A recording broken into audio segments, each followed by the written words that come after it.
Chapter 1. Windsor State Forest, Massachusetts.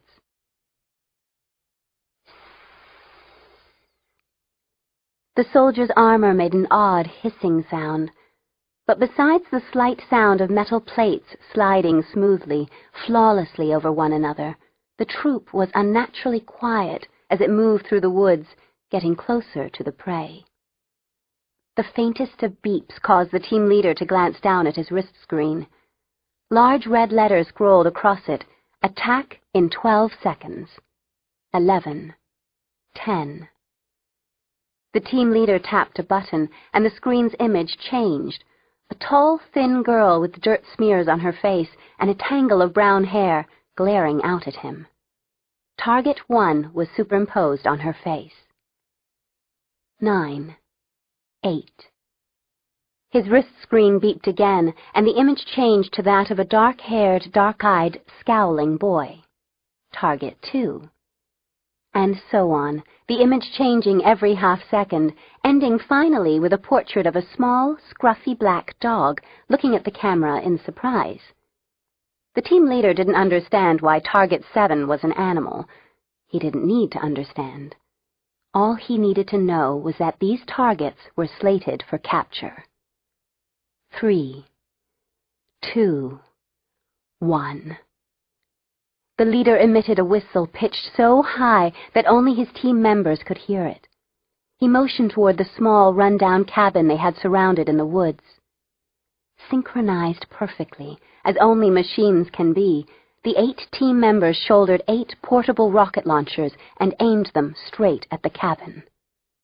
With a whoosh, 8 large nets made of woven Kevlar strands shot out from the cannons and unfolded with geometric precision in mid-air, encasing the cabin almost entirely. The team leader smiled in triumph.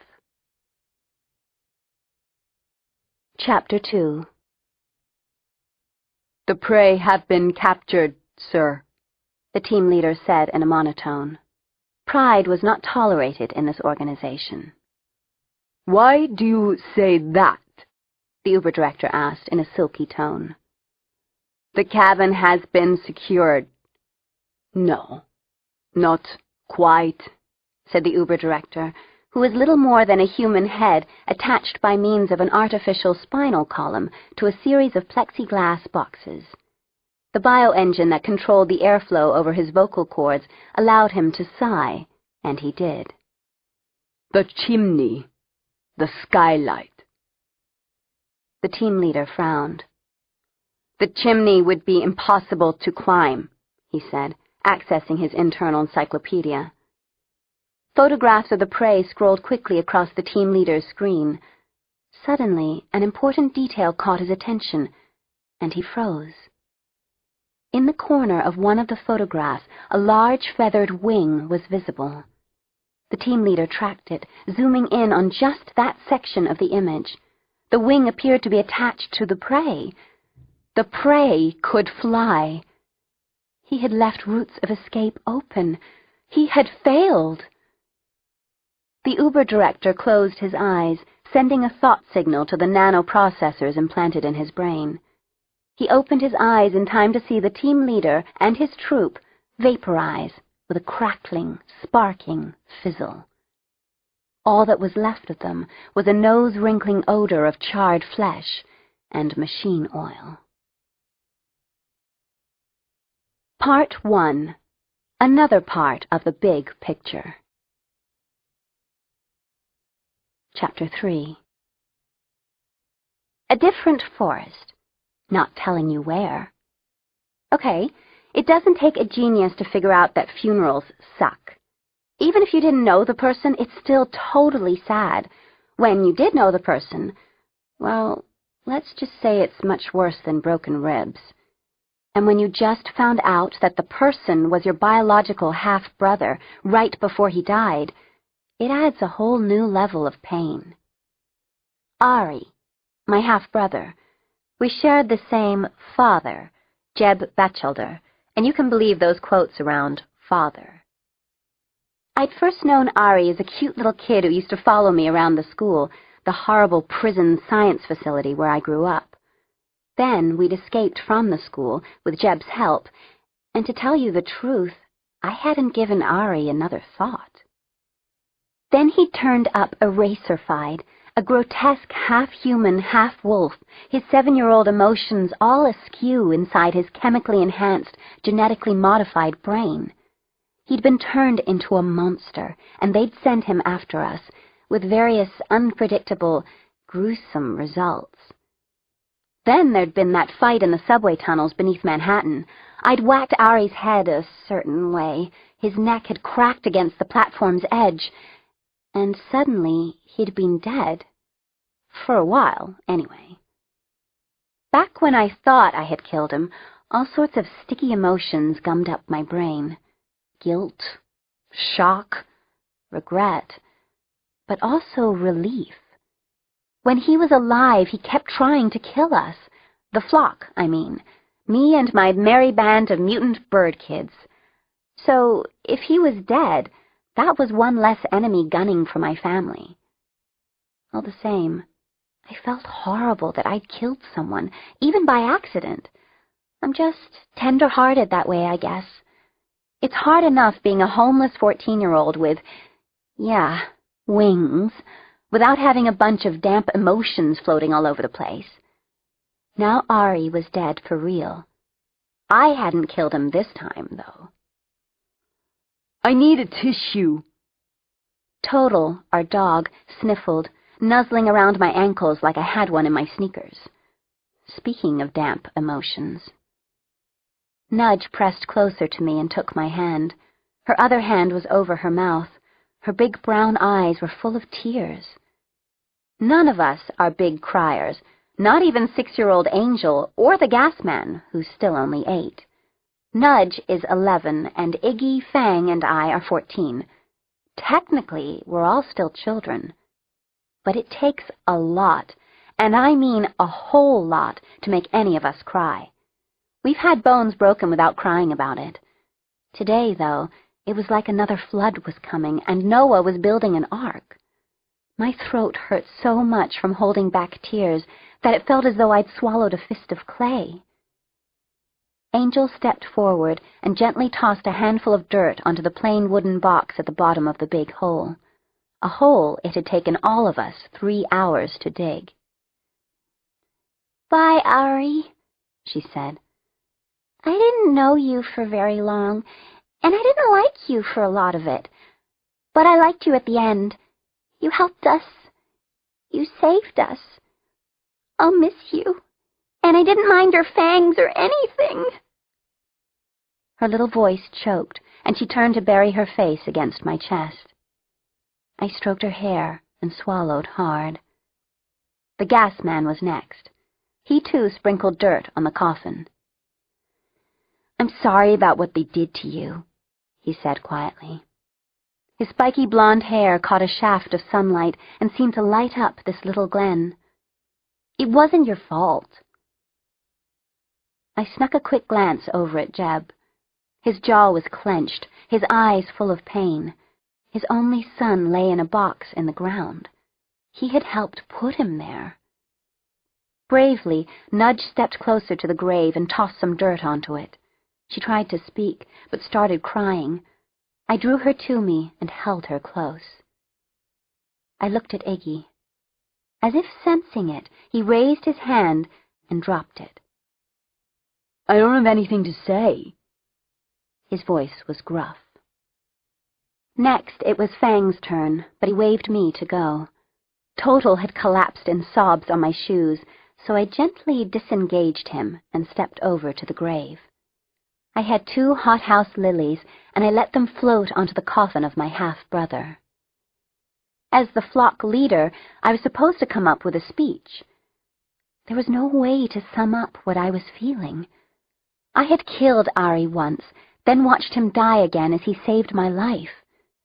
I'd known him when he was a cute little kid, and I'd known him as a hulking eraser. I had fought him almost to death, and I had ended up choosing him over the best friend I'd ever had. I'd hated everything about him, then found out we shared half of our human DNA. I had no words for this, and I'm a word queen. I've talked my way out of more tight spots than a leopard has. But this?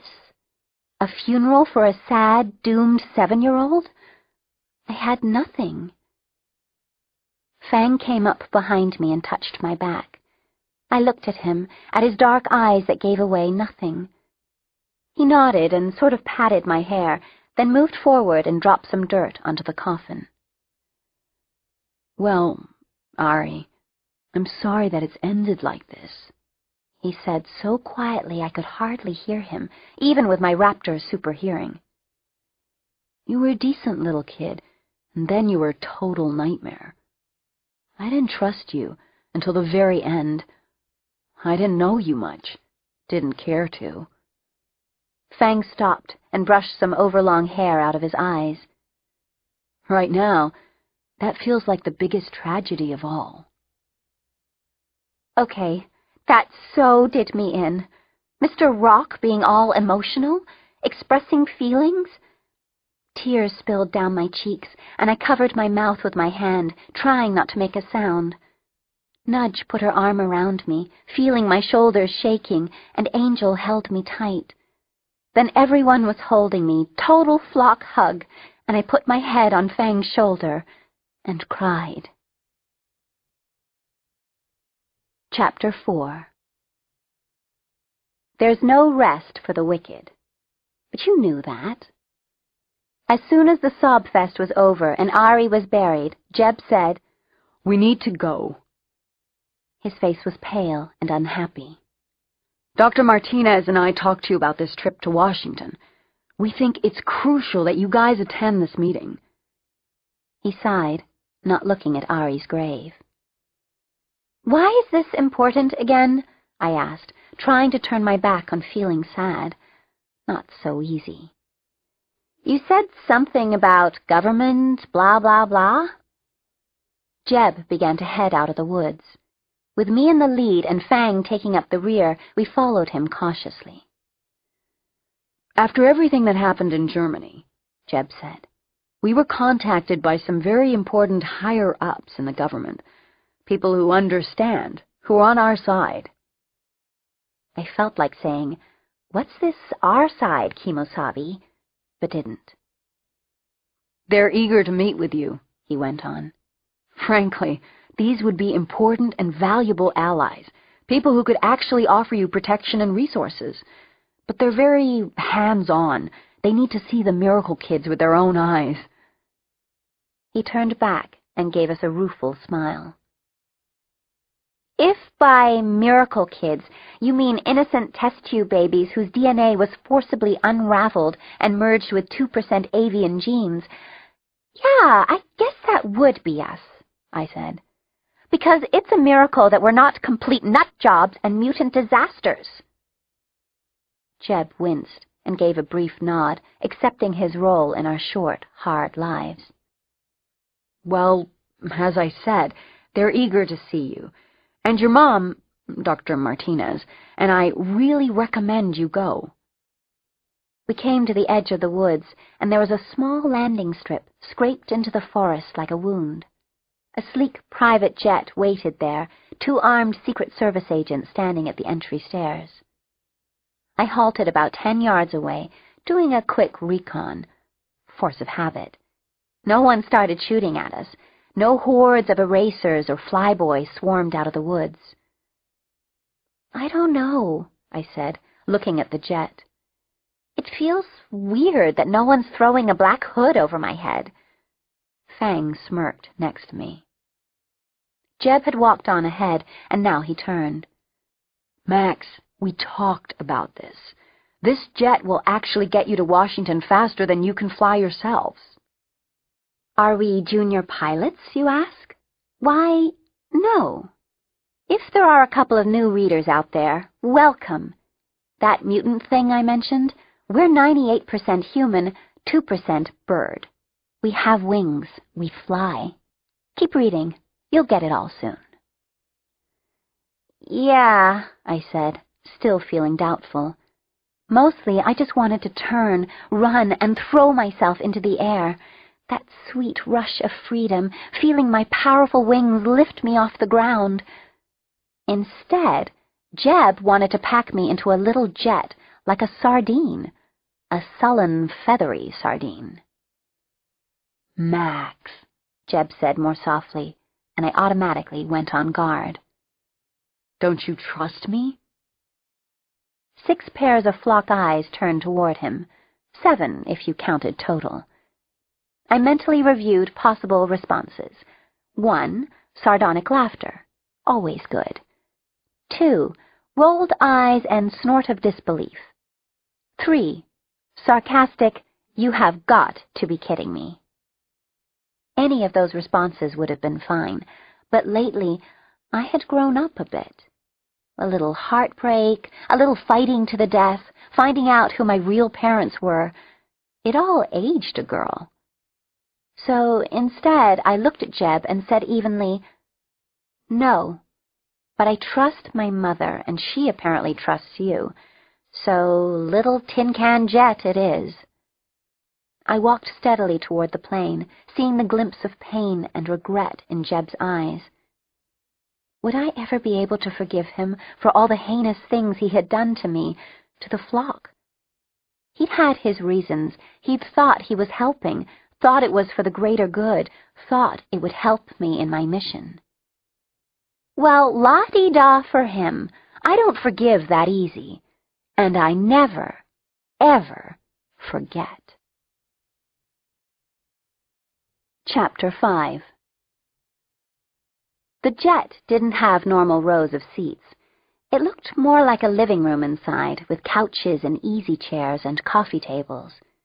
There were more Secret Service agents here, and to tell you the truth, they gave me the creeps, even though I knew they were the same people who sometimes protected the president. But there's something about plain black suits, sunglasses, and little headsets that just automatically makes me twitchy. Combine that with the inevitable heart-pounding claustrophobia that came from being enclosed in a small space, and I was basically ready to shred anyone who talked to me. On the other hand, if anything dicey happened to the plane, I knew 6 flying kids who would come out okay. I did a quick 360 of the plane's interior. Angel and Total were curled up on a small couch, asleep. The Gasman and Fang were playing poker, using pennies as chips. Iggy was sprawled in a lounger, listening to the iPod my mom had given him. "Would you like a soda?" A man holding a tray of drinks stopped by my chair. "Don't mind if I do." A Diet Coke? One that hasn't been opened yet." "Can't be too careful." He handed me a sealed can and a plastic cup of ice. Across from me, Nudge sat up eagerly. "Do you have Barks? It's root beer. I had it in New Orleans, and it's fabulous."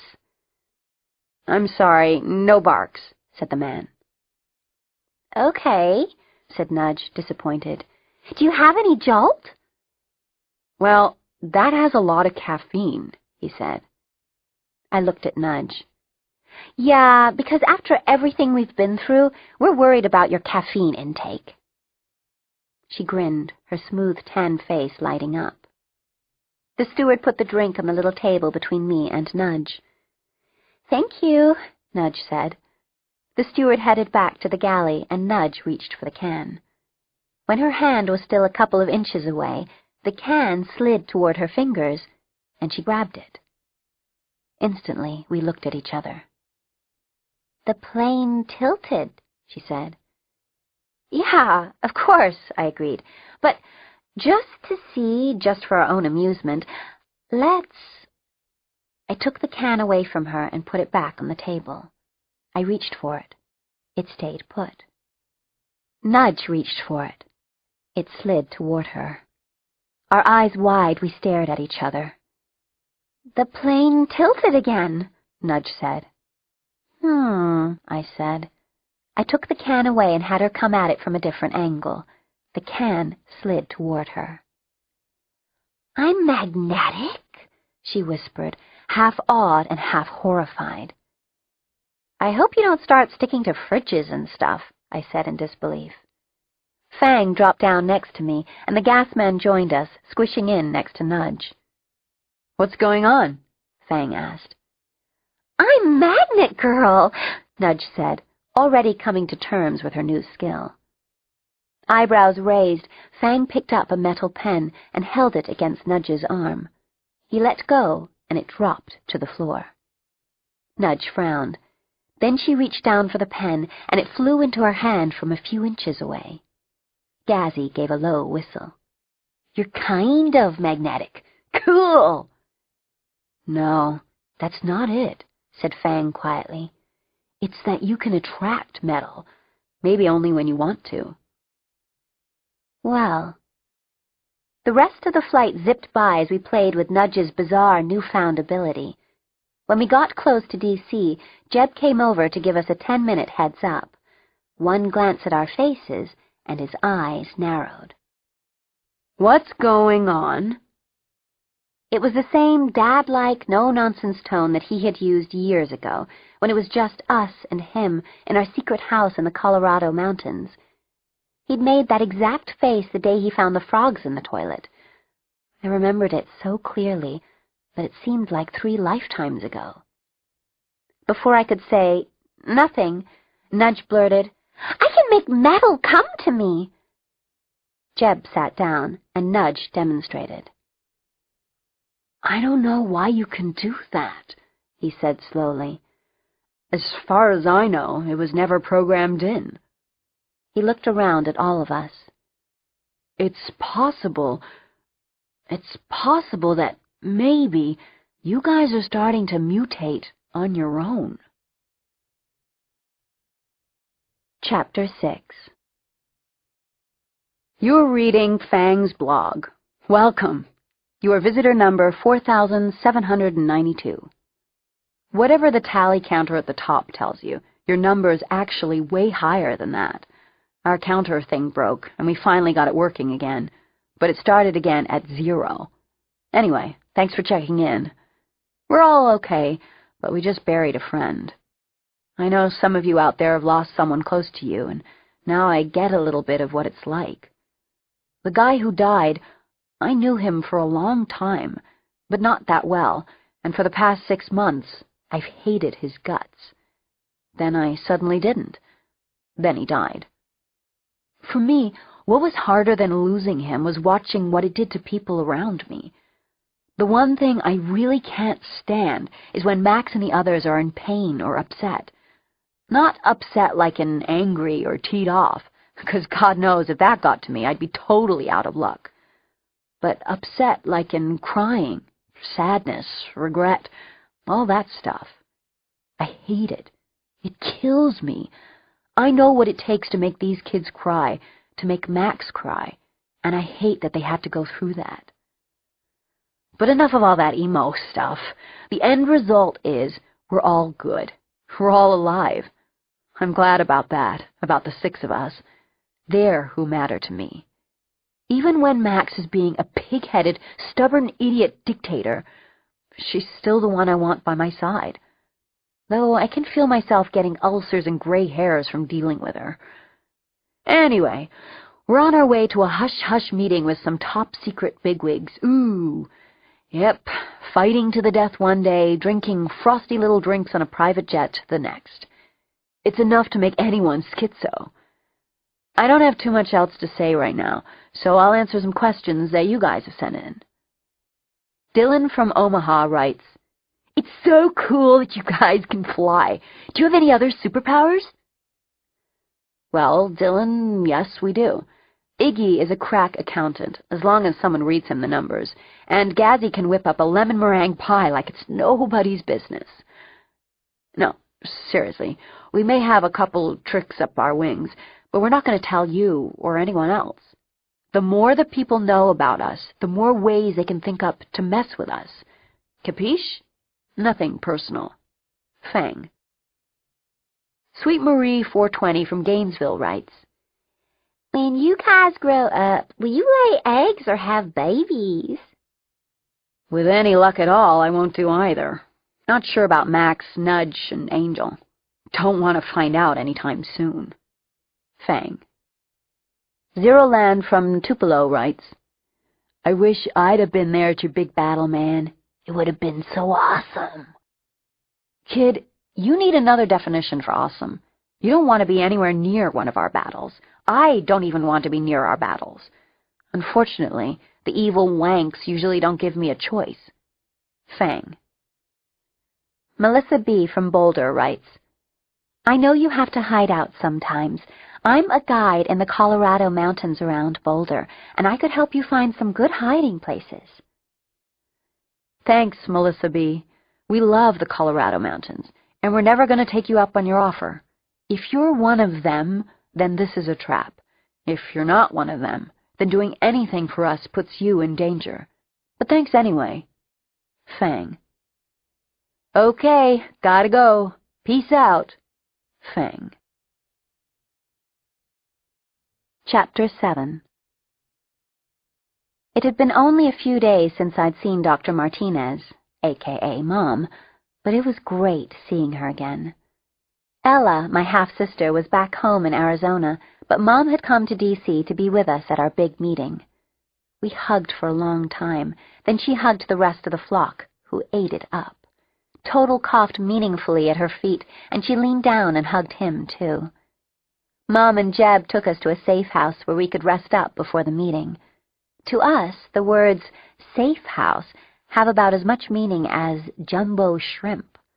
No house would ever feel safe enough.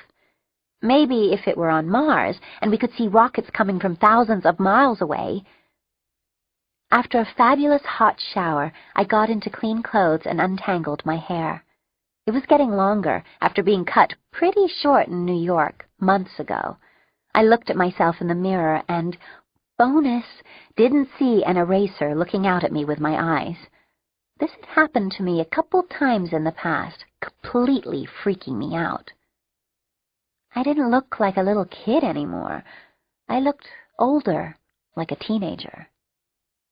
What are you doing in there, waxing your mustache? Iggy yelled, pounding on the bathroom door. I yanked the door open and pushed him backward hard, making him stagger. I don't have a mustache, you idiot. Iggy giggled and put his arms up to protect himself in case I punched him. And you know what? I added. You don't have one either. Well, maybe in a couple years. You can always hope. I left him in the hallway, anxiously fingering his upper lip. In the living room, the rest of the flock sat around looking uncomfortable and unnaturally clean. As soon as I appeared, Total trotted over to me, his fur glossy. I got bathed, he grumbled. You look lovely, I said, with a straight face. I patted his back. You're all fluffy and soft. I left him while he was deciding whether to be appalled or flattered. Fang was standing by a front window, gazing out from behind a privacy curtain. Anything going on out there? I asked. He flicked a glance at me, shook his head, then took a longer look. What happened to your tan? It was dirt. He grinned, one of his rare grins that make the world spin a little faster. As if he didn't know what he was doing, he reached out and touched my hair where it lay on my shoulders. You look like a girl. His voice held bemusement. There's a reason for that, I said seriously. No, I mean like a real... He seemed to catch himself, shook his head, and looked back out the window. I crossed my arms.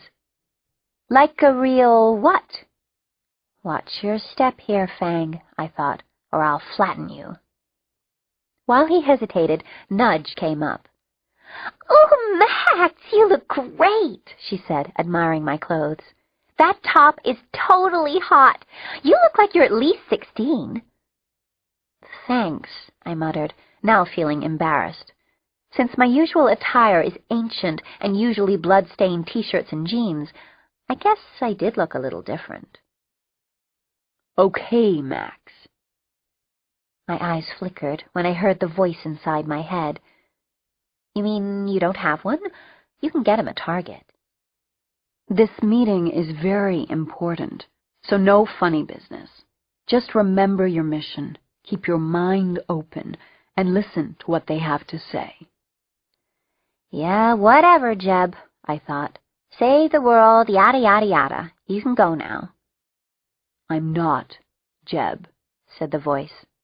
You are wrong about that. Huh? I thought blankly. You have part of the picture, Max, said the voice. Not all of the picture.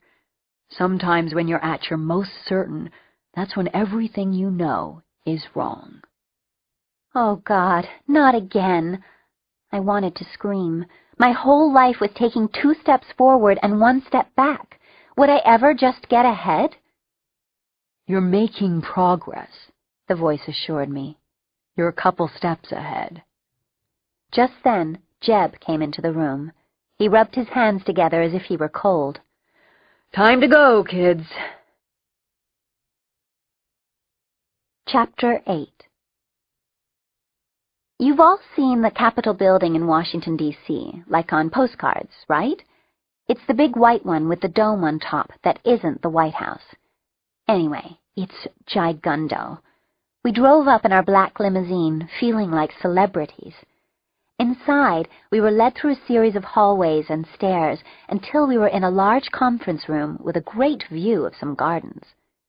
In the conference room, about 20 people sat around a big wooden table. Some of the people were in military uniforms. Everyone sat up and turned to stare at us when we came in, surrounded by Secret Service agents. I didn't even know I wanted to hold someone's hand until Mom laced her fingers in mine and gave a squeeze.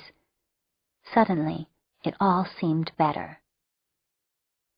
Welcome. Thank you for coming. A tall man in an olive-green uniform came forward and solemnly shook hands with Jeb, then Mom, then all of us kids. Please sit down. Would you care for something to drink? We have coffee, tea, soda, ice water. Oh, and I see you brought your dog, a cute little Scotty. He smiled uncertainly, as if wondering why someone had let an animal into the building. I bit my lip, wondering if Total was going to mouth off, but he didn't. He just seethed quietly and hopped up onto his own chair by Angel's. The next hour was like, "This is your life, mutant bird kids." They didn't have any pictures or film of us when we were little and still living in dog crates at the school, but the past 6 months were decently documented. They had films of us flying way overhead and footage of various fights with people, erasers, and the latest heinous incarnation of enemies, the Flyboys. There was some footage of us just chilling at Ann Walker's house in Northern Virginia. It made me tense up and get mad all over again. Last, there were about 3 minutes of choppy, grainy film that had been shot inside ITEX's picturesque German headquarters. It showed me squaring off against Omega, poster boy for pathetic losers. It showed the riot that some of the clones had started and the crowd of angry kids breaking through the castle wall. It showed Ari dying. The film stopped and the dimmed lights brightened. Shades lifted automatically, revealing the large windows again. Now I was in a totally rotten mood. It was bad enough that I was all dressed up like some fashion geek, but I'd managed to not think about Ari for about 5 minutes, and then I had to watch him die all over again. I snuck a glance at Jeb, who was white-faced, one hand clenched tightly around a pencil as he stared at the table. "You 6 are most impressive." A woman in a tailored gray skirt suit stood up and poured herself a glass of water. She smiled at us, but it was the kind of smile that didn't reach her eyes. "We've asked you to come here today because we're very interested in your future," said an older man. "We, the American government, that is, didn't know of your existence until quite recently. Now that we know, we want to protect you and also explore whether we can be useful to each other." They were certainly putting their cards on the table. Usually there was a lot of mumbo-jumbo about how special and unique we were, etc., but what they were always really getting at was, can we make you do what we want you to? So far, the answer had always been Nope. The man paused, looking at us one by one, as if waiting for a response. He got none. One way we could be useful to you would be for us to create a school, a place where you could live safely. A younger blonde woman was talking to us, but clearly her words were aimed at Jeb and my mom, like they made decisions for us or something. You're very gifted at survival, but there are significant gaps in your education. We could fill in those gaps, help you realize your full potential. Again, there was a pause while the government people waited for us to jump up and down with excitement over the idea of going to school. School was, of course, an unfortunate word choice on their part. To what end? My voice was clear, no wavering. Excuse me? The younger woman looked at me. What would you guys get out of it? I asked, besides the sheer joy of helping us fulfill our potential. We would get to study you, frankly, said a tall, lean man who, I kid you not, looked just like Bill Nye the Science Guy. You're like nothing we've ever seen before. The idea that human children can actually fly is mind-blowing.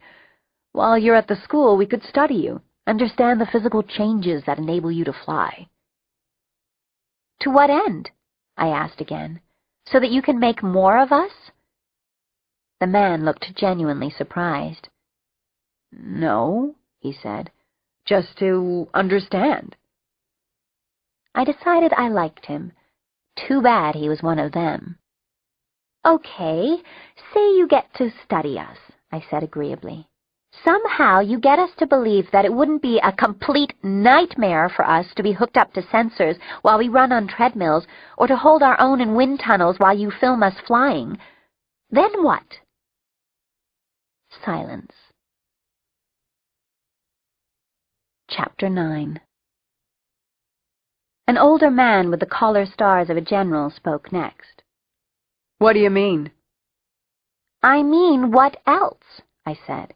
You study us, you get the warm fuzzies from helping us with all that potential we have lying around. What else do you want from us? The general's blue eyes were cold and intelligent in a ruddy, grandfatherly face. What makes you think there would be something else? He asked. Because I'm not a complete moron, I offered. Because no grown-up has ever been completely straight with us. Because I don't believe for 1 second that you're giving us the whole story. I don't believe for 1 second that all you want is to study us.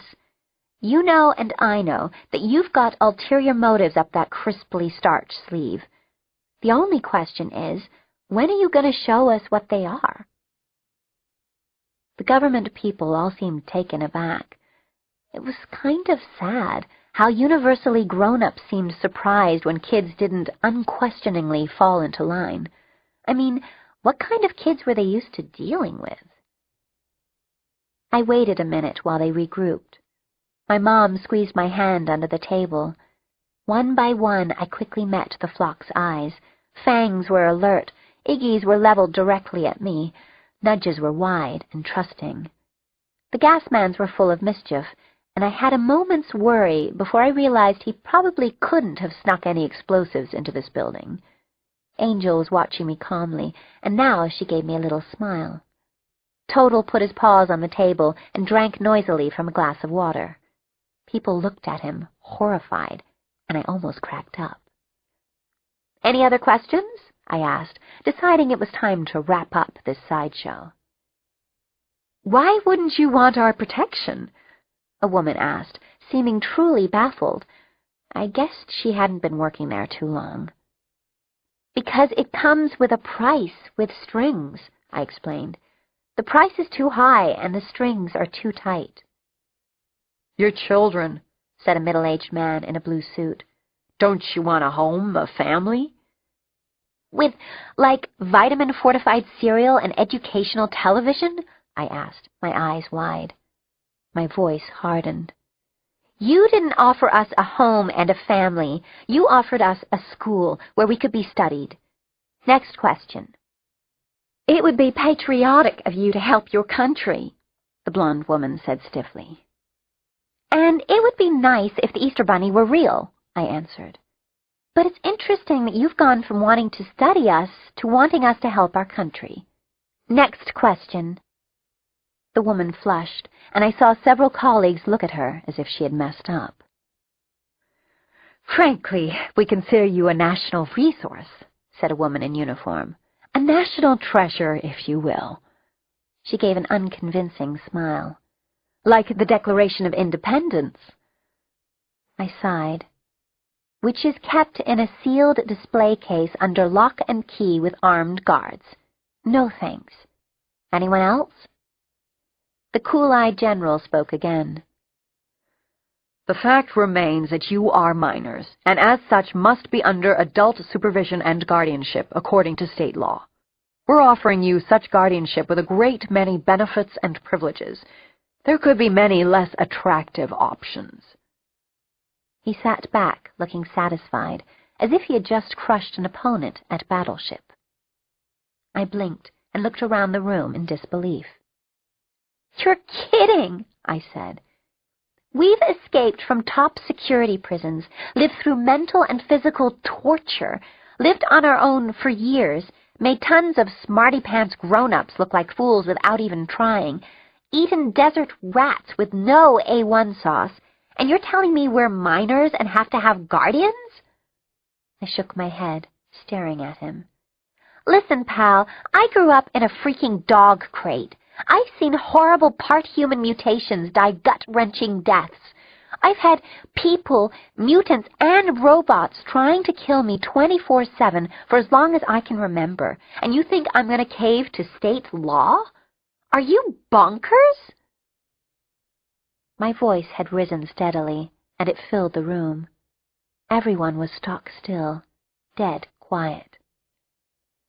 Finally, the man who had first greeted us cleared his throat uncomfortably.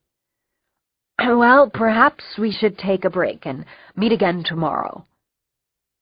It was like someone looking at a horrible battlefield wound and saying, let's put a Band-Aid on this thing, patch it right up.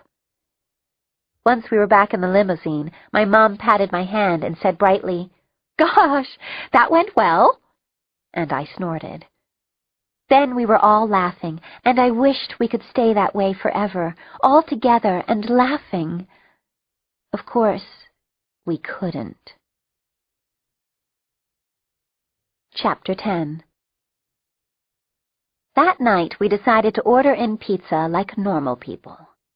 Mom had a menu from a local place, and each of us kids got to order our own whole large pizza. I would never get used to having enough to eat for more than a day or two at a time. It wouldn't last, so I was going to enjoy it while I could. So this whole government control thing isn't working for me, I said, while we waited for the delivery guy to show up. My mom looked at me. I'd feel better if you were being protected somehow, she said. See? That's what kind of mom she is.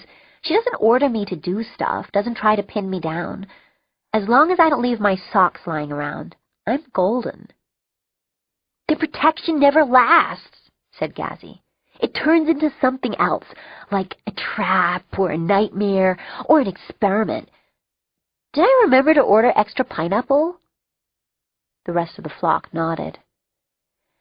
I don't want to go to school, said Nudge, pulling her attention away from a TV show. Unless it's like fashion school or music school, like how to be a rock star. But math class every day and spelling? Blah! I don't think those people really know what they want, said Angel thoughtfully. Did we remember to get garlic bread? Total asked, and we all nodded again. But you're not picking up out-and-out evil, I asked Angel. Having a 6-year-old mind reader does come in handy. No, Angel said, stroking Total's back. I can feel secrets and confusion, but no mad scientist stuff. Something new and different, said Iggy. Anyone want refills on lemonade? Jeb asked, holding out the carton. I do. Gazzy handed him a cup, and Iggy said, No, the blue one's mine. Gazzy pushed him the blue cup, then looked up as we all realized that no one had mentioned cup colors. Iggy picked up his cup and drank, not seeming to notice anything odd. "Which blue cup, Ig?" I asked casually. "Light or dark?" "Light," he said. We were all silent, and then Iggy frowned. "Huh. Did you guys tell me what colors the cups were?" "Nope," I said quietly. He stared at the table, then shook his head.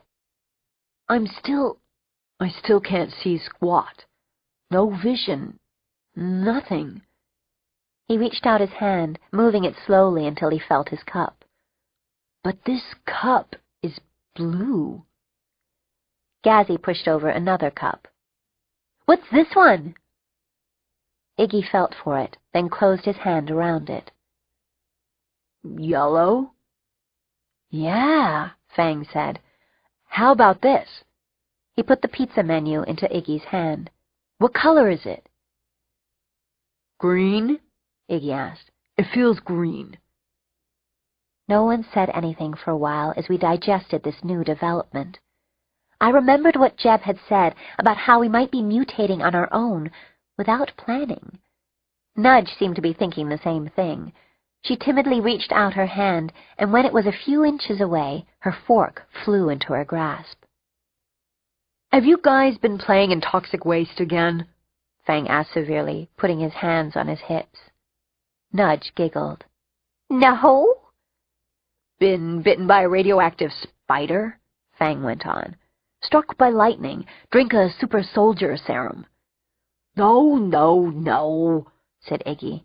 He started reaching for things around the table, and his hand landed on Total. "You're black." "I prefer canine American," said Total. "When's that pie coming? I'm starving." "What about me?" Nudge asked, putting Iggy's hand on her face. He smiled. "You're sort of a chocolate milk/coffee color," he said in wonder. "Like mocha," said Gazzy. So there you go. Iggy had a new, unexpected skill, like Nudge. Would we all develop them? Surely nothing more could happen to Angel. She was pretty much already loaded for bear in terms of special powers. The rest of us would have to wait and see. Then the doorbell rang, and we all leaped up. Dinner! Chapter 11. The flock stood out of sight of the door while Jeb answered it. A short guy in a red shirt stood there, holding a large stack of pizza boxes. Jeb paid him, and the guy handed over the pizzas and hurried back to his car. Mom took the boxes, and Jeb shut and locked the door. The flock came out of hiding as if we were munchkins, and the good witch Glinda had just showed up. "Yes, yes, yes!" Nudge breathed, almost jumping up and down.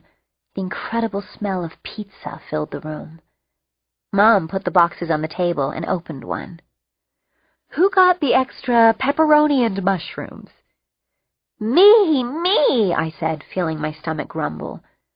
My mom reached into the box, and Gazzy grabbed her arm and said, "Wait!" "Get away from that pizza," I ordered Gazzy, moving closer. "Yours is probably next." "No," said Gazzy, a stricken look on his face. "Look!" He pointed into the pizza box, and when I looked closely, I could see a tiny bit of green wire sticking out from under the thick Sicilian crust. "Take cover!" I yelled, and then we all dove. Everything flashed brilliant white, and then a huge kaboom practically punctured my eardrums. I was lying on the floor behind the couch, and Fang was behind me, his arms around me, one hand covering my face. There was a bit of crackling, and then the weird post-explosion silence that sounds much louder than ordinary silence. Slight fluttering sounds told me that bits of stuff were floating to the ground. "You okay?" Fang said. But my ears were blown and muffled, and it sounded as though he was speaking through a pillow. I nodded and scrambled up. "Report!" I said, then instantly choked on the fine dust that filled the air. I started coughing hard, tears streaming down my face, and every time I took a breath, I sucked in more dust and coughed more. "I'm okay," said Nudge, crawling out from the hallway where she had dived. "I'm okay," said Iggy, though I couldn't see him. Then a pile of dust and debris moved on the floor, and he stood up, looking as if he'd been flocked, like a Christmas tree. "Okay here," said Gazzy, and he started coughing too. "What was that?" my mom asked, sounding shocked. "Everyone all right?" Jeb asked, brushing stuff off his shoulders. Amazingly, we were all fine, except for minor scrapes, cuts, and bruises. Total looked as if he'd been breaded in preparation for frying. If Gazzy hadn't seen that wire, we all would have resembled pizzas ourselves, flat and messy. "But what was that?" my mom asked again. She looked totally freaked out and kept patting everyone down for broken bones. "A welcome wagon?" I said, already gathering our meager belongings.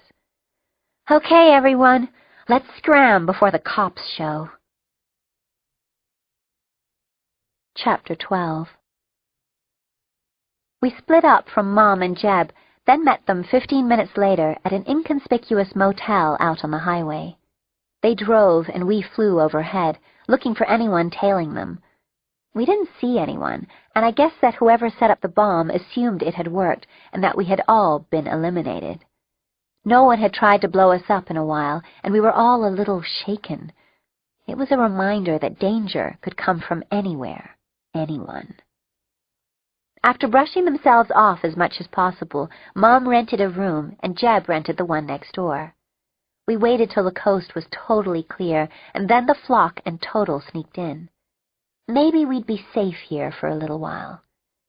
That night, my mom and I stayed up talking after everyone else had gone to bed.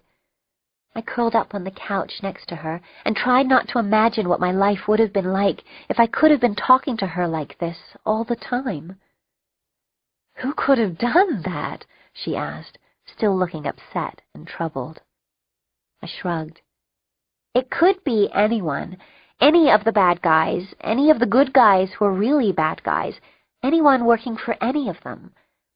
Maybe the government gang didn't want to take no for an answer." She shook her head. "I still feel that no matter how overbearing they are, how much they don't understand the situation, they're on the level. I don't think they were behind this." "Do you trust Jeb?" I asked her. "I do," she said slowly. "But I also think you should always be on guard, with everyone, all the time." I nodded. "I'm not sure what we'll do after this." "The government school still not holding any appeal for you?" She smiled. "No." "You're always welcome at home," she said, and took my hand. I shook my head. "I wouldn't do that to you, at least not too often. Anyone who helps us winds up getting hurt, like tonight, for example." "Still, never forget you have a refuge." "Okay," I said with a smile. "I wish we could hang out like this more often." "Me too. There's so much I want to talk to you about, so much I don't know." She hesitated. "Is there something going on between you and Fang?" My eyes went wide, and I felt heat flush my cheeks. "No? What do you mean?" I said unconvincingly. My mom stroked my hair and tried not to look worried. "Just be careful," she said, and kissed my forehead. "There are other kinds of pain besides physical." "Oh, like I didn't know that." Chapter 13. "Yo, Max." Fang's voice. I blinked and sat up fast, grabbing the sheets. "What?" I panted. What's... "Let's take a little spin." Fang motioned outside. I looked around. The girls were sleeping in this room, boys in the other. Outside, the night was deep, but bright with moonlight. "Why?" I whispered. He smiled unexpectedly, and my heart gave a little squeeze. Because we can. Sadly, I usually don't need a better reason than that. Fang eased himself through the motel door and ran off into the night, while I quickly pulled on jeans and a jacket. Then I followed him, raced toward the dark part of the parking lot, and launched myself into the air. My wings snapped out, full and strong, through the big slits in my jacket. I dipped several feet until my feathers gathered the air like sails, and then I rose powerfully over the rooftops of this quiet D.C. suburb. I smiled as I cut through the night sky, Fang 1,000 feet above me, barely outlined by moonlight. In seconds I had reached him, full of the exhilaration that comes with free flying, flying for pleasure, instead of for escape, for example. We wheeled through the chilly air, not speaking, leaving the town far behind. Soon we were near the ocean, close to Chesapeake Bay. Swooping lower in wide circles, we saw a small, unused dock jutting out into the water. With unspoken agreement, we coasted lower, finally making a sneaker-pounding running stop down the length of the dock. Scarcely breathing hard, we sat down on the edge of the dock, leaving our wings outstretched to cool down. There was no room. One of Fang's wings overlapped one of mine. "This is pretty." My feet dangled at least a yard above the water. "Yeah, peaceful." Fang was looking at everything except me. "Are we back on track?" I looked at him. "What do you mean? What track?" "You and me. We broke up." "Oh, that." I gazed at the water, embarrassed. "I don't want to split up again," he said. "No, me neither." "Max." His face was unreadable in the moonlight. I felt the light, feathery heat of his wing lying over mine. What did he want from me? Why couldn't he just let things be? "What do you want from me?" he said. What do you mean? I want the usual stuff, like always." I hated conversations like this, hated talking about my feelings, unless I was, like, furious. Then words came easily. But this mushy hearts and flowers stuff? Ugh. His eyes met mine. "Look, you didn't like it when you saw me with that girl at school, back in Virginia." True. Seeing Fang kissing the red-haired wonder had sent acid churning through my gut. I stayed silent, remembering. "And I wasn't thrilled about you and Sam, the possible traitor, also back in Virginia." "Yeah, Virginia basically sucked," I agreed. "Well, why? Why would it bother us to see us with other people?" Oh, God, where was he going with this? If I had more than brother-sister feelings for Fang, I could barely admit them to myself, much less him. "'Cause we're shallow and self-serving?" I tried, wishing he would just drop it. He rolled his eyes and took my hand. His hand was hard and calloused, tough with muscle and old scars. The night settled around us like a blanket. I could hear the water lapping against the dock. We were totally alone. "You're—" he began, and I waited, heart throbbing in my throat. "Such a pain," he concluded. "What?" I asked, just as his head swooped in and his mouth touched mine. I tried to speak, but one of Fang's hands held the back of my head, and he kept his lips pressed against me, kissing me softly, but with a Fang-like determination. "Oh, geez," I thought distractedly. "Geez, this is Fang and me and—" Fang tilted his head to kiss me more deeply, and I felt totally lightheaded.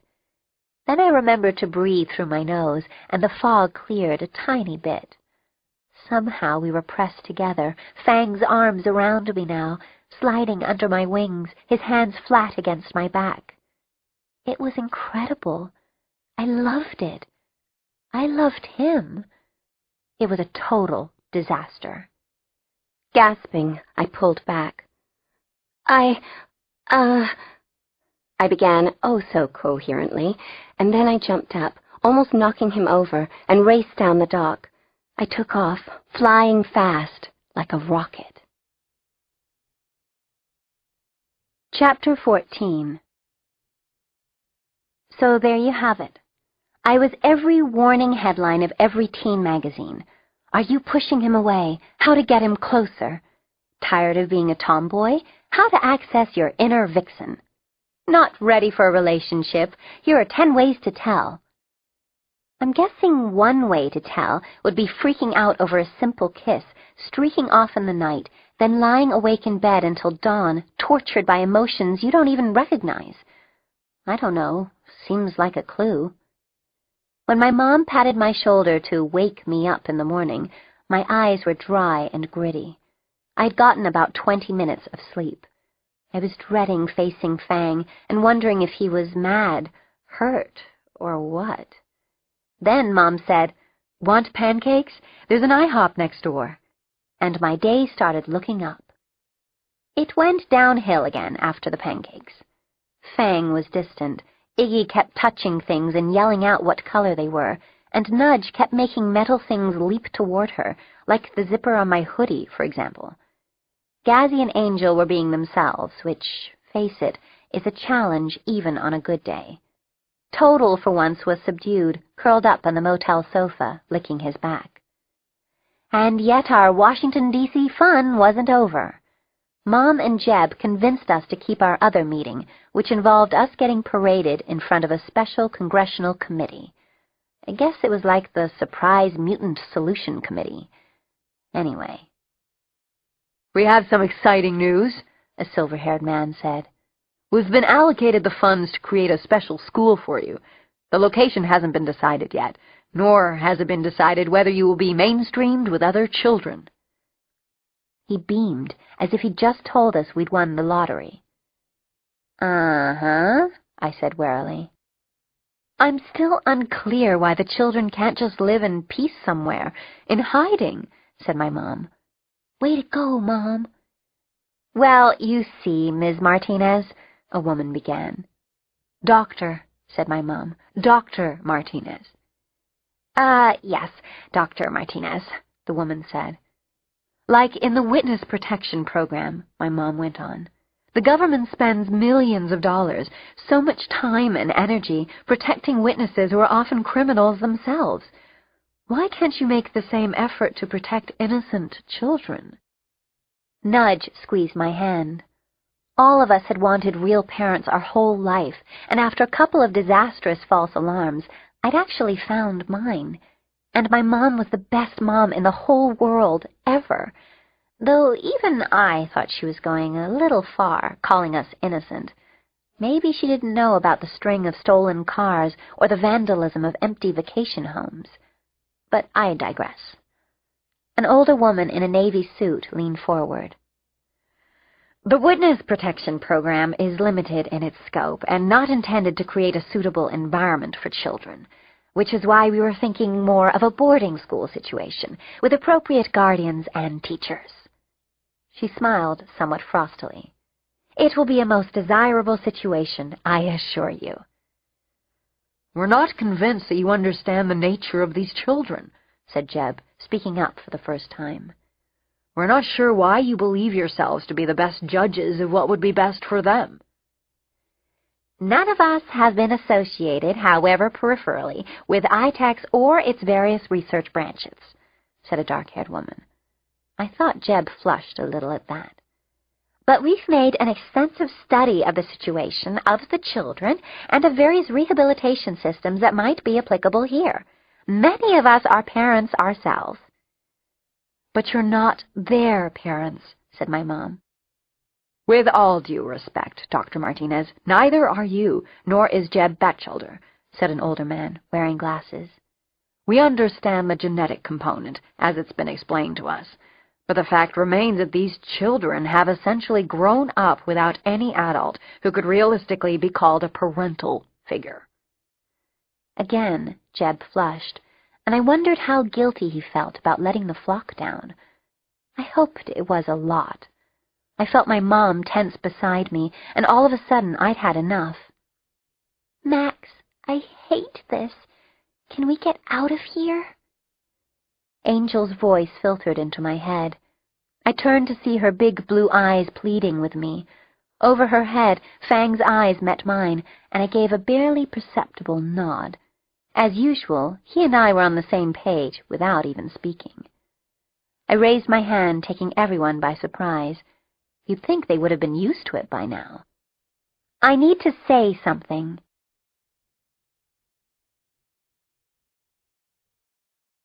Chapter 15. You guys are talking about us like we're not even here. You're sitting there deciding our fate without even asking us, I said. Maximum. While children are often encouraged to express a preference, typically, responsible adults determine what's best for them.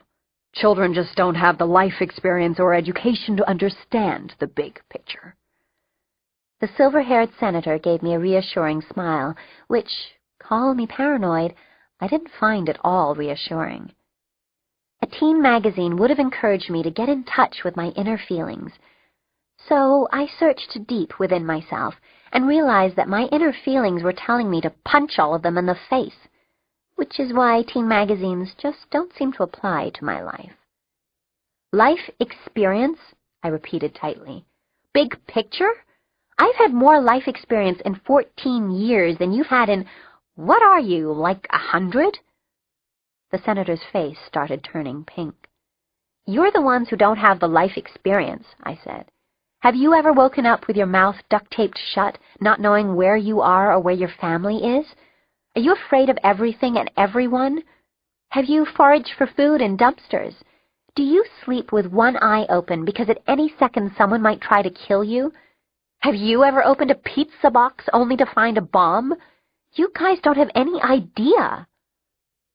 Some of the committee members looked horrified, and I wondered just how complete their files were. Angel's only 6, I went on, but $10 says she's been in more fights to the death than any of you. You guys have unreal ideas about us that you wish were true.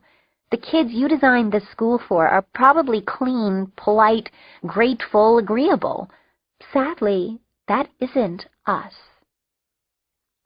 The flock stood up around me, and I guess they were all making their toughest faces, the ones that crack me up, 'cause they're so cute. But this committee wouldn't know that. We don't need to be rehabilitated, I went on. We're survivors, and that pretty much cancels out good manners or patience or burning desire to please. Your fancy school, your plans, none of that has anything to do with us, the real us. You go on and have fun spinning your wheels, but include us out. I rose and stalked past the line of grown-ups trying to figure out snappy comebacks. Good luck with that, I thought. I burst out the heavy door, ready to slug anyone who tried to stop me. But no one did, and I glanced back quickly to see the flock, Total, my mom, and Jeb all hurrying behind me. At the end of the hallway was another conference room. It had huge windows, some of which were cranked open for cleaning or something. Without thinking, without planning, in other words, in true Max style, I gave my mom a fast, hard hug, put on my jacket, then stepped to the window and jumped out. I thought I heard her gasp, but the sound was torn away by the air rushing past me as I snapped my wings open. Then I was aloft, held securely by the air, supported and cradled by the atmosphere. I couldn't help smiling, pulling cold air into my lungs, feeling free. "Where are we going, Max?" Gazzy called. My flock was sailing powerfully alongside me, all looking as happy and relieved as I felt. "Does it matter?" I called back, and he shook his head. "Didn't think so," I said to myself, and surged upward. Chapter 16. "Look, the Pentagon!" Gazzy said suddenly, pointing. He wheeled into a tight left turn and headed for it. "I always wanted to see it." "Me too," said Iggy sarcastically, already flying after Gazzy. Yeah, you can touch it and feel that it's white, I said. The rest of us turned to follow them, and it felt good to see how happy everyone was to be flying. Dive bomb! Gazzy cried, tucking in his wings and angling downward toward the Pentagon. No, Gazzy, don't! I yelled after him. It's a government building. They're even more paranoid than we are. Cackling maniacally, Gazzy swooped down to within 50 feet of the Pentagon's roof, then tucked into a fast flip and aimed upward again. The 6 of us soared and tilted and raced, remembering the tricks we'd learned from the hawks and the bats, performing split-second formations and upside-down turns like the kind swimmers make at the end of the pool. Okay, I called finally. Let's head out. The air was filled with a roar, and I turned my head to see 2 jets streaking toward us, their pointy noses looking mean. What's wrong with them? Nudge cried, rushing closer to me. We violated the Pentagon's airspace, Fang guessed, as the jets roared closer at incredible speed. Total, in Fang's arms, nodded. I should have stopped you. I, at least, should have known better. Let's get out of here, I yelled, and we turned as fast as we could, heading away from the Pentagon. I didn't know how determined those jets were, and I didn't know who had scrambled them. Had they been sent automatically to eliminate anything over the Pentagon's airspace? Had the surprise mutant committee not taken no for an answer? We weren't going to hang around to find out. Into the trees, I called, pointing to where several acres of trees made a wincy forest. By tucking our wings tightly back, we lost altitude like feathery rocks. I spotted several openings among the treetops, and we sank into them, immediately turning sideways and opening our wings so we wouldn't hit the ground. We flew sideways for a while, slipping between tree trunks, knowing we were invisible to the jets. Unless they had infrared sensors, in which case we were sunk. Whee-ha! Gazzy shouted. It was much harder to fly vertically like this, but we'd all perfected the technique in the past year. Yes, jets can fly sideways too, and faster than we can, I have to admit. But they can't weave in and out of trees now, can they? Or turn practically on dimes. No, if they try, they end up exploding in impressive fireballs. These woods were so small that we had to keep circling and cutting back across them, which we did for about 20 minutes. Finally, the noise of the jets lessened, and then it faded altogether. We cautiously left the woods and came to a landing nearby. That was awesome! Yelled Gazzy, holding up his hand. Iggy slapped him a high five. I don't know how he does that. He never misses. And they both cackled in triumph. Awesome and yet stupid, I said, ever the voice of reason. Let's keep under the radar from now on, guys. We were under the radar, Gazzy argued. Totally under the radar. I meant metaphorically, I said. Both under the actual radar and also just low profile, discreet, secret. Uh-huh, Gazzy said, in a tone that told me he hadn't heard a word I had said. That was so awesome! Reason number 52 why Gazzy isn't the flock leader. Chapter 17. And just like that, we were free again. Or as free as 6 homeless mutants could be. In 3 hours we were 8,000 feet over the Pocono Mountains, looking for a place to hang. Once again, a state park saved us. A big patch of green beckoned, and we slipped down through the trees as silently as we could, not far from the park entrance. The sun was setting, and we needed to find a good place to sleep, but there was something I had to do first. I called my mom to let her know we were okay, something I'd never, ever had to do before in my life. "Oh, Max, are you all right?" She had answered her cell phone practically before it rang. "We're good," I said. A pang inside me meant that I wished I could be with her, but knew I couldn't. I could never be a home at 5 kind of daughter. They were just creeping me out. "I know," my mom said. "They seem so arrogant. I really don't think they have a good plan for you guys. She paused, and I guessed she was biting her lip, trying not to ask where we were or where we were headed.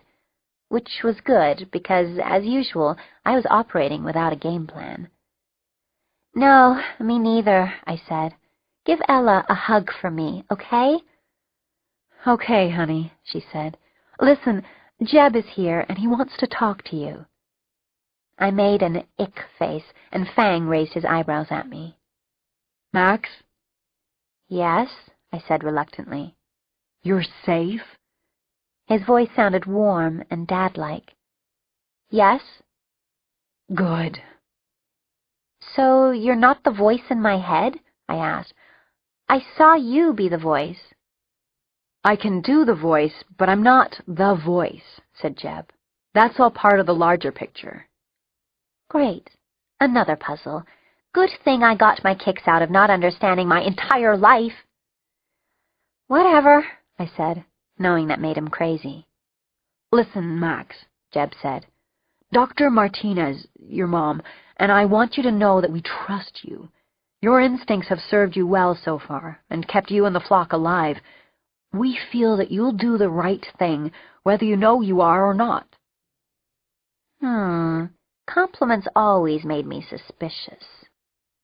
"Oh, yeah?" I said. "Yes," he said firmly. "You're the right person to lead the flock. It's what you were created to do. You're doing a terrific job at it, finding your own way. We trust you to do the right thing now."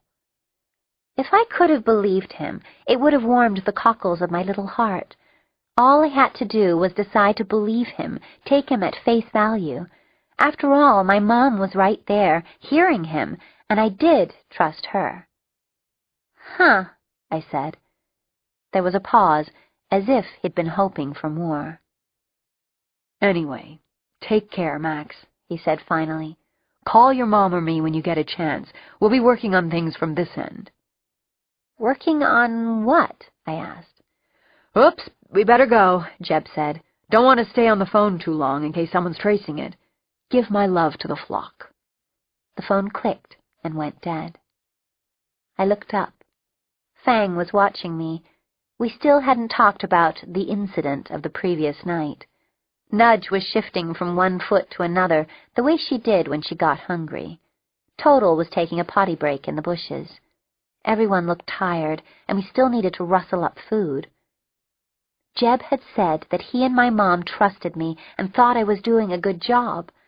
He'd said to trust my instincts.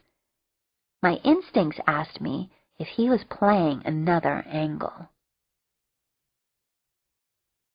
Chapter 18. After a lame dinner of scavenged food, we settled onto various branches of the tallest trees we could find. Did we sleep in trees a lot? Yes. Had we ever fallen out of a tree while asleep? As amusing as that would have been, no. I was exhausted, still pretty hungry, and clueless about what the next day would bring. But I double-checked my flock before I let myself relax. Angel and Total were snuggled in the deep V of an enormous oak. Iggy and Gazzy were close together in the same tree. Nudge was stretched out along a thick branch, one arm hanging down. Fang was... I looked. He'd been right there a second ago. Now, no Fang. "Where's Fang?" I tried to keep alarm out of my voice. Don't panic till you need to, but I'm so not into the whole missing flock thing. Angel and Gazzy looked around, and Fang said, "I'm right here," sounding surprised. And there he was, straddling a branch with his back against the trunk. I blinked. "I looked. You weren't there." "Yes, I was," he said, eyebrows raised. "No," said Nudge. "I looked for you, too. Were you behind the tree?" "I was right here," Fang insisted, waving his arms. "I didn't see you either, man," Iggy said with a straight face. I rolled my eyes at him, then said, "I'm rolling my eyes, Iggy." "Well, I was here the whole time," said Fang, shrugging. 5 minutes later, he disappeared again. "Fang!" I said, peering all around. True, it was dark, but thanks to Raptor vision, we can all see perfectly well at night. Every other flock member was there, clear as day. "I'm here," said Fang. There was nothing where his voice was coming from. "Behind the tree?" I was starting to get irritated. "Are you blind?" Fang demanded. "I'm right here." And there he was, complete with a brand new skill. Let's hear it for spontaneous mutation, folks. Chapter 19. No, Fang could not actually make himself invisible. It was more like his natural stillness and darkness just sort of made him fade into the background till he kind of disappeared. As soon as he moved again, he was visible. If he stayed still, we could search for an hour, but our eyes would skate right over him. "I want to do it too," said Gazzy, sitting very, very quietly, completely motionless. "Nope," said Nudge, shaking her head. "You stand out like a fart in church." "Appropriately enough," I muttered. "What about me?" Iggy asked. He folded his wings in and went statue still. "No, you're visible," I told him. "I'm not," Iggy said. I hurled a big, prickly pine cone at him and heard it thunk hard against his chest. He howled in pain. "Could I do that if I couldn't see you?" I pointed out. "Seriously, you can't see me?" Fang sounded pleased. "Not when you're still and quiet," I admitted. He smiled big, and it was horrible, seeing only a mouthful of white teeth against the rough tree bark. He shook his head, and bam, there he was, all of him. I started to get an idea of how incredibly annoying he could make himself with his skill. "Oh, guys, I had a couple thoughts I wanted to go over with you," I said, suddenly remembering. I heard Total mutter something, but I paid no attention. Iggy pretended to snore loudly. I threw another pine cone at him. "Quit throwing things at me!" He rubbed his arm. "Glad you could join us," I said. "Now, listen up. We're on the road again. Erasers don't seem to exist anymore, and we haven't seen any flyboys. But you know whatever's left of ITEX is regrouping and gearing up for the next war. Plus, someone tried to explode us. So, a couple guidelines. We need to move every other day, keep on the go. No staying in one place more than 48 hours. "Ugh," Total said. He was curled up in Angel's lap. "We will not make friends with humans until after the apocalypse," I went on, ticking items off on my fingers. "What's the apocalypse?" Gazzy asked.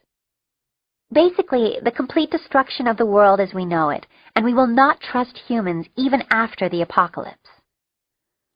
"But Max, you're mostly human," said the voice. "So we're erasers," I shot back. "Besides, you know what I mean." "However," I went on, "I do want us to try to recognize the good in things, like my mom and Ella and chocolate chip cookies. It just seems like we shouldn't let our enemies make us all bitter and full of hate and stuff." I waited for everyone to give me a hard time about being all hallmarky.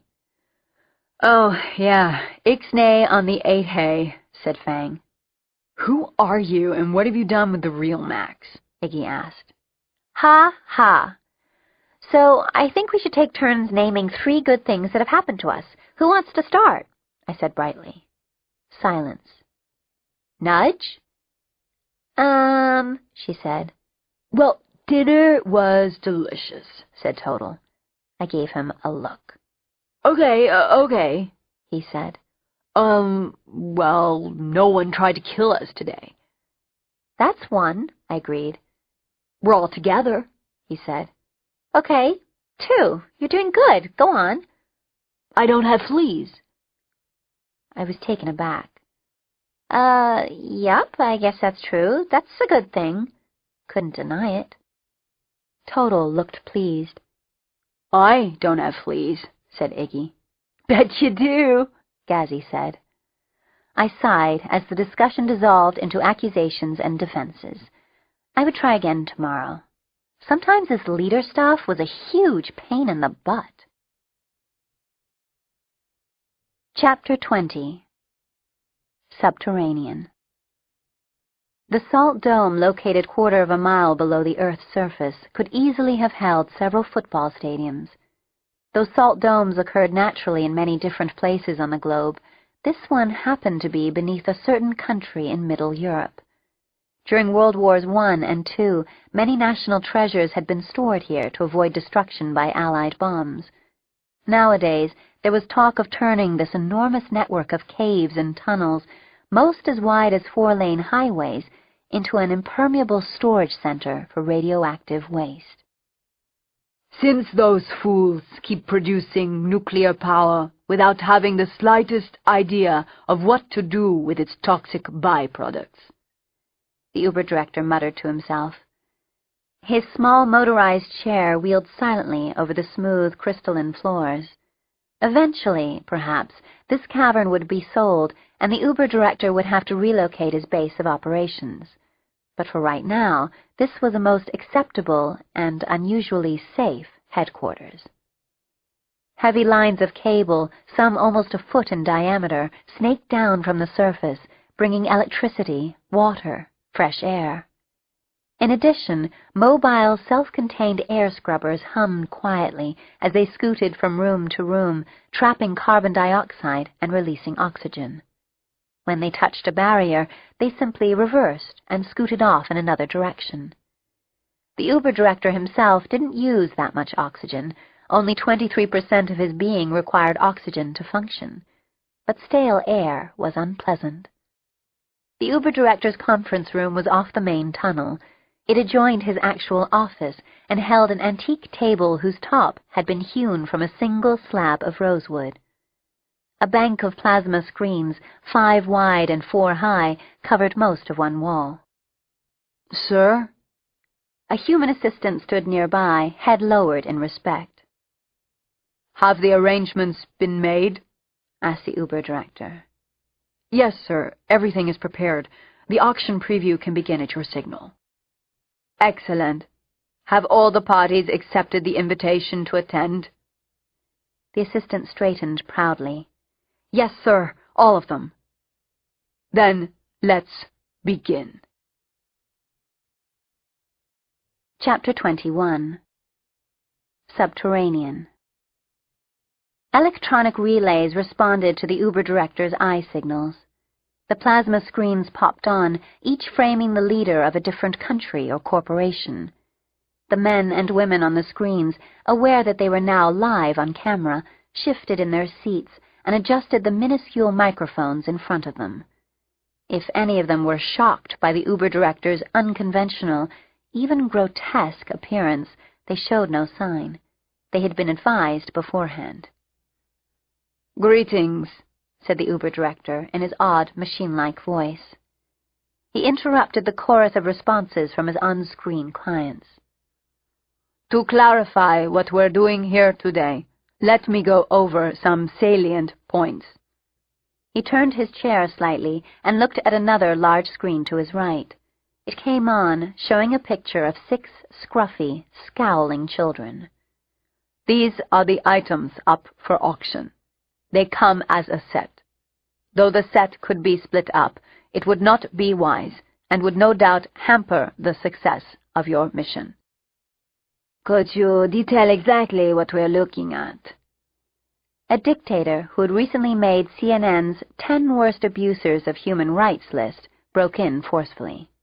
"There have been rumors." "You are looking at 6 juvenile avian-human experiments in recombinant DNA science. They are the most viable of any that have been produced. They can actually fly like birds." The Uber director blinked twice, and the screen behind him showed a short video of 6 flying children. He was gratified by the gasps and murmurs coming from the viewers, but his face showed no expression. "They fly well," he went on. "They have an uncanny sense of direction and superior regenerative and healing powers. They're smart, wily, and relatively sturdy." "You sound as if you admire them." A woman who had been nicknamed the Iron Maiden of Silicon Valley leaned forward. "Admire?" said the Uber director. "No. Not at all. To me, they are genetic accidents, mistakes.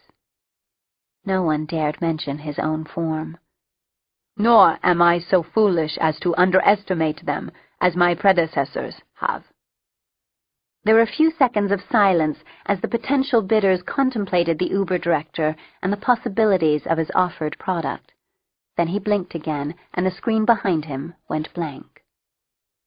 You have received your packets of information, he said. I will answer no more questions. I will alert you as to when and where the bidding will take place. Please be aware that the opening bid is $500 million. More murmurs broke out from the wall of screens.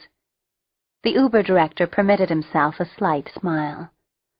After all, it is difficult to put a price on the ability to rule the world. Chapter 22. Turanian. The demonstration is ready, sir.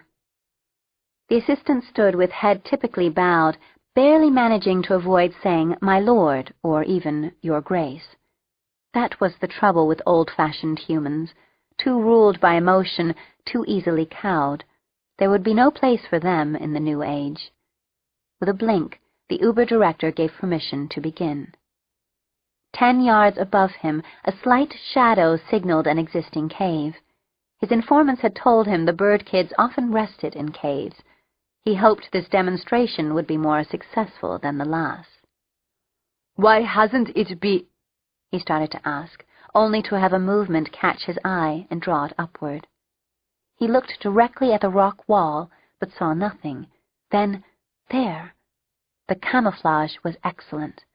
Only a small patch of skin matrix was visible as the soldier moved sideways across the rock, like a crab. By focusing intently and increasing his internal zoom by 400%, the Uber director could now see a swarm of soldiers moving toward the opening in the rock face. One of them had shot a fine, almost invisible net over the cave opening. The Uber director smiled. Even at this magnification, he had to concentrate hard to see the occasional patches of matrix. His assistant frowned and squinted at the rock wall. An ordinary human would have a great deal of trouble spotting these new soldiers. With his mind, the Uber director turned on a channel that allowed him to listen in on the coded transmissions between the soldier units.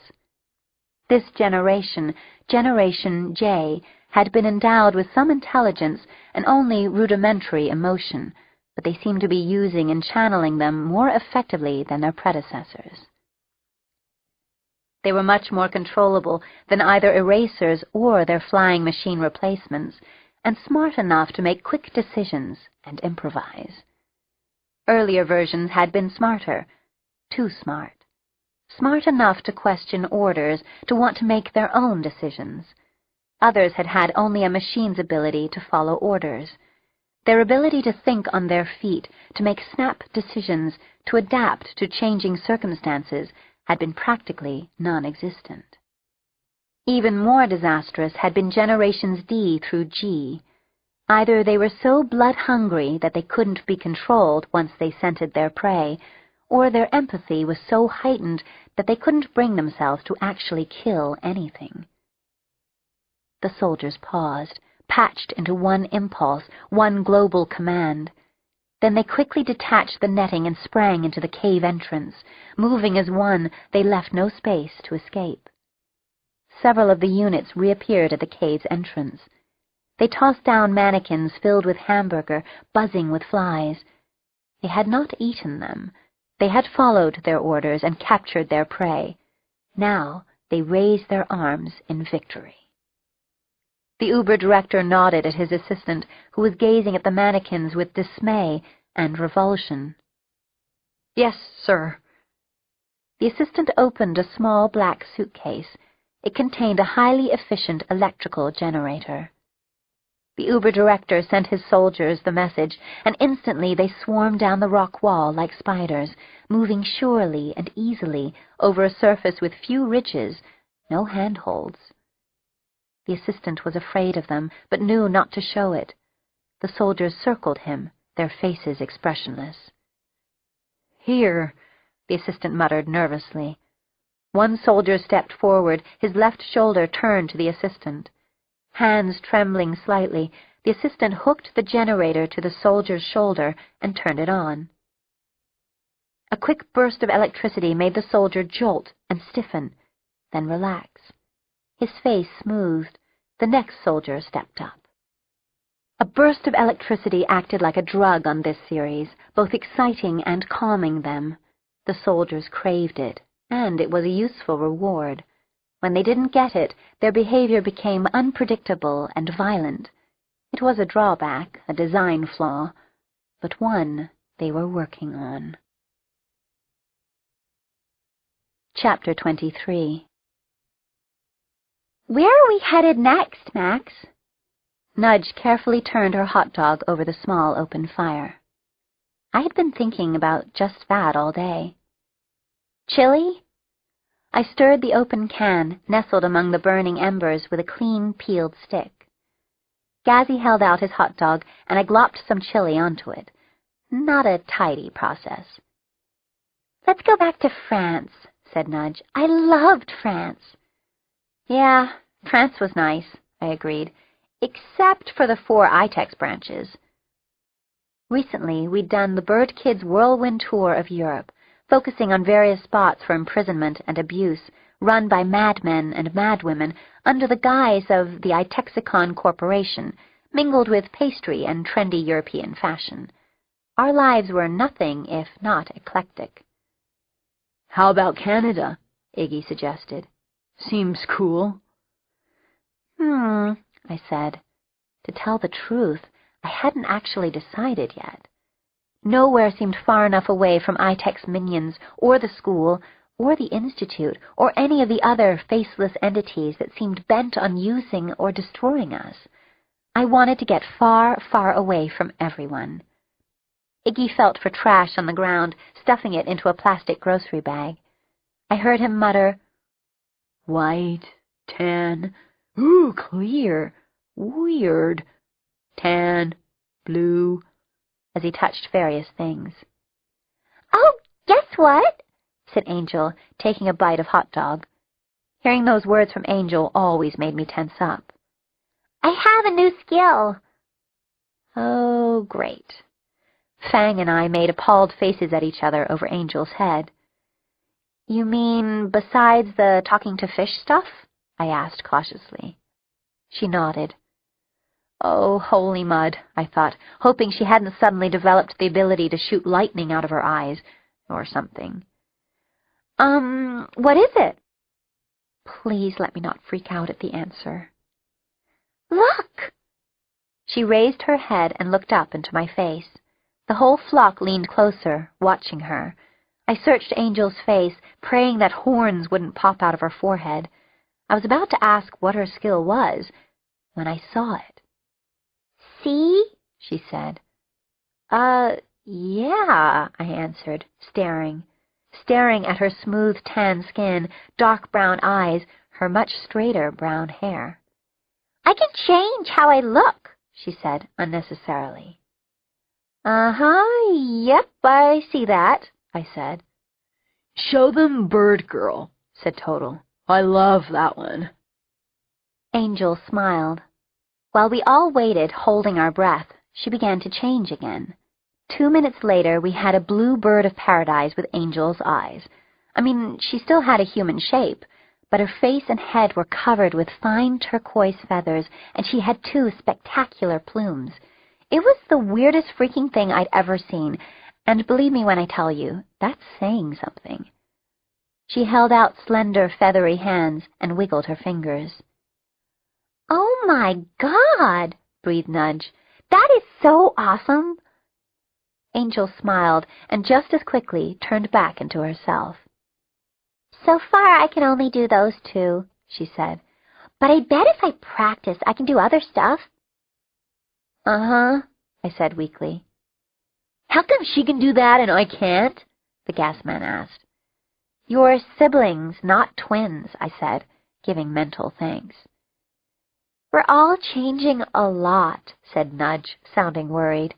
We're changing in ways they didn't plan, didn't expect. Yeah, said Iggy. By the end of the week, we'll be tadpoles.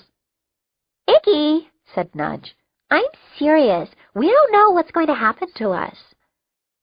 I looked at my flock.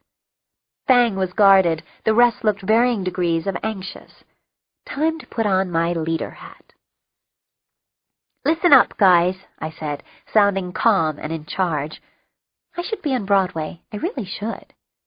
It's true we're changing, and in ways they didn't program, and we have no idea what's going to happen next.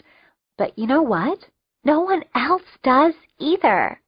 It's the one way that we're like the rest of all the people out there. I waved my arms to demonstrate world. No one ever knows what's going to happen next, I went on. People change all the time, and they're not sure how they'll end up. They might be short or tall, able to play the piano or not. They might have their mom's eyes or their dad's nose or their uncle's bald spot. It's always a mystery. It's the one constant everywhere with everyone. We're just a little more exciting, a little cooler than most. Was I good or was I good? My flock looked calmer, more cheerful. They nodded and smiled. Okay now, I said more briskly. Time for bed. I held my fist out. One by one, my flock stacked theirs on top, and then we headed up into the trees to sleep the sleep of the innocent. Well, okay, maybe not so innocent, but the sleep of the much less guilty than others, for sure. Chapter 24. You are reading Fang's blog. Welcome. You are visitor number 98,345. Greetings, faithful readers. This site has had over 600,000 hits, which is unbelievable. It's not like we're dropping Mentos into Coke bottles or anything. This is just us. But I'm glad you've tuned in. The big news of today is that we've all decided to settle down and go to regular school and stuff, and Fox is going to make a reality TV series out of it called Bird Kids in the House. They'll have like 100 cameras all over the place, and they can film Iggy cooking and Angel doing her weird stuff and Total listening to his iPod. They can film Max leading.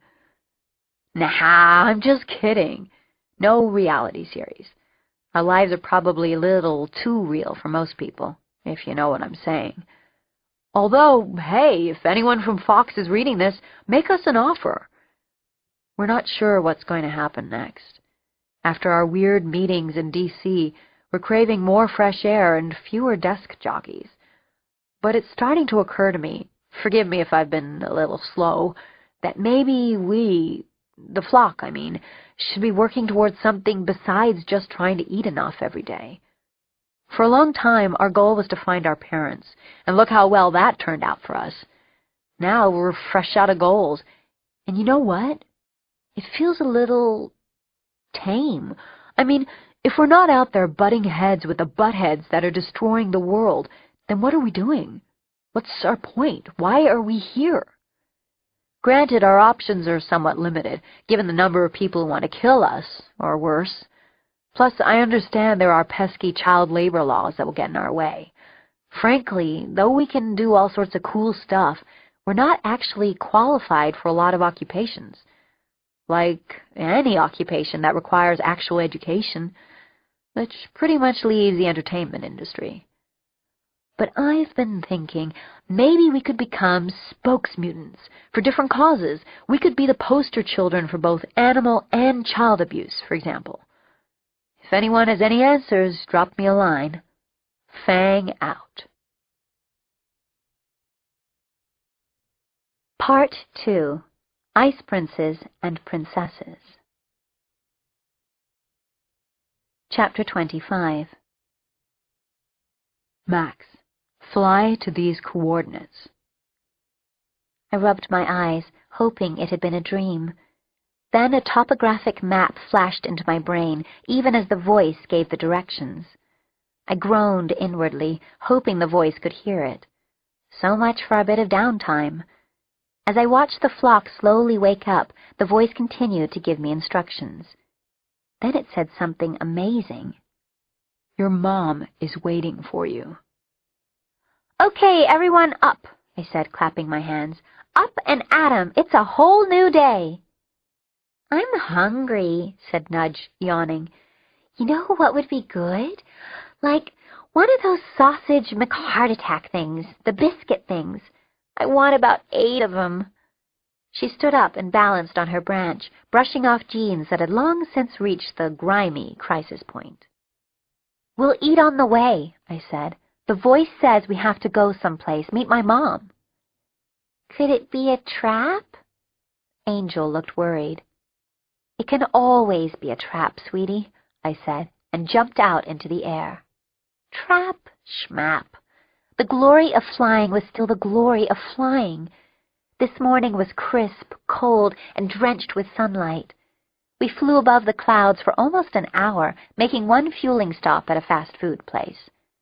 If I were a bazillionaire, I'd start a chain of healthy fast food restaurants, except stuff on the menu would actually taste good, and people would want to eat it.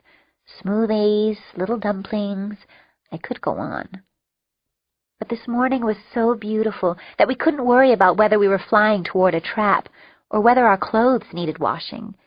This morning it was us plus air, and we soared and floated and played in updrafts, and it was as though all the jagged puzzle pieces of our weird lives had come together perfectly, here and now.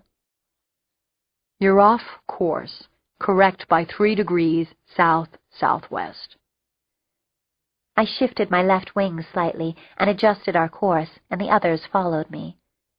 An hour later, we were at our coordinates, which corresponded to a private landing strip carved into the middle of the thick woods not far from Pittsburgh. A small gleaming white jet sat on the lone runway. 2 men in orange jumpsuits were moving traffic cones, yellow flags tucked under their arms. It all seemed, oh, so familiar, if you know what I'm saying. I mean, how many secret landing strips are tucked into hiding places all across America? Why isn't someone keeping track of this stuff? I paused in midair, my eyes narrowing. Then I saw my mom come out of the plane, looking up at the sky, shading her eyes. "Doesn't look very trappy," said Nudge. "No, but be on guard just in case," Fang said. I nodded and angled my wings back along my body, losing altitude fast. I didn't know what was waiting for us, but I was ready to find out. Chapter 26. Max!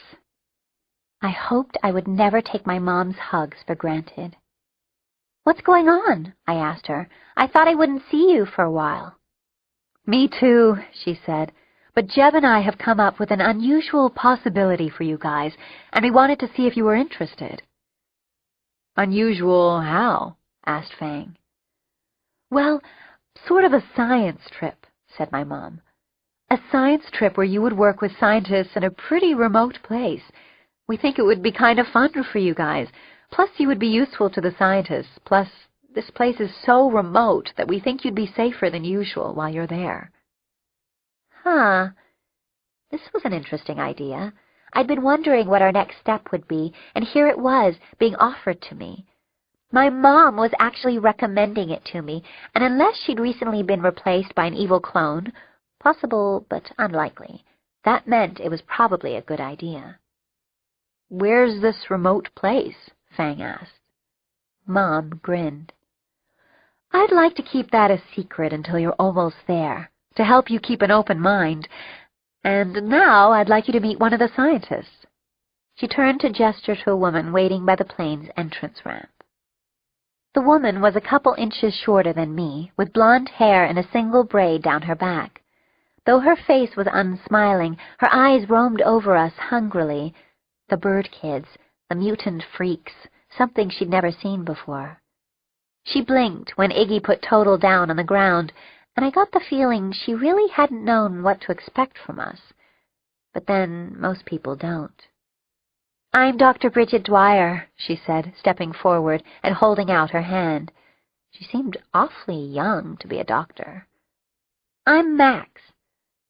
I shook her hand, and I swear she looked at mine like it was cotton candy. Then she realized it was just a hand, and the excitement faded a little from her eyes. "What's this science field trip about?" She nodded to the jet. "I'll explain once we're on board." "Uh-huh. How about you explain before we get on board?" I asked pleasantly. Yes, Mom had recommended it, but that didn't mean I had gone brain dead. Since this was her first Max encounter, I gave Dr. Dwyer a couple moments to find her sea legs. "Or we could all split now," I clarified.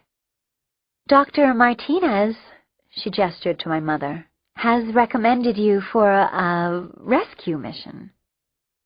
"Do tell." I crossed my arms over my chest, knowing that the flock was scanning the area intently for any signs of danger. "What or who are we rescuing?" "The world?" Chapter 27. I don't know how many of you have been on private jets, but golly, they're sweet. "It's a baby plane," Angel whispered when we first got inside the dollhouse-like interior. "It's going to grow up to be a 747 someday." It was small but very lush, all decked out, similar to the other private jet we'd been on recently. Big flat-screen TV, cushy sofas and armchairs, thick carpeting beneath our feet, little curtains on the little windows. Much nicer than most places we'd stayed in. Mom had stayed on the ground, and it had been hard, again, to say goodbye to her. Fang returned from checking out the galley and nodded to me, all clear back there.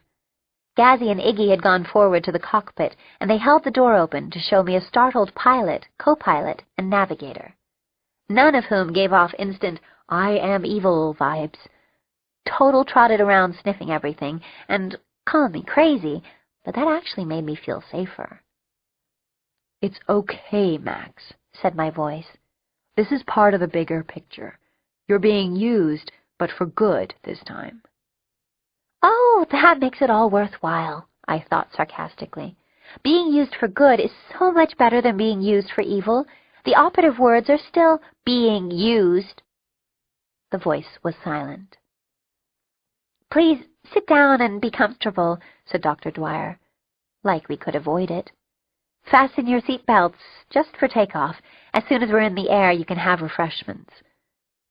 The flock and I buckled ourselves in, as did Dr. Dwyer. "Whose plane is this?" I asked. Dr. Dwyer looked up. "It belongs to Nino Pierpont," she said, and my eyebrows went up. Everyone knew he was the world's richest man, richer than any country, company, or family anywhere. So we were either in good hands or totally screwed. Only time would tell. I hoped Mom knew what she was getting us into. Total jumped up onto the sofa, and Angel buckled his seatbelt. Dr. Dwyer watched silently, and I saw her eyes roving over Angel's bulky jacket, as if she were wishing a wing would suddenly pop out. "So, where are we going?" I asked. "Please tell me someplace warm. I've had enough cold weather this winter to last me a lifetime."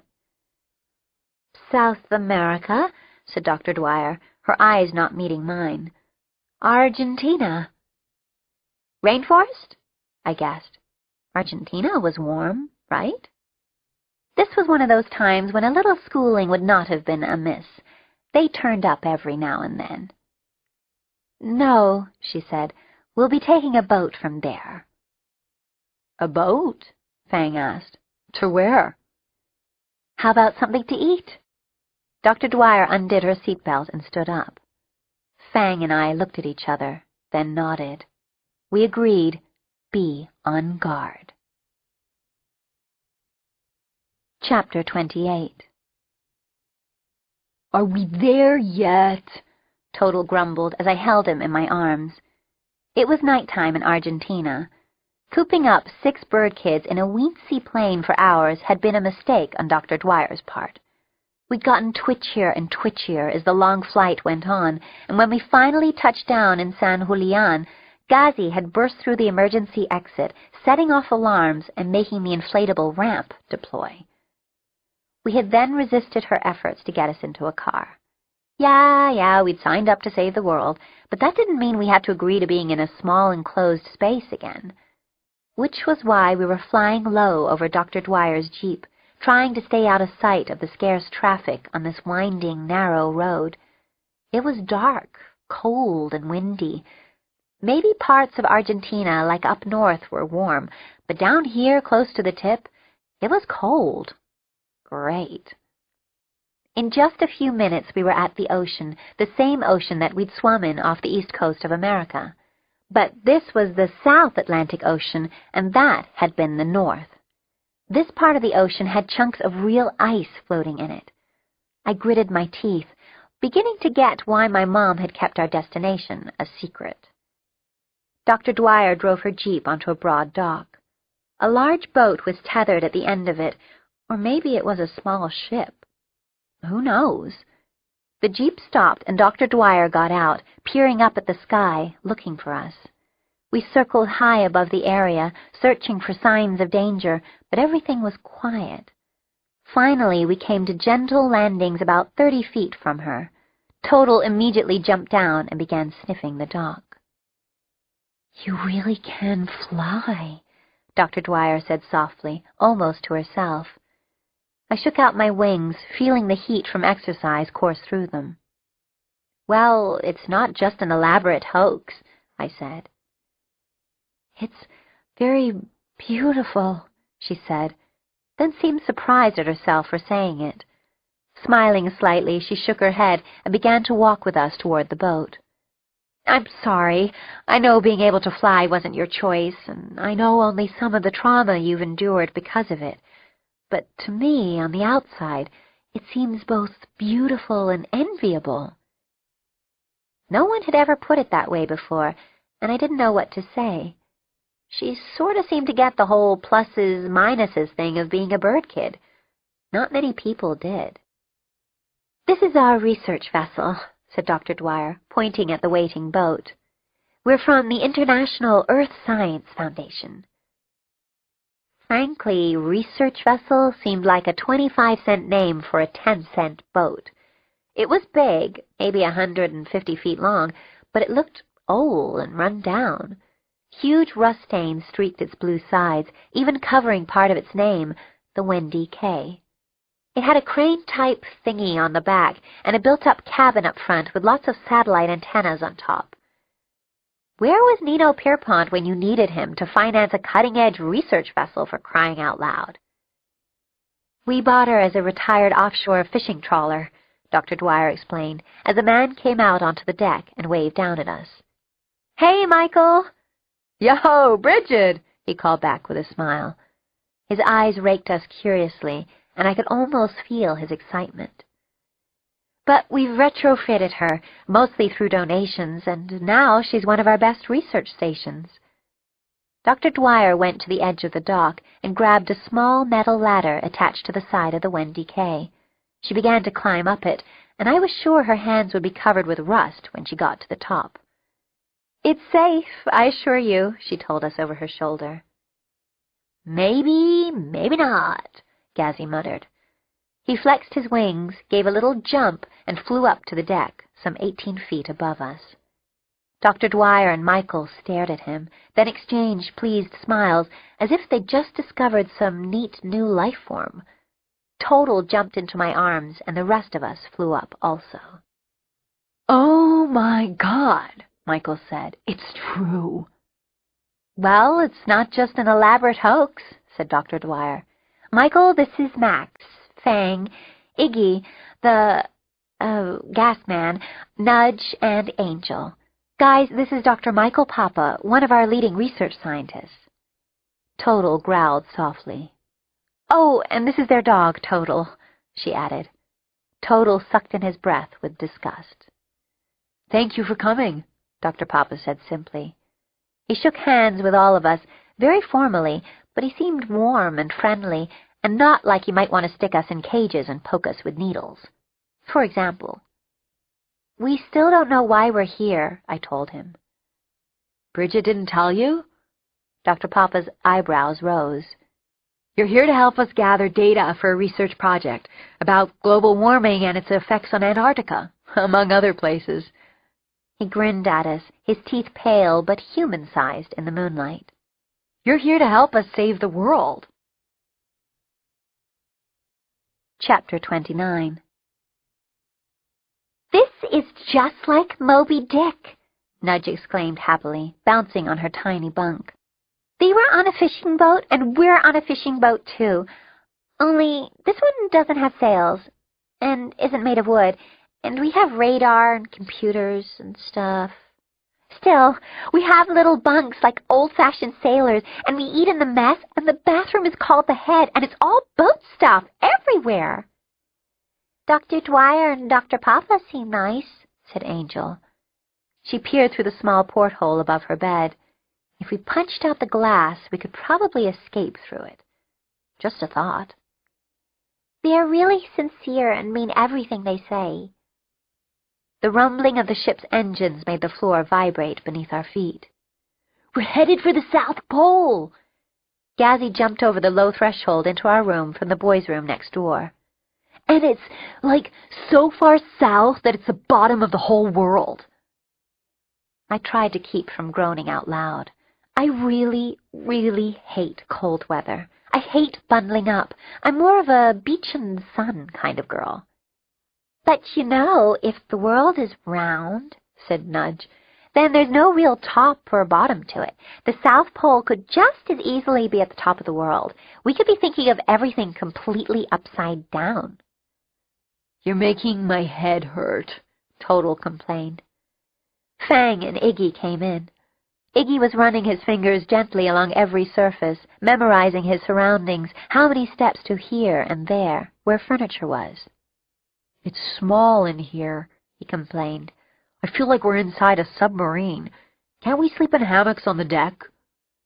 It's really cold out there, I reminded him, trying not to sound too bitter. Frankly, I'd rather be in Hawaii, Total griped, and I silently agreed with him. Can your voice send us there? We'd be lying on a beach in Kauai with drinks with little umbrellas in them. Instead, we're literally at the end of the world, doing God knows what. And what's the food going to be like on this boat? He shook his head. I am not into this plan, I can tell you. Suddenly he stopped, and his eyes widened. Well, aloha, he breathed. Dr. Papa, that name still cracked me up, was standing in our doorway. At his side, a snow-white Malamute was sizing us up with the practiced eye of a guard dog. Total stared at it, speechless. I know it's not the Hilton, but it's not too bad, Dr. Papa said with a smile. We'll try to make you as comfortable as possible. Now, if you've settled in, we can gather in the conference room. You can meet everyone, and we can try to answer your questions. Dr. Papa scratched the Malamute behind its small, triangular ears. This is Aquila, our mascot and official rescue dog. Does she talk? Angel asked. A perfectly reasonable question. Dr. Papa looked startled. No. He gave Angel an uncertain glance. Total was still dumbstruck, his mouth hanging open. Come join us, okay? Go up to the deck, and the conference room is in the forward cabin hatch. He left, and Aquila trotted after him. Aquila's pretty, Angel said, like a white teddy bear. Pretty? She's a goddess, Total said hoarsely. You're drooling on Angel's bed, said the gas man. Total swallowed. Oh, my God, she's magnificent. Do you see her cheekbones? That fur, brighter than sunlight. Iggy rolled his eyes. Total? I tried. Aquila's really pretty and all, but you know, she's just a regular dog, and... Total jerked upright, his eyes blazing. Regular dog? She's perfection. Don't you ever call her regular again. Is the Venus de Milo just a statue? Is the Mona Lisa just a painting? Is the Louvre just a museum? No, it was neat, Nudge agreed. I sighed, deciding to drop this hot potato for the time being. Okay, everyone, let's go find out what they want us to do. With any luck, we can quickly save the world and still have time to make the hot air balloon festival in New Mexico. I've always wanted to see that. Plus, it was warm there. Cool, Fang agreed, and we headed off to discover our mission. Chapter 30. The Wendy K was not the Love Boat. It had no casino, no swimming pool, no shopping atrium. It had a small gray-painted kitchen dining hall, a small gray-painted lounge with a couple of ratty built-in couches, and a small white-painted conference room with some chipped formica tables, a whiteboard, and some bookcases with bars across the front so the books wouldn't fly off the shelves in rough seas. Welcome, Dr. Dwyer said, indicating some seats. There were 7 adults in the room. Akela was lying on the floor beneath Dr. Papa's chair. Total had paused before we entered, puffed out his chest, then sauntered in as if he were a Russian wolfhound. Since he's a small black Scotty, it was an odd effect. All the grown-ups were staring at us, which we were used to. Please sit down, said Michael. As you know, I'm Dr. Michael Papa, but you can call me Michael. You know Dr. Bridget Dwyer. Can we call you Bridget? Nudge interrupted. Bridget's a neat name. Yes, of course, said Dr. Dwyer. We're pretty informal around here. I'm Melanie Bone, said another woman, the communications specialist. She had the sun-streaked tan look of someone who spent a lot of time outdoors. The others were introduced as Brian Carey, dive specialist, Emily Robertson, eco-paleontologist, Sue Ann Wong, ice specialist, whatever that was, and Paul Carey, ship's captain and brother of Brian, navigator and expert in South Polar wildlife. They all seemed nice, but they all had a scientist's rabid curiosity, and I felt their eyes boring into us as if making us into Swiss cheese. Okay, I said, standing up. I gauged the width of the room, about 15 feet, just barely enough. Let's just get this out of the way. I looked behind me to make sure there was space, then rolled my shoulders and unfolded my wings slowly, trying not to whap anyone on the head. The scientist stared at me, transfixed, as my wings stretched out farther and farther. Nudge ducked as one passed over her head, and then they were mostly extended, almost 14 feet across. I must say, I do have pretty wings. They were lighter brown than my hair, but not as tawny as Nudge's. My primary feathers, the big ones along the bottom outside edges, are streaked with black and white. The secondaries are streaked white and brown. On the underside of my wings, the covert feathers are a soft ivory color, and over the tops and down the backs of my wings, I have shiny, strong brown feathers fading perfectly into the primaries. My wings kick butt. So they're not connected to your arms, Melanie Bone said unnecessarily. I shook my head. Nope, we have 6 limbs. Like dragons, Nudge said helpfully. I grinned at her. Like insects, said the gas man. They're so big, said Emily Robertson. They're beautiful. Thanks, I said, feeling self-conscious. They have to be big because we're bigger and heavier, proportionally, than birds. How much do you weigh? Paul Carey looked as though he wanted to take notes. Then he winced. Sorry, I mean... A bit less than 100 pounds, I answered. The reason I don't look like a skeleton is that our bones and muscles are made differently, lighter. So even though I'm 5'8", I look slender at 97 pounds, but not grotesquely skinny. They nodded. Do you identify as a human or as a bird? Bridget asked. No one had ever asked me that before. I don't know, I said slowly. I look in the mirror and see a girl. I have hands and feet, but when I'm up in the sky and the ground is far below, I feel my wings working, and I know I can get oxygen out of thin, high air. It doesn't feel very human. Which is pretty much the most unguarded, touchy-feely, heart-on-my-sleeve thing I've ever said. I folded my wings in as my face flushed. I felt naked and stupid and wished I'd kept my big mouth shut. Cheeks burning, I slumped down in my chair, not looking at anyone. I feel more human, I think, Nudge said cheerfully. I like clothes and fashion and doing my hair. The stuff I like is what kids like, what people like. Music and movies and reading. I mean, I never want to make a nest for myself or anything. We all laughed, and for once I was relieved at Nudge's chattiness. I don't feel all that human, said Angel, looking thoughtful. Fang tapped my leg with his foot under the table, as if to say, there's a surprise. I'm not sure what I see when I look in the mirror, Angel went on. You have to remember that she was only 6. When I think of me, I picture someone with wings. I know I'm not normal. There aren't any kids to hang out with who are like me, besides the flock. I know I don't fit in anywhere. She turned big blue eyes on Michael, who was gazing at her intently. This world isn't set up for people like me. Like us. She gestured to include the rest of the flock. Nothing in this world is designed for us, designed to make us comfortable. We always stick out. We always make do. People want us, or want us dead, because of what we are, not who we are. It's hard. The room was silent. The grown-ups had stricken looks on their faces like they actually cared. It was pretty heartbreaking to think of a little kid like Angel having those kinds of feelings. No one knew what to say, except Total.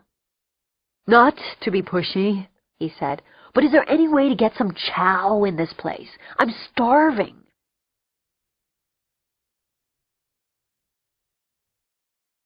Chapter 31. Apparently their briefing had not mentioned the talking dog. Even Akela seemed surprised, cocking her head to one side and looking at Total. We kids just sat there, since we were, unfortunately, all too used to hearing Total talk. A sandwich would be nice, Nudge said, breaking the silence. Yes, of course, said Melanie Bone, recovering from her shock. 20 minutes later, we were scarfing down sandwiches and watching a PowerPoint presentation about global warming. Global warming is probably the most significant disaster modern society has had to face, said Sue-Ann Wong. Clearly she hasn't seen this season's platform wedges, Total sniffed. I nudged him with my elbow. If mankind continues with its current energy use habits, there's a probability that sea levels could rise by up to 20 feet within 100 years, Emily Robertson added. So we'll all have beach houses? Gazzy asked. Cool! Paul Carey shook his head. Not cool. It means that most countries will lose a lot of coastal land, plus the wildlife and ecosystems that flourish there. Many states and countries will be smaller, which means more people moving inland.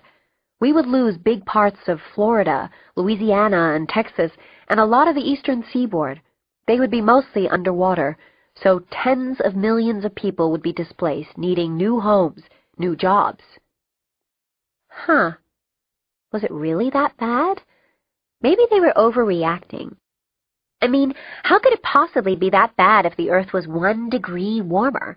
It just seemed as if the whole world would become like Hawaii or the Bahamas. Fabulous places. Wouldn't we be able to grow more food if there were more warmer places? How much wheat were we harvesting in Siberia? What the heck is global warming? Iggy asked. Basically, it's a buildup of certain gases, like carbon dioxide in our atmosphere, said Melanie. The Earth's atmosphere traps them there, and they act like a blanket. It's making the average temperature of the oceans and the air slowly rise.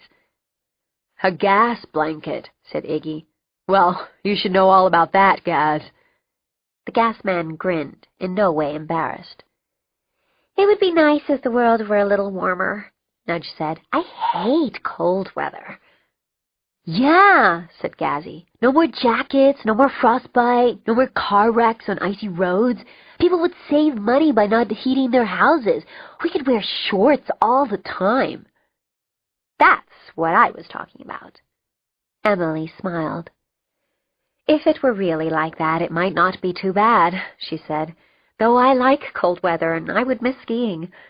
But the problem is that one little change in the Earth's temperature causes all sorts of other changes, like falling dominoes. Besides the catastrophic loss of land all over the world, even a slight temperature rise causes more extreme weather everywhere, Paul explained. We already have more hurricanes, tornadoes, tsunamis, earthquakes, and rainfall just because the Earth's temperature has risen barely more than a degree in the last 100 years. On the other hand, we have more droughts and more wildfires as well. The slideshow had pictures of Indonesia after its tsunami and the Gulf Coast of Louisiana and Mississippi after Hurricane Katrina. We saw pictures of deserts where there had once been crops and lots of dead cattle and horses and fish whose water had dried up. But hadn't stuff like that happened in every century? The Earth had never been totally calm and perfect. There were hurricanes and floods and droughts thousands of years ago, before all this global warming stuff. The rising temperature affects crops and plants everywhere, said Bridget. Trees are germinating an average of 10 days earlier. Plants everywhere are blooming earlier. Plants that need cooler weather are slowly moving northward. Plants that thrive in warmer temperatures are more widespread than ever. Again, I wasn't sure why this was a problem. 10 days was a tiny amount of time. And that's bad because... Total put his paws on the table. Can I have a Coke or something? Don't give him soda, I said quickly. He'll be hiccuping all night. We don't have any soda, said Michael apologetically, as Total glared at me. Just water, tea, or coffee.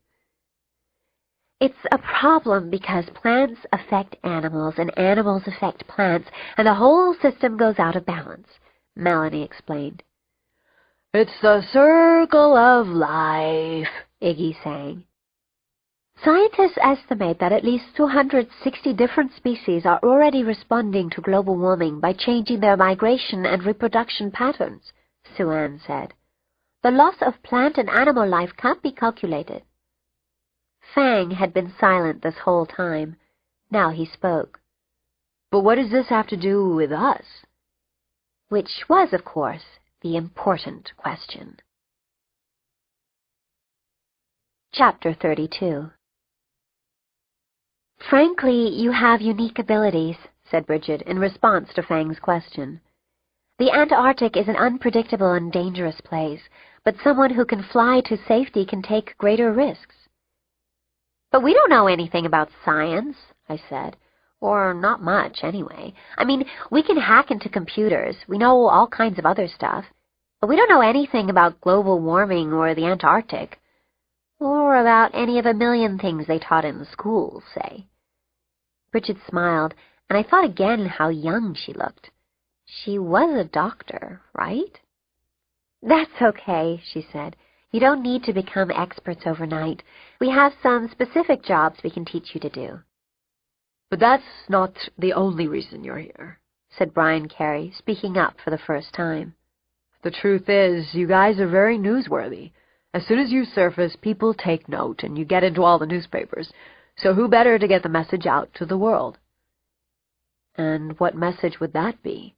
Fang asked quietly, looking at Bridget. That our government needs to take global warming seriously, she said directly to Fang. That we need to develop alternative fuel sources right now. That we need to slash our emissions of greenhouse gases. Plus, we need to do all we can to slow down the extinction by the year 2050 of more than 1 million species of animals, insects, and plants. What if we don't believe all that stuff? I asked, and Melanie drew back and blinked. Had the file on me not mentioned my whole uncooperative thing? We won't ask you to do anything you don't believe in, she said sincerely. If, after working with us, you don't think what we're doing is worthwhile, then you're free to leave and you don't have to publicize our cause. You're free to leave at any time, Bridget said quickly. The only reason you're here is that Dr. Valencia Martinez recommended you. I took a course from her when I was getting my doctorate, and we've kept in touch. She called me a few days ago. That made sense. I still got a little thrill every time I realized that Dr. Martinez was my mom. That would never wear off. "Okay," I said. "We need to think about this and talk it over. Me and the flock, I mean." "Of course," said Michael. "Let us know if you need any more information. Are you guys still hungry?" "We're always hungry," said Nudge. "We need between 3,000 and 4,000 calories a day," I explained, "when it's warm." The scientists unsuccessfully tried to hide their surprise. Well, let's see what we can rustle up," said Bridget, leading the way to the galley. "Thanks," said Fang. "Appreciate it." I watched him follow her out the door, his dark head maybe 6 inches higher than hers. She looked back at him and smiled, and that's when I got an icky feeling in the pit of my stomach. Chapter 33. Let me tell you, it was cozy in the tiny galley, which was so small that Fang had to totally squeeze in next to Bridget on the bench. Just too freaking cozy for words. Beneath Gazzy and Nudge's excited chatter, I could follow the low undercurrent of Fang and Bridget playing the get-to-know-you game.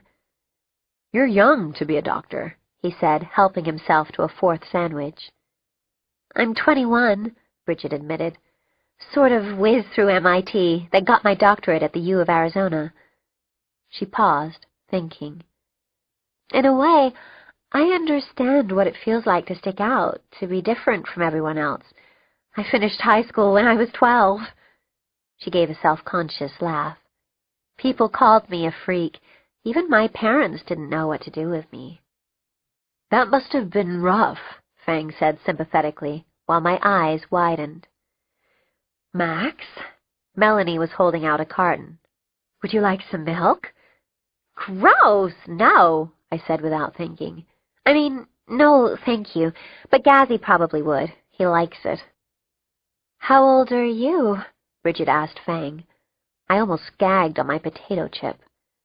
14, I think, Fang said.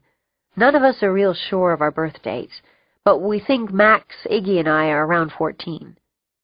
"You seem older," Bridget murmured, and I shot to my feet, unable to bear this a second longer.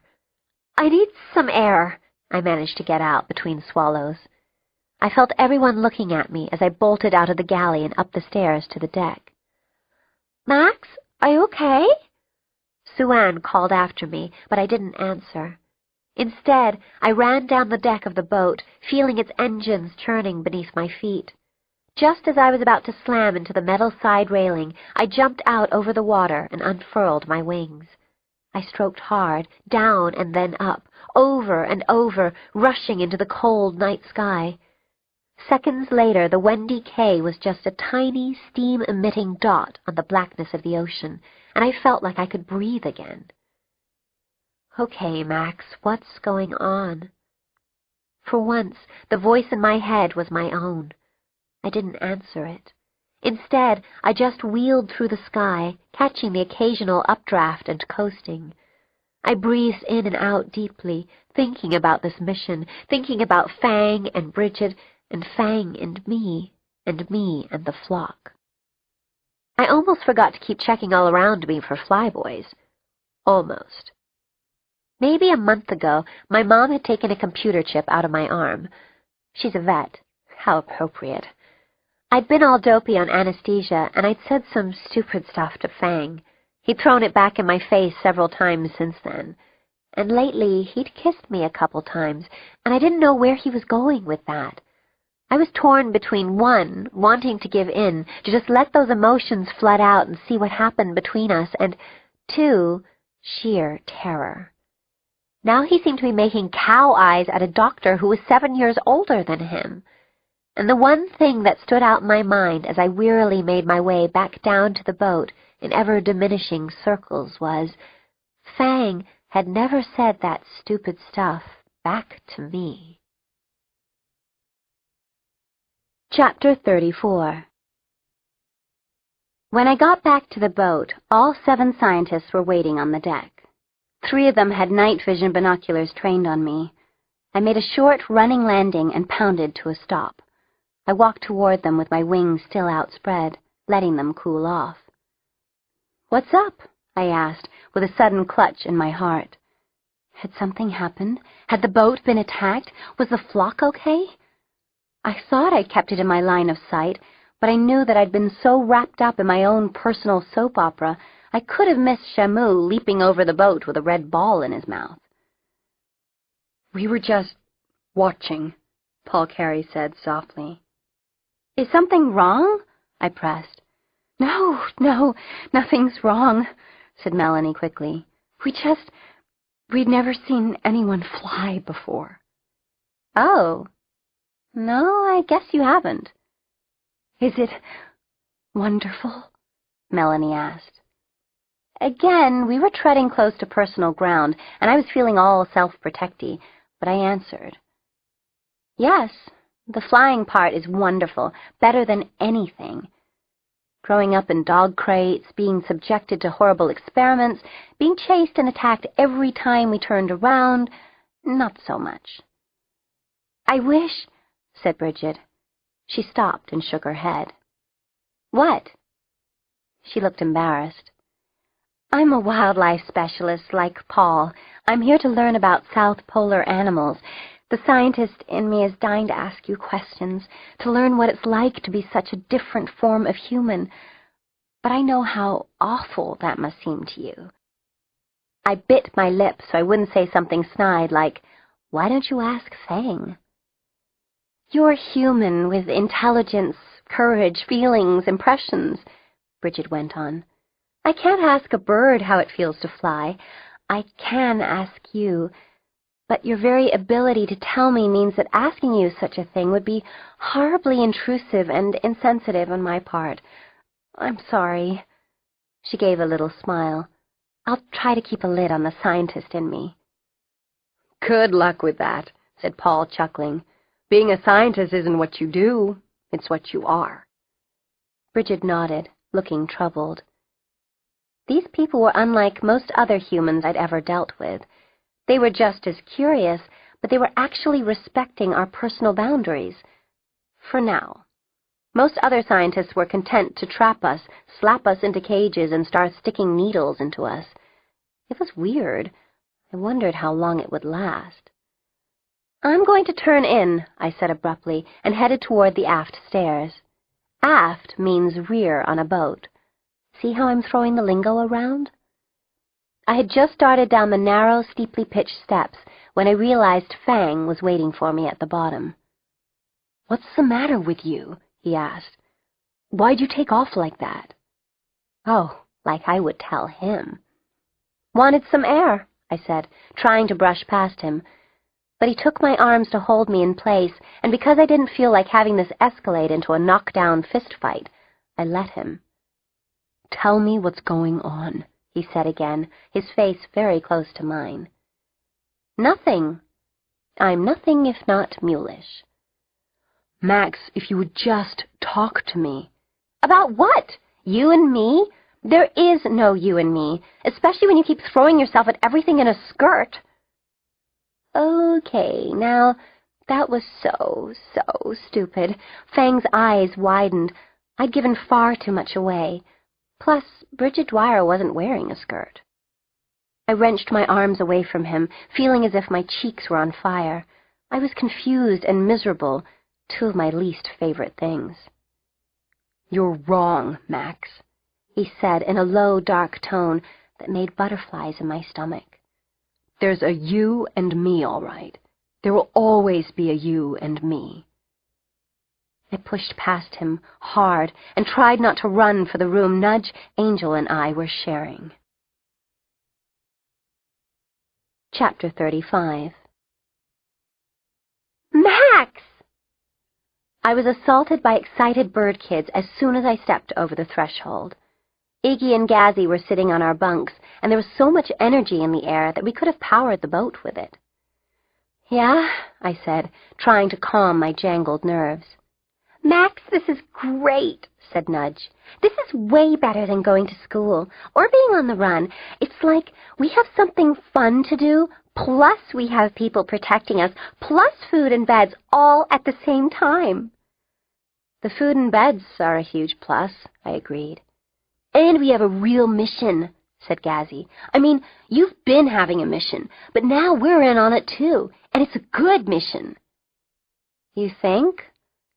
I looked for a place to sit down and finally chose the tiny chair at the tiny built-in desk as my only option. Total was stretched out on Angel's bunk, not sleeping, just sighing heavily from time to time. Yeah, I think, said Gazzy. It's pretty cool, said Iggy. Despite being cooped up like sardines in this can, it still makes sense. I'd like to do some actual good, instead of just trying to thwart bad all the time. What's wrong with him? I jerked a thumb at Total just as Fang joined us. I didn't look at him and was furious to feel my cheeks heat up again. Angel patted Total's small black head. I think it's Aquila, she confided. Cruelty, thy name is woman, Total moaned. Or rather, dog. She won't talk to him, Gazzy told me. Total, she doesn't talk, I pointed out. She won't even talk to me in the universal language, Total said. French, Angel said knowingly. Love hurts, Fang said, almost to himself. Oh, shut up, I snapped, which made 5 heads swivel toward me. I wanted to spit. Let's talk about something interesting, I said pointedly. Fang plus Bridget equals pain. Check. Fang plus me equals confusion and also pain and fear. Check. Mission to save the world. Scary, challenging, uncertain, possibly very worthwhile. Check. Total in love with a Malamute? That I could handle. What's the problem, Total? She won't give me the time of day, Total said wearily. I can't blame her. Look at her. She's purebred, classy, important, tall. I'm a short mutant with no papers, always on the run, hanging out with hunted criminals. Hey, I said. You've stolen 3 cars, Total pointed out, that I know of, plus breaking and entering, assault.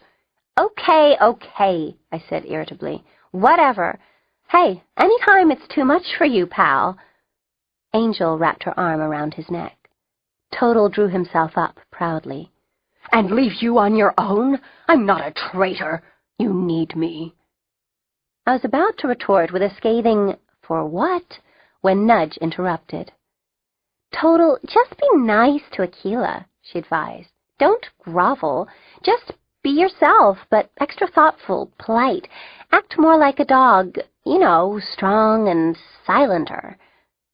Total seemed to take this in, nodding thoughtfully. Now, about the mission, said Nudge. I'm all for it. I mean, it's cold here, which sucks, but I like these people. I say we stay for a while. Me too, said Gazzy. They were all waiting for me. I didn't want to argue with them about jumping on the global warming bandwagon. What the hey? We had food and beds. All right, I said, and they erupted into cheers. Let's stay for a while. Chapter 36. You need a jacket, I told Total the next day. We were on the upper deck, and it was, hey, really cold. The scientists had all sorts of cold weather gear for us kids, so we were okay. They hadn't even minded us slicing long slits in the backs.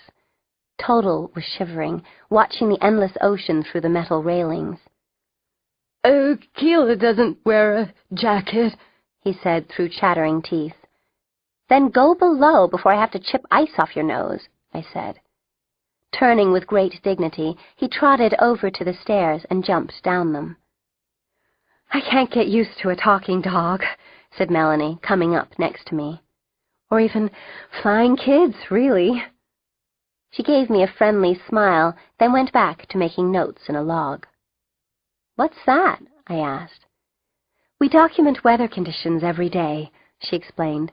Air temperature, barometric pressure, water temperature, wind direction and speed, what the seas are like.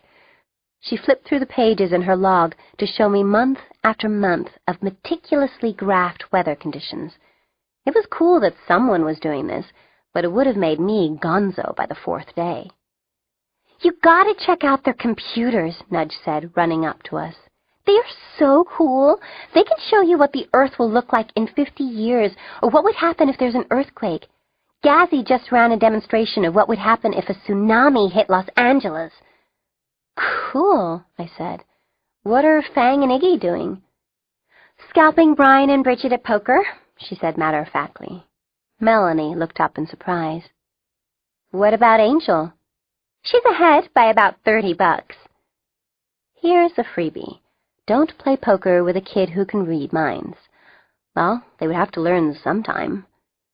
"How long have you been here?" I asked Melanie out of sheer boredom. I don't usually bother getting to know people because A, I don't trust any of them, B, we're usually leaving soon and in a hurry, and C, they're usually trying to kill us. The only humans I'd ever met and liked were my mom and my half-sister, Ella. "I've been part of an Antarctica team for 5 years, she said. She put a small plastic container in a claw-like thing, which she lowered over the boat's side on a rope. "Off and on. We're privately funded, so every once in a while we run out of money and have to scramble." She looked at me curiously. "How long have you been on the run? Dr. Martinez warned us we'd have to take extra measures to keep you safe." I decided it wouldn't be a disaster to tell her. "We've been on our own for more than 2 years. On the run for, 6 months? It feels like forever." She nodded sympathetically. Just then, Angel appeared on deck, stuffing a wad of money into her pocket. "Whales," she said. Chapter 37. "Huh?" I said. Angel nodded toward the ocean. "Whales. I wanted to see them." Melanie drew up her water sample. "Yes, we'll probably see some before too long. There are 8 different species of whales in this region." "We're going to see 'em now," said Angel, moving to the railing. Smiling, Melanie said, "We'll definitely see them at some point." "No, they're here," said Angel, pointing. "They're curious. They think this boat smells yucky." "What?" Melanie said, just as the biggest gold-dang animal I've ever seen suddenly burst out of the ocean. I gasped. It was like a gray and black wall of wet skin, almost filling my vision. It was super close, maybe 40 feet away, and it got about 2/3 of its body above water before crashing back down in a ginormous belly flop that rocked our boat. Angel smiled. "That was a humpback," said Melanie. "They love to throw themselves out of the water. You think he was curious?" "She," Angel said absently, watching the water. "She's curious. There's a bunch of them down there." Paul Carey came out of the pilot house.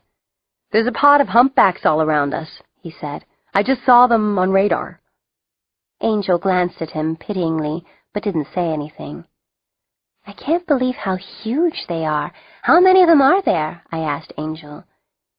"Can't tell," she said slowly. "They're all thinking at once. Maybe 25? Melanie's brow wrinkled, and she looked at Paul, who shrugged. "They're babies," said Angel. "They want to come closer, but their moms are saying no. Their moms know the boat is unnatural and shouldn't be here, but they're mostly curious, not mad or anything." Paul looked at Angel. "Do you like making up stories about things you see?" He sounded friendly, not trying to be insulting. Angel gazed at him seriously. "I'm not making things up." "Uh-oh." She turned quickly, and 2 seconds later another whale suddenly breached even closer to us, leaping almost entirely out of the water and then crashing down. It looked so fun. "He was showing off," Angel told me, "like a teenager." "Are we missing something here?" Melanie asked. "I don't understand." "I'm not just a weird little kid," Angel told Paul, whose eyes widened. "Well, actually, I guess I am a weird little kid, but not in the way you're thinking." I'm not thinking, Paul began, but Angel shook her head. My file should have told you, she explained. I can hear what people are thinking. I decided not to mention that often she could also control what people were thinking. Angel patted her pocket of poker winnings regretfully, as if realizing she wouldn't be able to pull that again on this crew. Not just people, but most animals, too. I heard the whales thinking and came up to see them. Paul and Melanie were at a loss for words. Get used to it, I thought. Chapter 38. It was hard having to stay on the Wendy K, taking 3 days to get from Argentina to Antarctica when we could have flown it in about 5 hours. We did go for nice, long flights a couple of times a day. The air was cold, but no colder than it was at 25,000 feet, which was well below freezing. We found out that frigid air didn't bother us as long as we were moving, but standing around on the ship's deck got pretty uncomfortable. Total broke down and consented to wear a small down dog coat. Akela had worn it as a puppy, during a record-setting cold spell when it was like 80 below zero. Land ahoy! Gazzy shouted from 500 feet in the air. He pointed into the distance where I could see a white island sticking up out of the ocean. Michael Papa squinted at the horizon. It should be visible pretty soon, he said. The air is so clear here that we get great visibility. It's visible now, I told him. We have really good eyesight, like hawks. He nodded, digesting this, and again I saw the look of almost envy that I'd seen on all these scientists' faces from time to time. No one had ever been truly envious of our abilities before, and it was a cool feeling, the bird kid version of being a football captain or homecoming queen. Sort of. I see gray, like rocks, I told Michael. I thought everything was covered in snow. Virtually everything is, he said. But along the coasts and some of the outer islands, there are thin strips of bare rock where glaciers have broken off. Also, it's summer here now, since the seasons are reversed, so things aren't as icy as they can be. I see red buildings. I don't see a thing yet, Michael said regretfully. But yes, the buildings are usually bright red or bright lime green, to stand out as much as possible. Like if there's a blizzard? Uh-huh. Though here, blizzards just mean ferocious winds blowing snow and ice around. Hardly any new snow ever falls. Almost never. That's so weird, I said. What's weird? Fang asked, making me jump. I hadn't heard him come up behind me, as usual. For the past 2 days, I'd been kind of avoiding him. I'd stood back and watched as he and Bridget Dwyer struck up a mutual admiration society. She didn't flirt with him, but they hung out together a lot, and every time I saw their heads bent over a computer screen or map, it made my stomach clench. Also my teeth. And my fists. That it doesn't snow here, I said. Not a lot of precipitation. Fang nodded. Bridget says the air here is some of the driest on Earth. I guess you'll be glad to get off the boat, Michael said. We'll be staying in the guest quarters at the Lucier station. They get tourists there every year. I didn't realize we'd be around a bunch of other people, I said slowly. I'd gotten almost, well, comfortable is a strong word, but somewhat less tense, which is about as good as I ever get, around the scientists on board the Wendy K. I didn't want to start over with a bunch of strangers, especially given the Explodo pizza in Washington.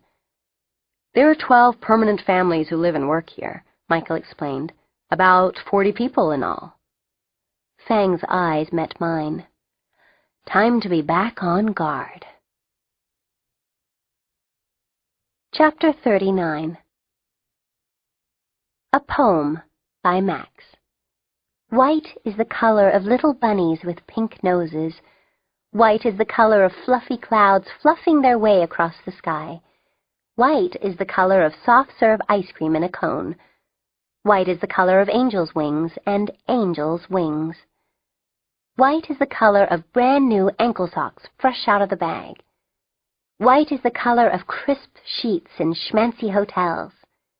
White is the color of every last freaking gold-danged thing you see for endless miles and miles if you happen to be in Antarctica trying to save the world, which now you aren't so sure you can do because you feel like if you see any more whiteness, Wonder Bread, someone's underwear, teeth, you will completely and totally lose your ever-lovin' mind and wind up pushing a grocery cart full of empty cans around New York City, muttering to yourself. That was my first poem ever. Okay, so it's not Shakespeare, but I liked it. We tied up at the Lucier Station's dock, next to a couple other boats. Awaiting us were a bunch of bright red metal buildings built up on stilts. "They're expecting us," said Sue Ann, motioning to the first building. "We can go in, meet some people, and they'll show us to the guest quarters." "Okay," I said, teeth prepared to clench, pre-battle adrenaline starting to trickle into my veins. There was no green, no trees, no shrubs, no grass, no weeds. There were also no sidewalks, no trash, no skyscrapers, no cars. It was completely different from anything we'd ever seen before, and suddenly the phrase polar opposites made a lot more sense. "This is like being on the moon," Nudge said in an awed voice. "It's so clean." "We're explorers," said Gazzy happily. "We might see stuff no one else has ever seen." I looked at my flock. Each of them seemed a little nervous and a lot excited. They had a real purpose beyond just cleaning their rooms or keeping watch or finding food. Even if that real purpose was concocted by scientists to create needless panic in the populace, still. The kids felt as though they could help. Clearly, they just wanted to forget that this time, 3 weeks ago, we'd been fighting for our lives again. And, why would any kid want to forget that? If they really liked being here, really, really liked it, would they still come with me when it was time to leave? Because no matter what happened here, or how much they felt they were helping, we would still eventually have to leave. We always leave. This reality check brought to you by Max. You're welcome. Fang and Iggy were facing away from the station buildings in the direction of the endless whitescape. Fang stood out against the ice as if carved out of black marble. He turned and motioned me over with a nod. "Gosh, lots of white, huh?" I said, bouncing on my heels, already feeling the cold. "Yeah," Iggy said, in a weird voice. "You're actually not missing that much, Ig," I told him. "It's not like other places where there's tons of different stuff to see. Everything here is pretty much white. Lots of sharp white edges." Fang touched my hand, and I turned to him. He nodded at Iggy. "I know," said Iggy. "I can see it." Chapter 40. Okay, I'm going to float out a theory here, and maybe it's crap, but I'm thinking that the complete absence of color had something to do with the blind kid suddenly being able to see stuff. 'Cause he really could. I waved my hand in front of his face, and he blinked and pulled away. "What are you doing?" he asked, frowning. I let my jaw drop open, looking from him to Fang and back, and then Iggy was smiling huge in a way he hardly ever does, and Fang was grinning in a way he hardly ever does, and I felt like skipping around like a ballerina, which I promise you I never, ever do. "What's going on?" Gazzy asked, coming over to us. "Iggy can see," I said, still unable to believe it. Excitedly, Iggy whirled to see the gas man, and then stopped dead, frowning. He blinked several times. It's gone," he said in a hollow voice. "What? "You could see?" Gazzy asked. Iggy turned around again, his head hanging. He sighed heavily, then stiffened. "No, I can see again. I see the White Mountains again." So here's the deal. Iggy could see whiteness. He could see the shapes of the cliffs and glaciers, the occasional gray rocks jutting out from the snow, the horizon line where land met sky. When he turned around, the ocean, the rocky shore, everything went blank. "I'm cold," I said, after we'd been standing around looking at Iggy look at stuff for a while. "Let's go inside." Lucier Station consisted of about 15 metal buildings raised up on steel stilts. Some of them were connected, like stepping stones, going up the nearest hill. A few stood alone. Most of them had snowcats and bobsleds and ice trucks parked underneath. We climbed the stairs, and once again Iggy had to rely on touching the hem of my jacket and concentrating on the sounds around him. I could feel him seething with disappointment. The door of the building opened into an airlock. We took off our jackets and stuff there, then went through another door into the actual station. We met the scientists who lived and worked at the station, ignoring their curious looks and unspoken questions. They showed us to the guest quarters, which were in a separate metal hut. It was small but cozy and comfortable, with one room full of bunk beds, 4 high, a small living room, a bathroom, and a tiny kitchen. "Hey!" said Bridget, knocking on our door. "You guys want to see some penguins?" "Yeah," Iggy muttered bitterly. "Make him stand against a white cliff." Fang and I looked at each other. Some of us had had new skills show up lately. Would Iggy's be his eyesight? And here's another question. When was all our world saving going to start? Chapter 41. The Uber director's assistant looked up from a computer monitor. "The mutants have arrived at the station, sir, as expected." The Uber director couldn't nod, but he blinked. "They're all together? None of them stayed on the boat?" "No, sir." The assistant gestured to his monitor and pressed a button. Instantly, the screen showed a somewhat grainy image of the 6 mutant children trooping across packed snowdrifts toward the Lucier station. The screen split, and the other half showed a still image taken from inside the dining hall of the Wendy K. Quickly, the assistant zoomed in on the faces of the small group heading inside the station and compared them with close-ups of the faces on the boat. They matched.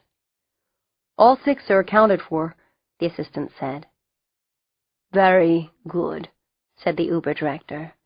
"Send a message to our contact, saying that the schedule will continue as planned."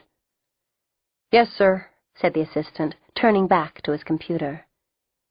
The Uber director sent a thought command, and moments later the door opened. A hulking creature almost 7 feet tall and easily over 300 pounds stepped into the room. "Ah, Gozen," said the Uber director.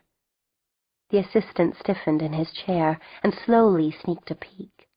If the soldiers creeped him out, this Gozen thing positively terrified him. Not only was he huge, but he had a human face patched onto a Frankenstein body. A curved, shiny metal plate covered part of his bare skull where they couldn't get skin to grow. One arm was a foot longer than the other, and the hand had metal spikes grafted onto the knuckle bones. His other arm, tinted faintly greenish, as if the circulation had never worked properly, was hugely veined and muscled, the result of injecting human growth hormone directly into the flesh. The face was human, but when the creature spoke, you could clearly see the bolts and jawbone right beneath the skin. Just the other day, the assistant had seen Gozen reach out, snatch a songbird from the air, and casually break its neck, tossing the light, brightly colored body aside. The assistant didn't know whether Gozen had morals or ethics or any sense of right or wrong. Mostly, what he had been given was extreme, astonishing power. "Gozen," the Uber director said again, as the hulking thing stood near him, at attention. "It's almost time. Prepare your troops." "Yes, sir," Gozen said without moving. His voice sounded like a tape of a human voice, played too slowly. A chill went down the assistant's back. Chapter 42. As it turned out, All the world's savings started the next day. Now, someone who doesn't know better might think that playing with penguins wouldn't really do a lot to prevent the apocalypse, but hey, we were just there to help. Look at this! I'm a penguin! Angel yelled, flinging herself onto her stomach and sliding down a steep, hard-packed snow slope. She raced incredibly fast toward the bottom, where about 20 emperor penguins waited for her, flapping their wings. Me next! Gazzy didn't wait for Angel to get out of the way. He just threw himself down the slope, cackling maniacally. He collided with her, of course, causing her to skid into a few penguins who, frankly, should have been paying more attention.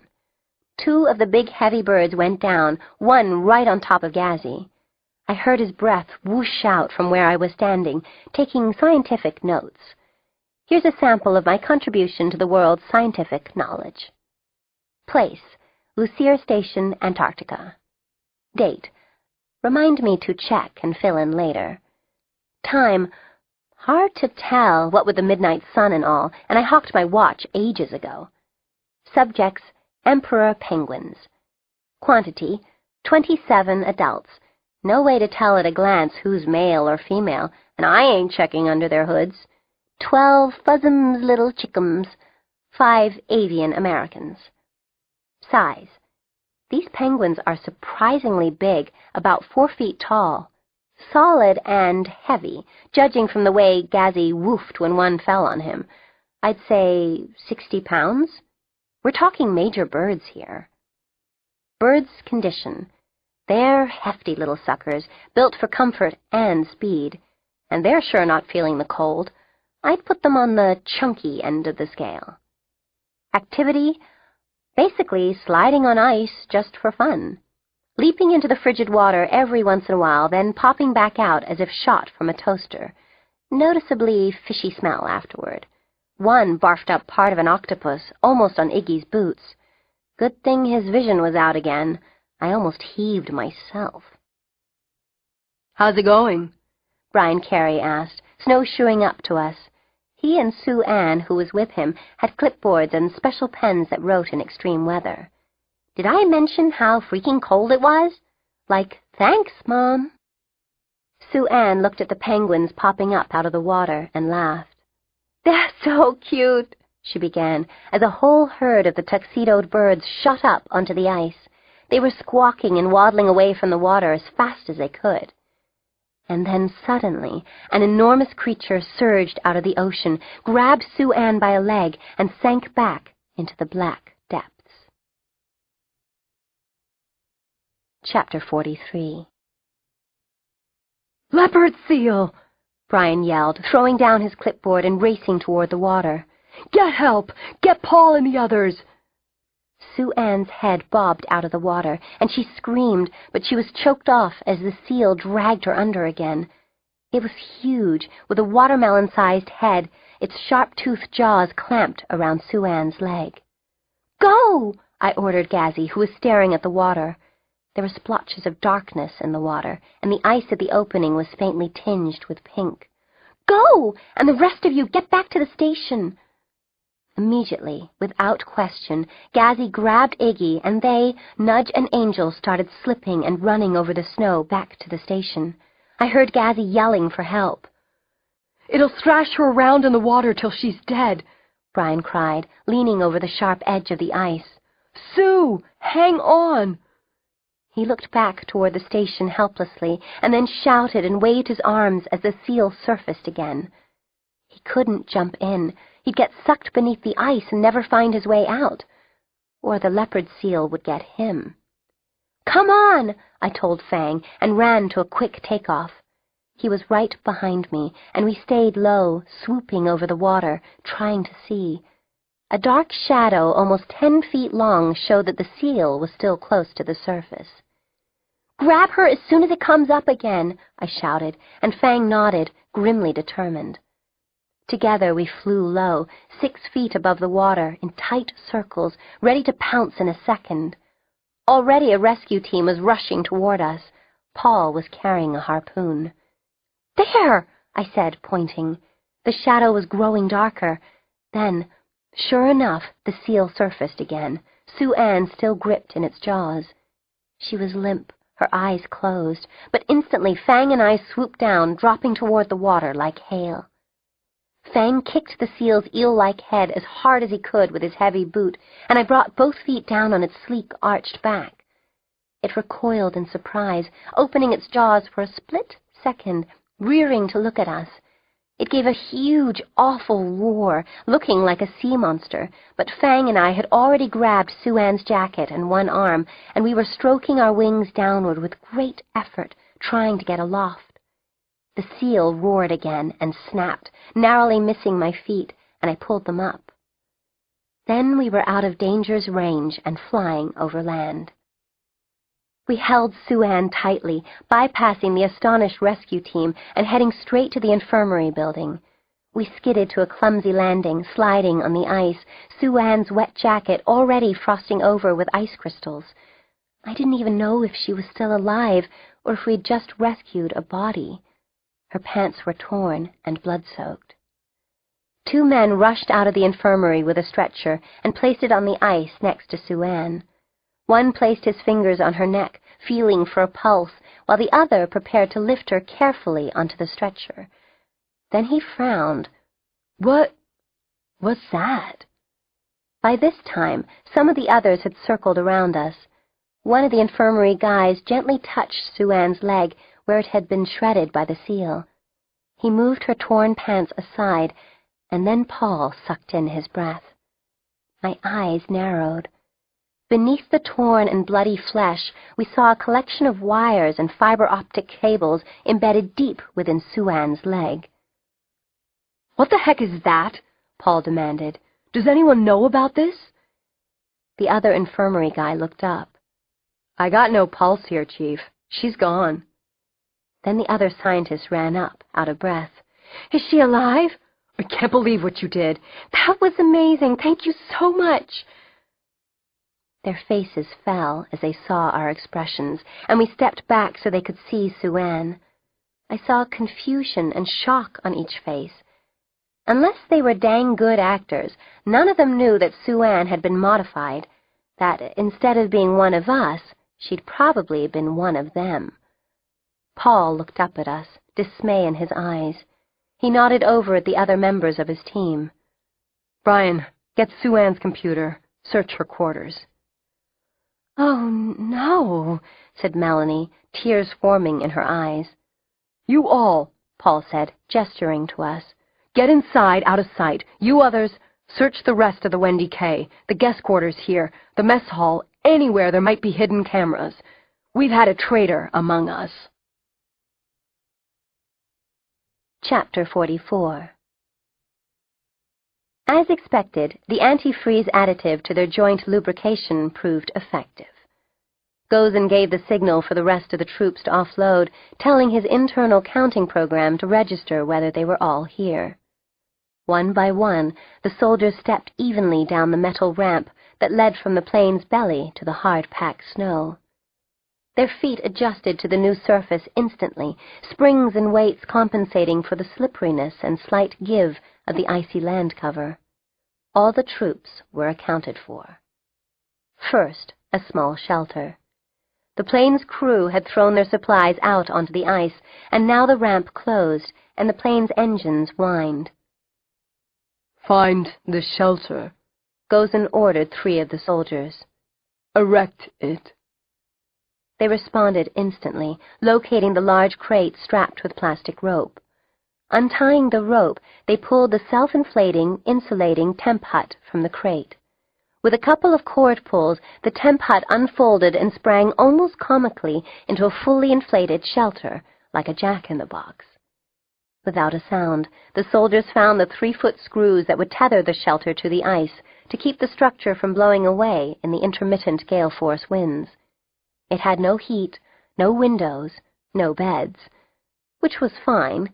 Since the soldiers weren't human, weren't even alive, that was no problem. The first pair of recon scouts were ready to report. Yes? Gozen's voice wasn't nearly as mechanical as those of Generation K. It had some inflection and a more normal tone. There's a problem, the scout reported. One of our contacts has been damaged. She has sent no signal for the past 5 hours. Surveillance tapes show that she was attacked. She is presumed dead. Gozin considered. In all likelihood, the plan could continue. First, a report to the Uber director detailing what he could find out about their contact. Then he would sit back and wait for the right opportunity. It shouldn't take long. His job was to eliminate the dangerous mutants. The Uber director hadn't specified how, or how long he could take doing it, or how much pleasure he could get from it. All those things were up to him. Get into the shelter, Gozin told his troops. Chapter 45. You are reading Fang's blog. Welcome. Your visitor number 545,422.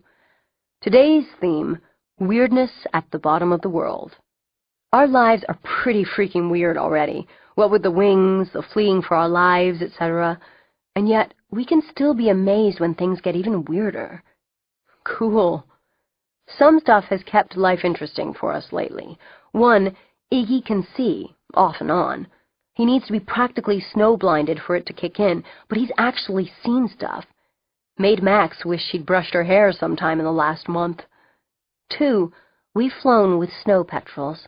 They're beautiful white birds, about pigeon size, that are all over the place here. They're like flying pureness, to sound stupid and goofy. If Angel were an actual 100% bird, she'd be a snow petrel. The gas man would be an emu.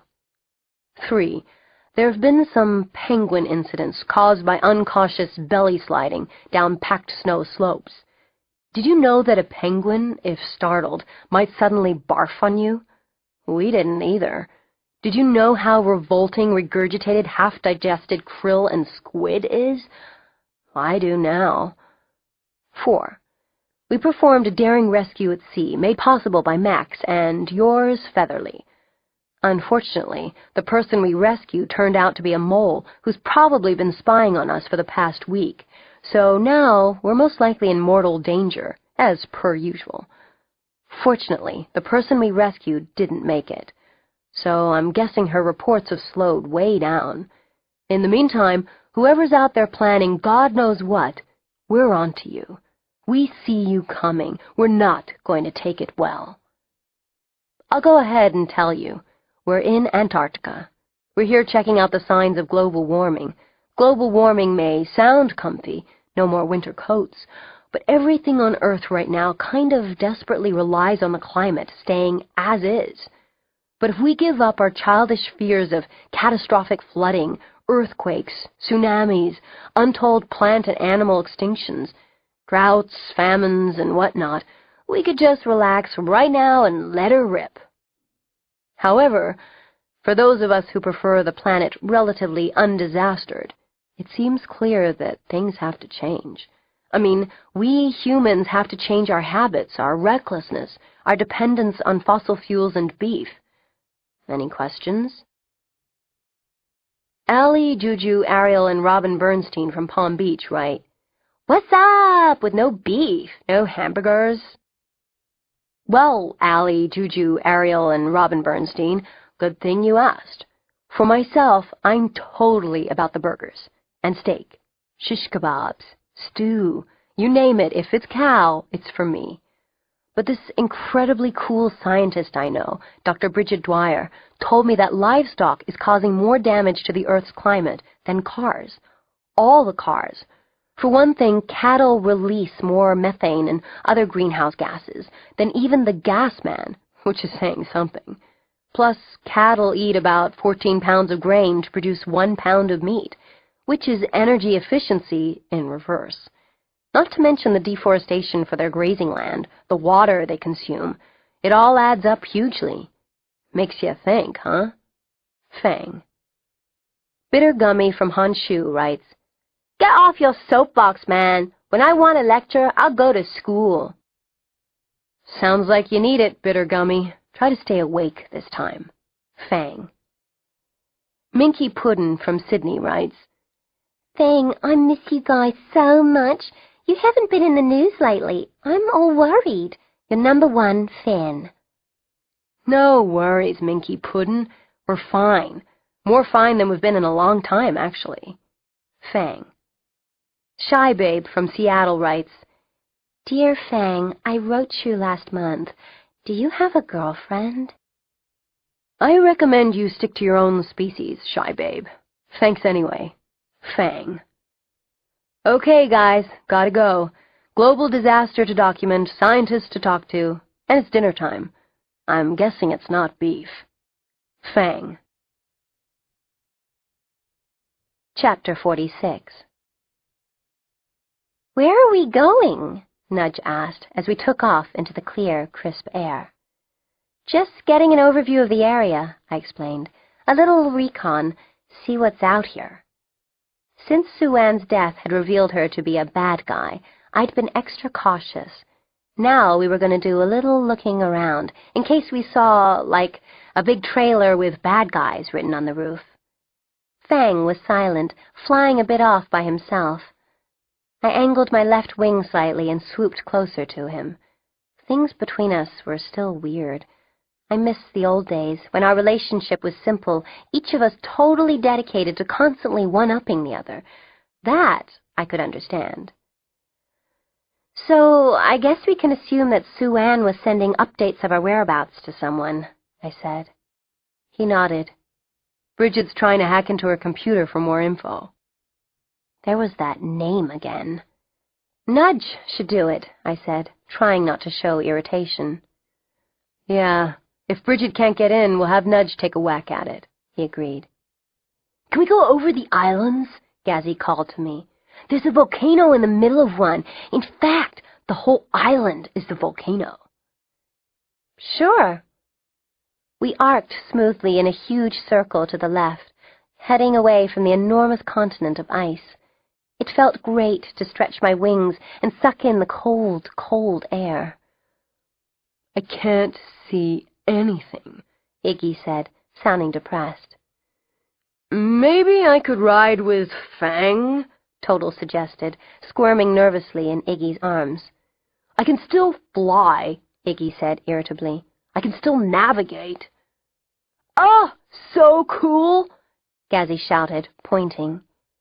We'd left the peninsula behind, and now we're over an island shaped like a raggedy Cheerio with a tiny slit in one side. We began a long series of descending loops, taking us closer and closer. We all kept our eyes open, but saw no one else around. That water in the middle is where the volcano blew up, Gazzy explained. We got closer and closer. It seemed about as safe as any place could be. Thermal, I said, feeling myself pass through a column of heavier, warmer air. It felt incredible, a pocket of warmth in the middle of the frigid air around us. Something's bubbling below, Angel said, looking down. Let's check it out, I said in my leaderly way. We went lower, not seeing anyone else, and then landed on a moonscape of fine gray grit, small stones, a bunch of signs, and, oddly, a field covered with what looked like broken wooden barrels. It was unlike anything I'd ever seen before. And soon it could all be gone. So you're back, I thought to the voice. Glad you could join us. Okay, maybe not glad exactly. Pay attention, Max, said the voice. Memorize what you're seeing. This place might not be here much longer. So I guessed the voice was on board with the whole global warming thing. I said, "Watch where you step, guys. Don't get scorched by a geyser or anything." "There aren't any geysers here," said Nudge, "but steam is boiling up through the water." "There's been a lot of people here," said Fang. He stood in front of one of the many signs in about 8 languages that warned us to be careful, to watch where we stepped, to not destroy any lichen or moss, to not litter, and so on.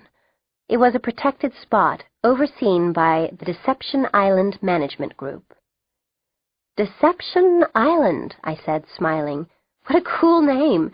It sounds like where we should live. I looked around at the surreal, unearthly place. If we wanted to live in a barren wasteland. "It's not barren," said Angel. Nudge began pulling off her boots.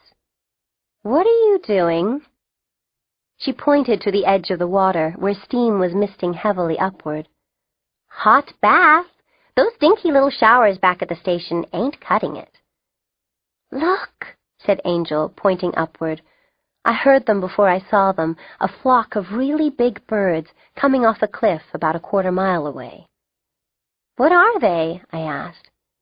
"Wandering albatrosses," said Nudge, who had now shucked her coat and scarf and was peeling down to her underwear. "Sailors used to think they held the souls of dead sailors." "Oh, my God, this water feels fantastic!" She sank down slowly, seeming to almost disappear into the mist. "Be careful," I said. "The water might suddenly turn boiling or something." "I'm going in too," said Total, trotting over to the water. The albatrosses wheeled overhead. The biggest ones had wingspans bigger than Angel's, maybe 9 feet across. They were amazing. They hardly ever flapped their wings, just glided on the rising currents of warm air. Because our body weight to wingspan ratio was so much greater, we probably couldn't pull that off. "Oh, my God!" Nudge said again, sounding alarmed. I whipped my head around and hurried toward her. "What?" Behind me, Fang was examining the sky, the sea, the land for approaching threats. I skidded to a halt at the water's edge, scattering grit and tiny pebbles. "What's wrong?" Nudge pointed at Total. He was up to his nose in the warm water, looking more cheerful than I'd seen him in a long time. His black fur was wet and slicked down against his sides. I peered at what Nudge was pointing at. "What?" said Total sleepily, relaxing in the steamy water. "Man, this is heaven on my paws. They get so cold. Maybe little boots." Now all of us were at the water's edge, frowning at Total. He groggily blinked up at us. "You gotta try this. If I had a martini right now, I'd never come out." Then it hit me, what I was looking at. I don't know why it took me so long. I'd seen stuff just like it a bunch of times, and not only on us. I somehow never expected it to happen to Total, that's all. Fang raised his eyebrows. I made a holy moly face back at him. "What?" said Total, waking up a bit, realizing we were all staring at him. I swallowed. Total? You're growing wings." "I knew there was something strange about that dog," mused the voice.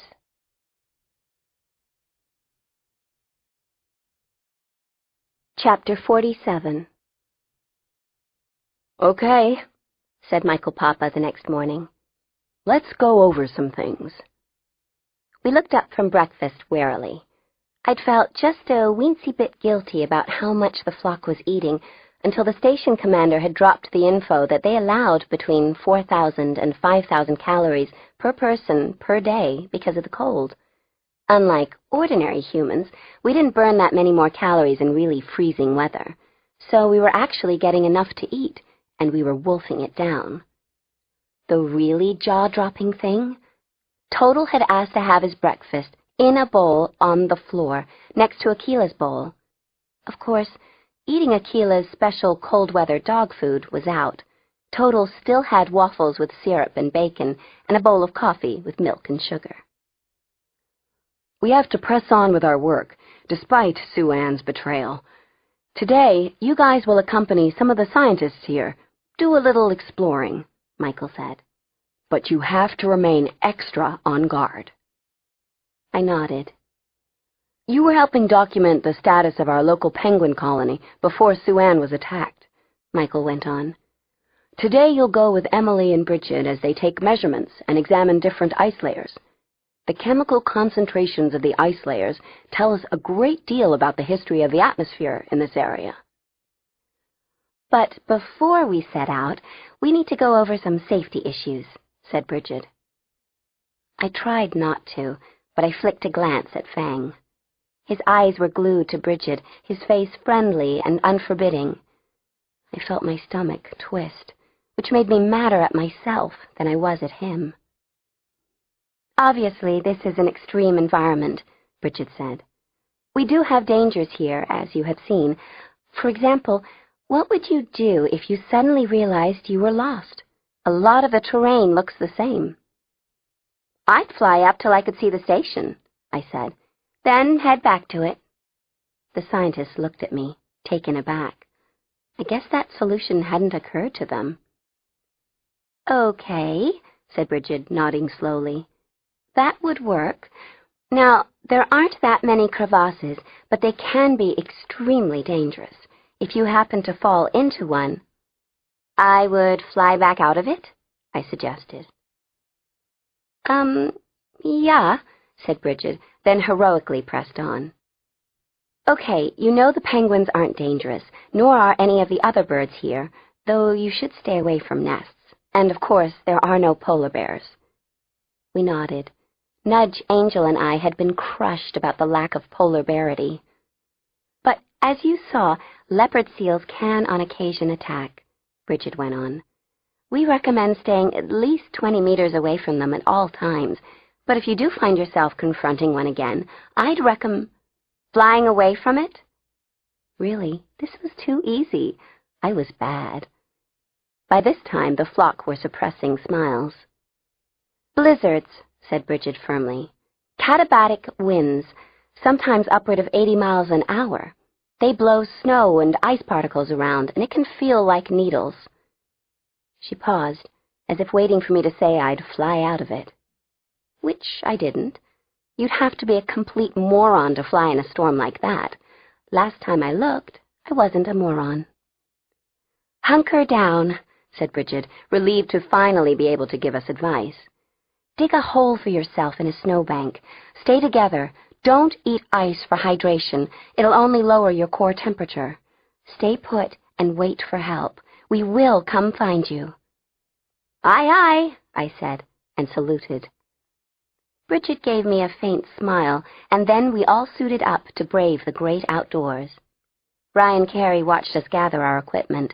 He was staying behind to type up some reports. Ordinarily, Sue Ann would have taken the ice samples we brought her and put them through her chromatograph. Now it was Melanie's job. She would analyze how concentrations of carbon dioxide and other chemicals had changed through the centuries. Basically, they were finding that carbon dioxide levels, primarily a byproduct of burning fossil fuels, were the highest they'd been in the past 800,000 years. Being completely objective here, I could see how that would seem like a bad thing. Chapter 48. Knowing that there are evil, blood-sucking corporations out there willing to spend $1 bazillion to create machines whose only purpose is to kill us mutant bird kids is depressing, said Nudge. We were kneeling on the ice, helping Melanie and Bridget drill their core sampler down into it. Knowing there are evil, blood-sucking corporations out there who are knowingly and willingly destroying the only planet we have to live on just to make bazillions of dollars is worse. Nudge sighed and looked bummed. Okay, I totally admitted that there were evil corporations out there who were complete bad guys and were polluting everything in sight. I got that. But I still wasn't sure that it was all causing global warming, or that having a slightly warmer Earth would be that bad. How can they possibly stand themselves knowing what they're doing? I agreed. I mean, how many cute shoes can one company need? You'd think I was megalomaniacal enough to understand their mindset, but I didn't. I was like, make a bunch of money so you can control things like land or armies or governments or countries, and you want to control them so you can, essentially, make more money, so you can control more things, so you can make more money. Kind of an empty loop, huh? Not to be judgmental. But someone had to be judgmental. Someone had to judge that this was crazy and wrong, and those companies were boneheaded idiots. If that person had to be me, so be it. I might not be the perfect spokesmodel against global warming, but I could still absolutely be against pollution. That had been proven to be bad, beyond the shadow of a doubt. I want a baby penguin, said Angel, tugging on my jacket to get my attention. She snapped me out of my alarm clock of doom reverie, and I looked down at her. No, I said, before I really processed what she had said. Her face got that set look I'd learned to dread. No, I said more firmly. You already have Celeste and Total. We cannot also have a baby penguin to cart around, especially when that baby will grow up to be the size of an average third grader. Angel took a deep breath. They're so fuzzy and cute, she began. They make little cheeps. There's a bunch here. It wouldn't even cost anything. We could— Angel, I said, baby penguins eat a regurgitated mixture of partially digested fish, krill, and an oily substance from their father's stomachs. Are you willing to eat a bunch of raw fish and krill and then barf it back up into a baby penguin's cute, cheeping mouth, like every hour? Sometimes my crushing logic astounds even me. Angel bit her lip. She said. She straightened her small shoulders and walked away with dignity. Another disaster averted. Leaving me with only Fang's adoration of Bridget Dwyer to really get stuck in my craw. What is a craw, anyway? I've always wondered. I watched as they worked side by side, his dark head almost touching her blonde one. They knelt in the snow, and at one point the brilliant scientist couldn't unscrew the lens from her special camera. She needed the help of a super-strong 14-year-old bird kid. Her smile, when Fang opened it, was almost as blinding as all this freaking snow. Just then, Akela strode by on her way to where Michael was working. She was followed by Total, who had to trot a bit to keep up. I barely heard part of what he was saying. I admire a woman with a career, he said, his breath making puffs in the air. I'm very modern that way. Strength is an admirable quality. The back of my neck twitched. Standing up, I cast a hard 360 all around us, shading my eyes from the intense sunlight. We had to wear sunglasses all the time, even Iggy. The bright sun here, reflecting off the snow and ice, could permanently damage our eyes. Max, check it out, said Nudge, as she and the gas man ran up to me. I held up one finger, meaning, wait. Something was wrong. The horizon was clear, the sky above and around us was empty. Even using my raptor vision, I couldn't detect anything moving toward us over the ice. I looked again and again, examining the ocean, the land, and the sky. Anything coming at us from any angle would stick out like a pork chop at a vegan convention. I couldn't see a thing. But something was wrong. There was a threat somewhere. The flock was now aware of my unease, including Fang, who immediately stood and looked around himself. Iggy instinctively came closer to the rest of us, moving unerringly over the rugged terrain. Fang completed his surveillance and raised one dark eyebrow at me. I shrugged and frowned. We both stood still, using all our senses to assess our safety. "Fang?" asked Bridget. After another look at me, Fang turned and went back to her. I tried to focus on the neat shell Nudge was holding out and the large tooth of something that the gas man had found. But I could only give them half my attention. Something was wrong, and sooner rather than later, I would find out what it was. Chapter 49. You are reading Fang's blog. Welcome. You are visitor number 723,989. Yo, faithful readers. You know, when I was a kid, my big ambition was to someday not live in a dog crate. Some kids aim high, I don't know. But here's a thought. For those of you who haven't decided on a big ambition, how about being a scientist? I know, we all think Bill Nye the Science Guy, or maybe Dr. Bunsen Burner from that kids' show with the Muppets. But being a scientist, not the evil kind, obviously, can be awesome. I know because I've met some non-evil scientists recently. Right now, we're working with a bunch of scientists that rock the house. One of them is only a little older than me, and not at all geekified. I have to say, a chick who's super smart and super brave, dedicated to her work, wanting to help people, save the world, well, there's nothing hotter than that. So, if you're not a total wasteoid, consider checking out science. We're going to need all the help we can get to save what's left of the planet. It'll be up to us. We'll need to have some real skills, real tools. Remember my useful jobs list from before? There were a lot of jobs on it that could help us in the future. Put down your air guitars. Quit pretending to walk down a fashion runway. Go review it. Slim Fan 3 from Jacksonville writes, "What about all those guys who were after you?" Well, Slim Fan 3, either they haven't found us yet or they all got wiped out. Either way, the past week has been a primo vacation, if you like cold weather. Fang. Miss Lolo from Tulsa writes, "Are you and Max going to get married anytime soon? Blushes." Miss Lolo? We're 14 years old. We think. Who knows how much longer we'll be around? Who knows where we'll end up? We don't plan more than a day or two ahead. Fang. Google Blob from Holyoke, California writes, "Bangalator! Dude, you are the coolest. I want to get a tat of your wings on my back, like life-size." Google Blob, unless your back is 14 feet across, you are out of luck, my friend. Fang. Just Fang. S. Harder from Johannesburg writes, "I really like hearing the stuff you're doing to save the planet.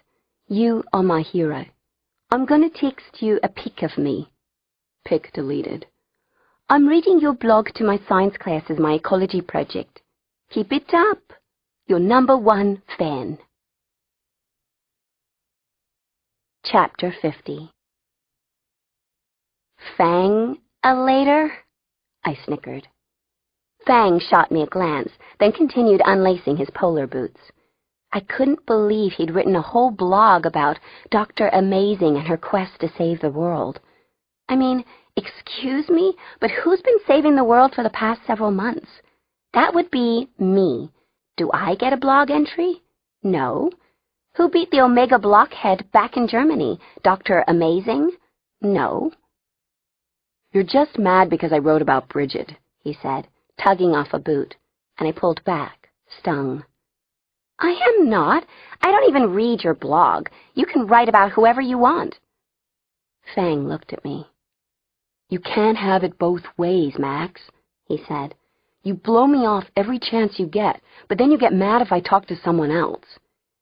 "I do not—" I began hotly, but then realized that was exactly what I did.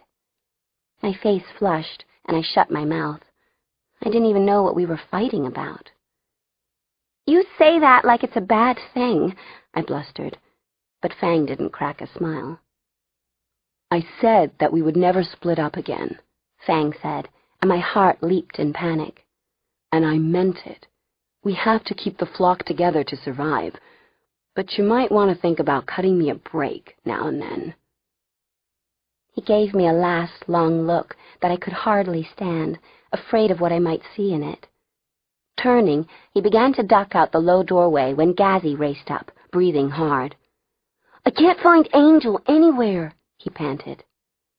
"Maybe she's just out flying," I said. "She would have told someone," Gazzy said. "Total's gone, too. Maybe they went walking or something, but it's getting bad out there. Listen to that wind."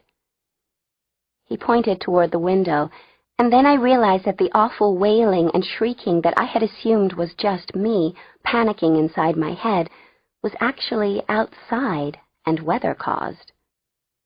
We heard voices out in the hall, and then Michael Papa leaned through our doorway. "Is Aquila in here, by any chance? Last I saw, she was outside with Total and Angel, but that was an hour ago. Have they checked in with you?" Fang's eyes met mine, the tension of a few moments ago completely forgotten. "Get the others," I told him, and he nodded. "Tell them to dress warm." Chapter 51. "Well, this sucks big time," Total said, and Angel agreed. She swallowed hard and tried to calm down. If Max were here, what would she do? Angel grimaced. Max wouldn't have gotten herself into this situation. "It's okay," Total said soothingly to Akila. He turned to Angel. "Tell her it's going to be okay." Angel sent thoughts into Akila's mind. She felt Akila's fear and confusion, but also a tough determination. Akila wasn't prepared to die here. She would do anything to get out. Us too, Angel told her. Everything will be okay. We'll get out. Max will come for us. Max always comes for us. To herself, she thought, I've got to stop getting into things where Max has to come for me. Akila quieted and quit struggling against the ice. They were probably about a mile from Lucier Station. Angel could picture the exact terrain they had crossed, and she could also picture what it would look like from the air. Everything had been fine. They had plenty of time before sunset. She had Total and Akila with her, and there had been a clear trail of penguin tracks for her to follow. All she had wanted to do was get close to a baby penguin, maybe even touch it. If she sent the parents no-harm thoughts, they would probably let her. A baby penguin would feel so soft and downy. The penguin tracks had led over the snow and ice, and Angel had followed them, right up until she'd fallen into this crevasse. It had been hidden by hard-packed snow, and the penguins had somehow managed to cross it, though some of them weighed more than Angel. But for some reason, as soon as Angel stepped on it, it had given way. Her wings had flared automatically, pulling up painfully as she slid down deep into the hard, icy crevasse. Yelping and scrabbling frantically, Total and Akila had been sucked down with her. Now, 3 minutes later, Angel, Total, and Akila were wedged tightly in a V made of ice and rock-hard packed snow. Her wings were stuck open, back and behind her, and it really hurt. She tried pulling them in and down, but couldn't budge them without feeling like they were going to be ripped out of their sockets. Worse, Angel feared that below them the crevasse opened out again, that they were caught in a bottleneck of ice, and if it broke, they would fall down who knew how far. One of her feet was dangling through a crack underneath them, and all she felt around it was cold air. She might be able to catch herself if she had enough room, but she wouldn't be able to save Total or Akila. "How far down did we fall?" Total asked. Angel looked up. Maybe like 18 feet? 20 feet? "Maybe if I brace my paws on each side, I can climb up like a chimney," Total murmured.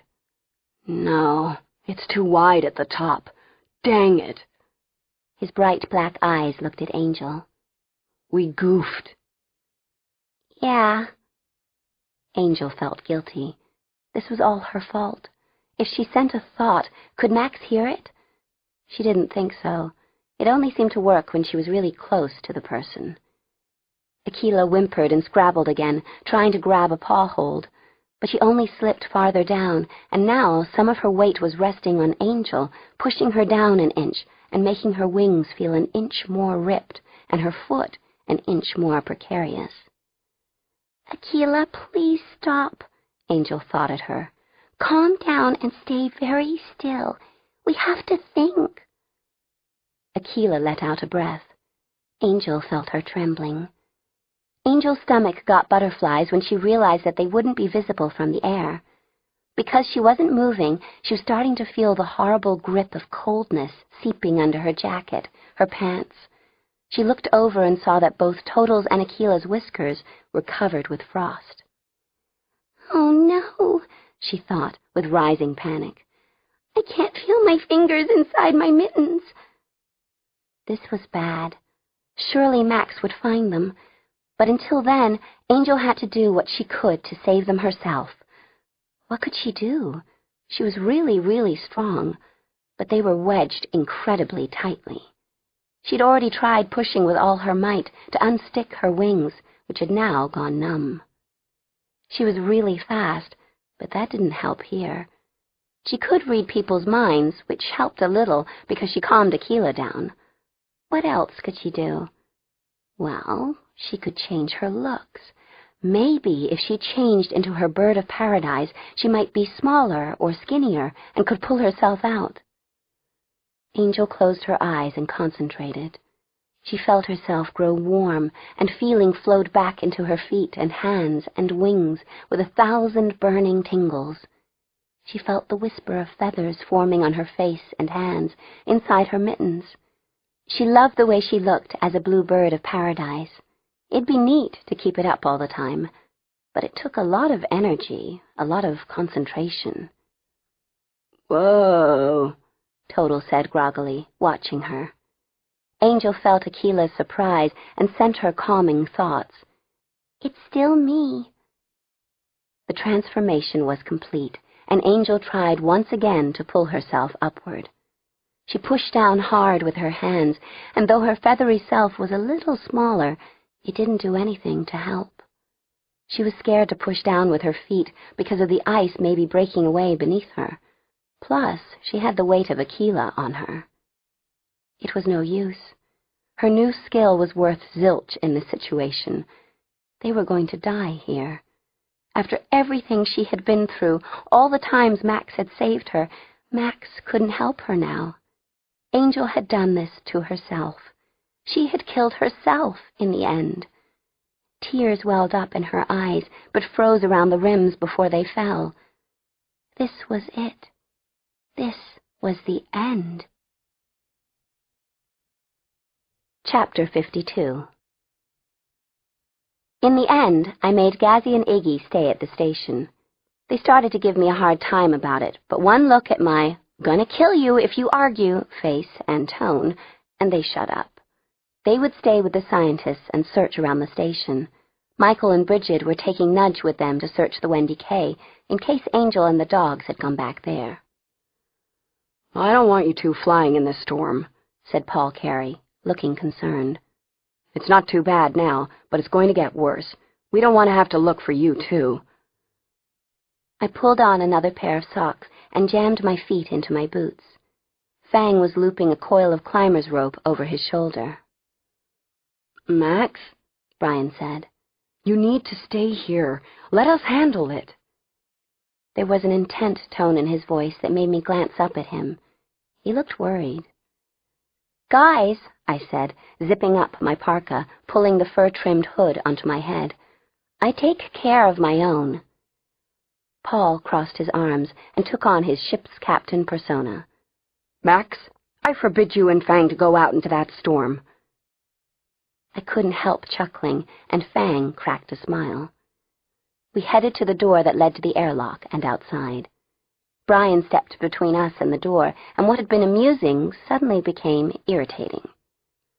"Max, you don't know," he began, and that was when I decked him.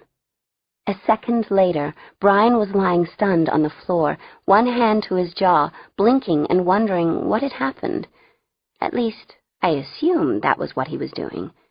I wouldn't know, because Fang and I were already gone. Chapter 53. Flying in high winds can be the most exhilarating thing in the world. You just put your wings fully out and coast, doing micro-adjustments as needed to stay aloft. It's a lot like surfing at the beach, riding the waves, except, without the water, or the beach, or the surfboard. At least, it's fun like that when you don't have to go anywhere and can take all the time in the world to enjoy Mother Nature's roller coaster. If you need to go in any other direction, you're screwed. Fang and I are wicked strong, and our wings are, not superhuman. I guess super-avian would be the term. But these were some freaking stiff winds, and on top of that, it was, to put it in words that won't get edited out for younger kids, exceedingly cold. Fang and I broke through the wind as best we could. We tried going above it, but before we got high enough, we realized we were so far up that we couldn't see squat on the ground, even with raptor vision. Teeth clenched, wind-burned tears streaming out of our eyes, we headed back down, staying close to each other. We started in small circles, then made them increasingly larger, and saw nothing. Nothing but whiteness, ice, rock, snow. Right then, global warming seemed like a great idea. Hypothermia! Fang yelled over the wind, and I nodded, biting my lip. Dealing with regular old freezingness was one thing, but being caught somewhere, unable to move and keep warm, was something else. If Angel had fallen through some ice or had gotten trapped somehow, it wouldn't take long for her to freeze to death. Total, being smaller, would last even less time. We kept seeing more of nothing. I realized that the wind was probably scouring away any tracks as fast as they could be made. I was so glad that Fang was with me, that we were doing this together. I looked over at him, his face focused and intent, and I felt a pang of... what? I didn't know, sort of longing mixed with miserableness. Feeling my eyes on him, he looked over at me, and his gaze seemed to go right inside my head, like a laser. I felt as if he could see right into my heart, see all my emotions, and I didn't know what to do. His expression softened, and he looked a bit surprised, but then he gave me his lopsided smile, and suddenly I was less miserable. We'll find her, he called. We always do. I nodded, and our moment was gone. It seemed as if we'd been flying forever, though it had probably been about 15 minutes. But the coldness, the battling with the wind, the worry about Angel, it felt like a week since I'd decked Brian. Then I blinked several times and peered downward. Was that? There, I said, pointing. Are those tracks? Below us, I thought I saw faint gray outlines of very small tracks. Penguins? Fang guessed. The prints were being scoured away by the wind even as we watched. I glanced ahead at where they headed, and sure enough, about a half-mile away, I saw a huddled black and white blob of penguins grouped together to stay warm. Yeah, I said, disappointment burning in my chest. Then I thought, penguins. Penguins! I shouted at Fang. He heard me, despite my voice being ripped away by the wind. My eyes felt frozen open, and my mouth was incredibly dry. That's what I just said, he yelled back. Though he was only 8 feet above me, I could hardly hear him. No, I mean, Angel wanted a penguin, I shouted through cupped hands. I'm going down. Fang nodded, and we angled downward, seeing the ground rushing up at us. Please, please let Angel somehow be in the middle of the penguin huddle, keeping warm. Chapter 54. The loss of his main contact was a regrettable obstacle, Gozin thought, but at least she had succeeded in placing tiny homing devices on the quarry before she was so unexpectedly terminated. Now Gozin watched his small screen as the green beacons began moving across the ice. He and his troops had been about to set out to find the beacon that had suddenly stopped and become dimmer, but then others had appeared, meaning more of his quarry had left the station. He'd wait till they stopped, then go out to meet them. Head tilted on his gargantuan shoulders, Gozin listened to the wind. The storm was intensifying. Fortunately, neither he nor his troops would be much affected by it. It could even play into their plans. He turned to his troops. Prepare for combat. Chapter 55. No, finding Angel huddled inside a warm mass of penguins would be too easy. The second we landed, Fang and I were almost knocked off our feet. I quickly pulled in my wings and leaned into the wind. My face felt like it was being sanded with tiny ice crystals, and my cheeks were already burning. Still, I tried to keep my eyes pried open enough to see the last traces of penguin tracks. Dropping to my knees, I looked carefully. Were those boot marks amid all the faint penguin footprints? There were no dog prints as far as I could tell. Any sign at all was being obliterated. Still, it was the only thing we'd found. I'd follow the tracks to the clump of penguins and then, question them or something. I motioned to Fang, and he nodded, reading my mind as easily as he always did. Not in an angel really reading my mind kind of way, but in a Fang knew me too well kind of way. He stumbled slightly getting up, and I grabbed his hand and held it as we made our way toward the penguins. Together we staggered forward, leaning into the wind, trying to keep on the trail between us and the penguins. Regular kids wouldn't have made it. They would have had to lie down to keep from being blown away. It was getting harder and harder to see, but the flock has a built-in navigator system that allows us to find our way places, even in the dark, even across huge distances. It seemed like we'd been searching for hours. I was freezing, trembling with the cold, and really starting to panic. I was just starting to think we'd never get there when, with no warning, the ground gave way beneath my right foot. I yelped and stumbled, and Fang instinctively tightened his grip on my hand, hauling me up and back. "Help! Angel!" I screamed back, not knowing where her voice was coming from. I looked around blindly, but could see nothing that would hide even a small bird kid. "Max, help! We're here. We'll get you." Fang kept his arms around my waist, while I cupped both hands around my mouth, shouting into the wind. "Where are you?" "Down here," came her little voice. "You just kicked snow on me." With that, Fang and I both dropped cautiously to our stomachs and inched forward until we saw the deep hole my foot had gone into.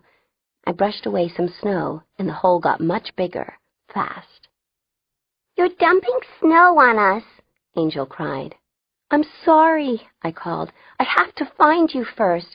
We can't even see where you went in." Finally, we brushed away enough snow to see the deep, deep crack in the ice, maybe a yard across at the surface, then plunging steeply down in an ever-narrowing V. It was way too narrow for her to fly out, or for us to fly in. I remembered my flip reply to Bridget that I would just fly out of a crevasse, and saw immediately that none of us could have flown out of there. No room. "Get the rope," I told Fang, but he was already uncoiling it. "Angel, we're going to drop a rope down to you. Just hold on tight and we'll pull you up, okay?" Angel said, her voice sounding weak and tired. "What?" Fang asked. "My foot's stuck," she said, sounding scared. "And I have Total and Aquila with me. They can't hold onto a rope." Chapter 56. Normally, I would have been swearing bitterly to myself at this point, but what with the angel reading minds thing, I tried to hold off. I looked over at Fang, lying next to me on the hard-packed snow. The strong wind was filling our mouths, nose, ears, and eyes with icy grit. "Great," I muttered, and he nodded. "I'm sorry," Angel called up, close to tears. "It's okay," I said. Years of successful lying stood me in good stead, and I sounded convincing, even to me. "Just hold tight for a second." Plan, need a plan. "It's awfully cold," said Angel, teeth chattering. "Aquila and Total went to sleep, and they won't wake up." Oh, crap, I thought. "Angel," I called, "the only way we can get the dogs out is if you tie the rope around them and we haul them out first. Then we'll get you." "Them first?" said Angel. "They can't hold on to the rope, like you said, but you would have to be last. Or," I had to give her all options, Or we can get you out first if you really can't wait. Which meant leaving the dogs to die if they weren't already dead. Silence while Angel considered. I'll tie the rope around Total first, Angel called up, and my heart flooded with pride. Total was pretty light, so he was easy to pull up. When we got him out into the biting wind, he blinked and stirred a bit. Fang quickly zipped him inside his jacket. Fang himself was shaking with cold, and I knew having a big icicle next to him wouldn't help. We threw the rope down again and waited for eons while Angel tried to tie it around the much bigger dog. Akila's really heavy, Angel finally called. I tied it on the best I could. Fang and I both pulled together, and we hauled up the 80-pound dog without too much difficulty. As it had with Total, the frigid wind seemed to wake Akila up a bit when she got to the surface. I started rubbing her fur roughly all over, trying to get her blood going, while Fang dropped the rope into the crevasse again. Total's voice came sleepily out of Fang's jacket. Angel? Akila? They're okay, Fang told him. Angel, I called. They're both out. You did so good, sweetie. I'm so proud of you. Now, you just hang on tight to the rope, okay? We'll have you up in a sec. I got the rope, Angel said, close to tears. But my foot's still stuck. I don't think I can get out.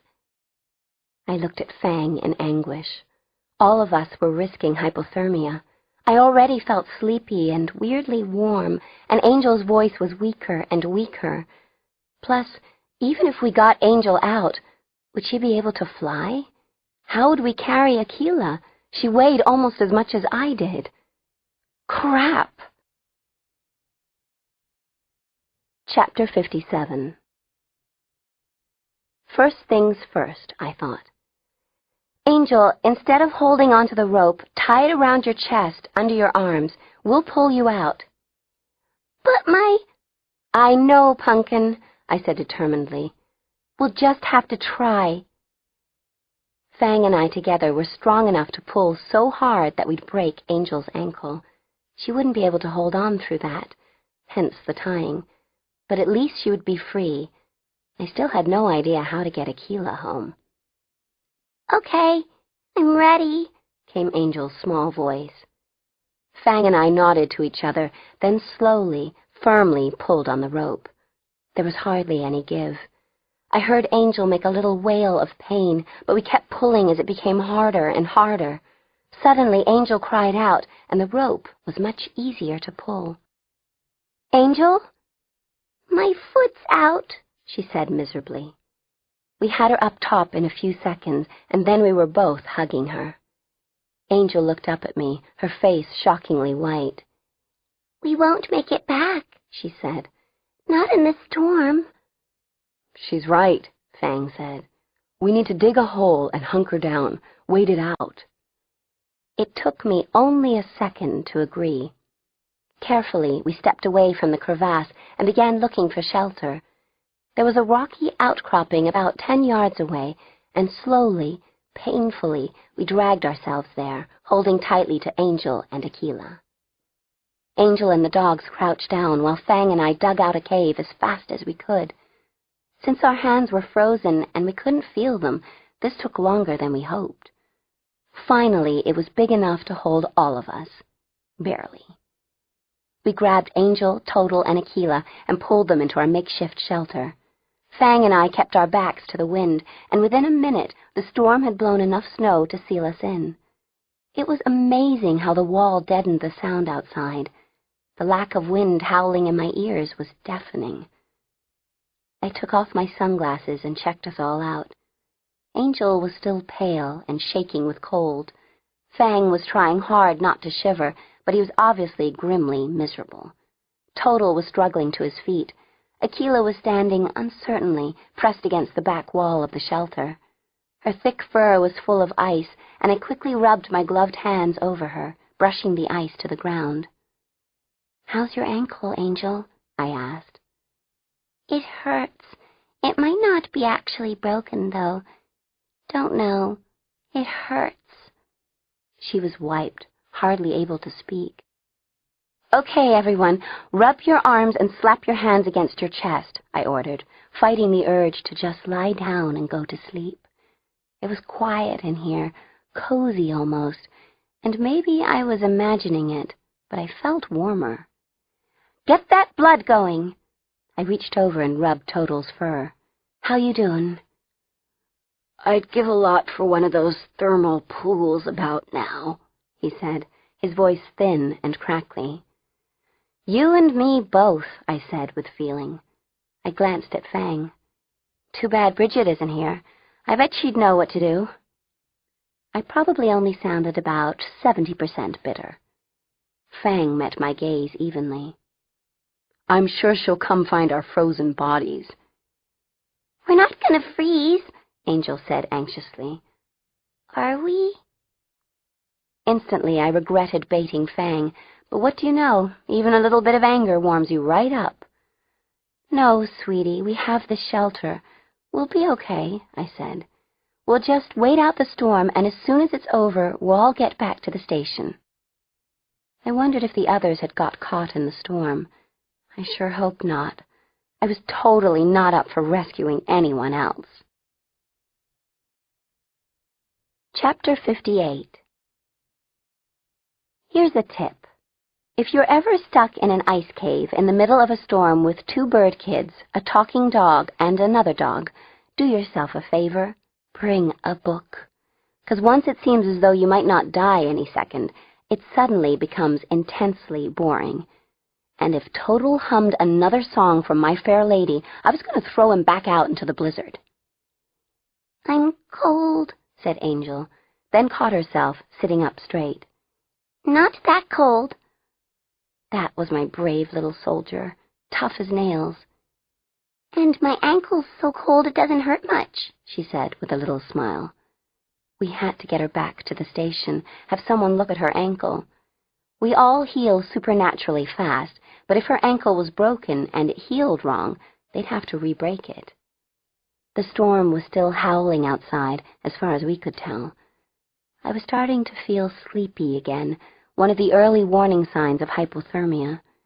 This space was too small for us to move around to keep warm, and despite the fact that we were packed in like sardines, we didn't seem to be warming one another up. It was slowly growing darker and darker as the storm made our snow wall thicker. I tried thinking angry thoughts to get my blood warm, but after just a few minutes, it seemed like too much trouble.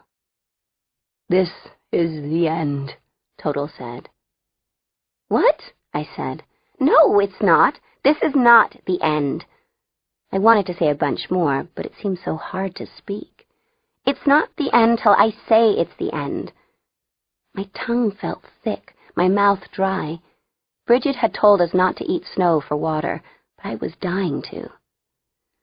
"This is one thing you can't control, Max," said Fang. Angel was leaning sleepily against him, and he was stroking her hair. Well, I just didn't accept that. "It's been an honor serving with you," Total intoned mournfully. I started to break in, but he held up a paw. "No, no, don't stop me. Certain things must be said. I always swore I'd face death with dignity and honor." "No, you didn't," I exclaimed. "You always said you'd fight it tooth and nail. You said you'd go out kicking and screaming." Total frowned at me, then went on as if I hadn't spoken.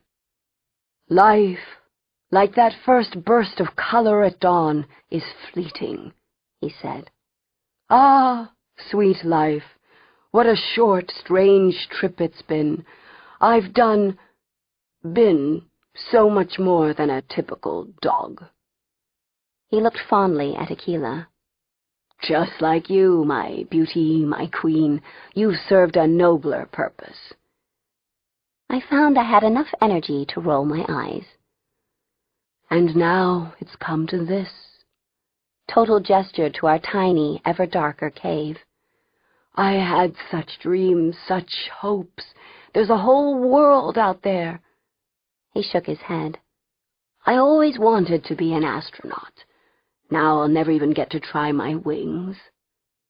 In the dim light, I saw his tiny baby wings flutter slightly, and for some reason I got a lump in my throat. I blamed it on the hypothermia and near death. How many fine wines I haven't tried, Total sighed. how many sights I haven't seen. The pyramids in Egypt, the Great Wall of China, the bonny, bonny white cliffs of Dover. Gone, all gone, lost to me forever. Please tell me the end is soon, Fang muttered. Suddenly I had a thought. Air. We were sealed into this place. Had we used up all the oxygen? Was that why we were so dopey? I twisted around and punched my fist through the snow wall as hard as I could. My hand was so numb it was like I was using a stick. A gust of fresh, icy air blew in, and we all inhaled and blinked. "Is the storm over?" Angel mumbled. No, Came a deep, odd voice from outside. My eyes flew open wide, and so did Fang's. Normally, my body would have been instantly flooded with adrenaline, and I'd have been in full-on fight mode, but this time I could barely react, barely raise my arm. the storm is just beginning. The deep voice laughed, and then the wall crashed down on us.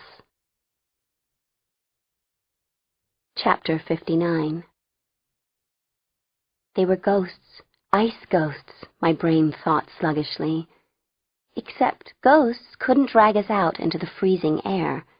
Despite being half dead from hypothermia, Fang and I still had enough strength to immediately throw ourselves into the air, each of us holding one of Angel's hands. "Ah!" I cried, feeling a fine wire net smash against my face. The net whipped us down against the icy ground hard enough to make me lose my breath. "Max!" Angel cried. Pushing myself up on my numb hands, I searched frantically for a way out, at the same time trying to identify our attackers. The storm had lessened a bit, so I could see at least a couple feet in front of me. I blinked up through the mesh and saw that our captors were some kind of jazzed-up robots, kind of like short flyboys with no wings. Only they hadn't bothered making them look even halfway human. We just couldn't get a break. Fury warmed my blood, and I tried to leap up, snarling, but the net only closed tighter around us, knocking me to the ground again. I heard laughter, and spun my head this way and that to identify its source. The wind still howled in my ears, making it hard to tell where the laughter had come from. One of the things was bigger than the others, who were only 4 feet tall or so. Do not hurt them, he said, in the deep, gravelly voice we'd first heard. Remember, we must save them. "Newsflash," I spat, trying to rise up again. "Your saving us is practically killing us. Let us up." He laughed again, but his face didn't change expression, which was way creepy. I squinted, trying to get a better view. "Oh, jeez," I muttered in disgust. Clearly, they had gotten this guy from Frankenstein's R Us. First off, he was enormous, maybe 7 feet tall, and huge, broad, and heavy. One arm was like an I-beam, way too long, out of proportion with the rest of his body. I could barely make out metal spikes that seemed embedded in his flesh. Gross. He gave an impression of being chunked together from different alien species, and somehow it seemed even worse than Ari's awful wings sewn into his back. Not saving you from this storm, mutant, he said. Saving you for your later fate. We are. His voice was weirdly inflected and metallic, like an automated answering machine. Oh, good. Yoda captured us, Fang whispered. Something hauled the net up with us in it, and we dangled a foot off the ground. Fang was hyped, also trying hard to get out. Angel still looked shocky and frozen, confused and scared. Total was struggling to right himself, and Akela couldn't get on her feet, but she was growling. I am Gozen, said the bigger thing. I do not want you to freeze to death. I want to watch you die later. You need to get yourself a new hobby, I snarled. It's always something, Total muttered, still trying to get upright. Killing things is not a hobby, Gozen said, sounding as though he would have smiled if he could. It is my life. It is what I was created to do. I am able to kill things in many, many different ways. Gross, I thought. Someone had programmed him to feel pleasure about killing. I could hear it in his voice.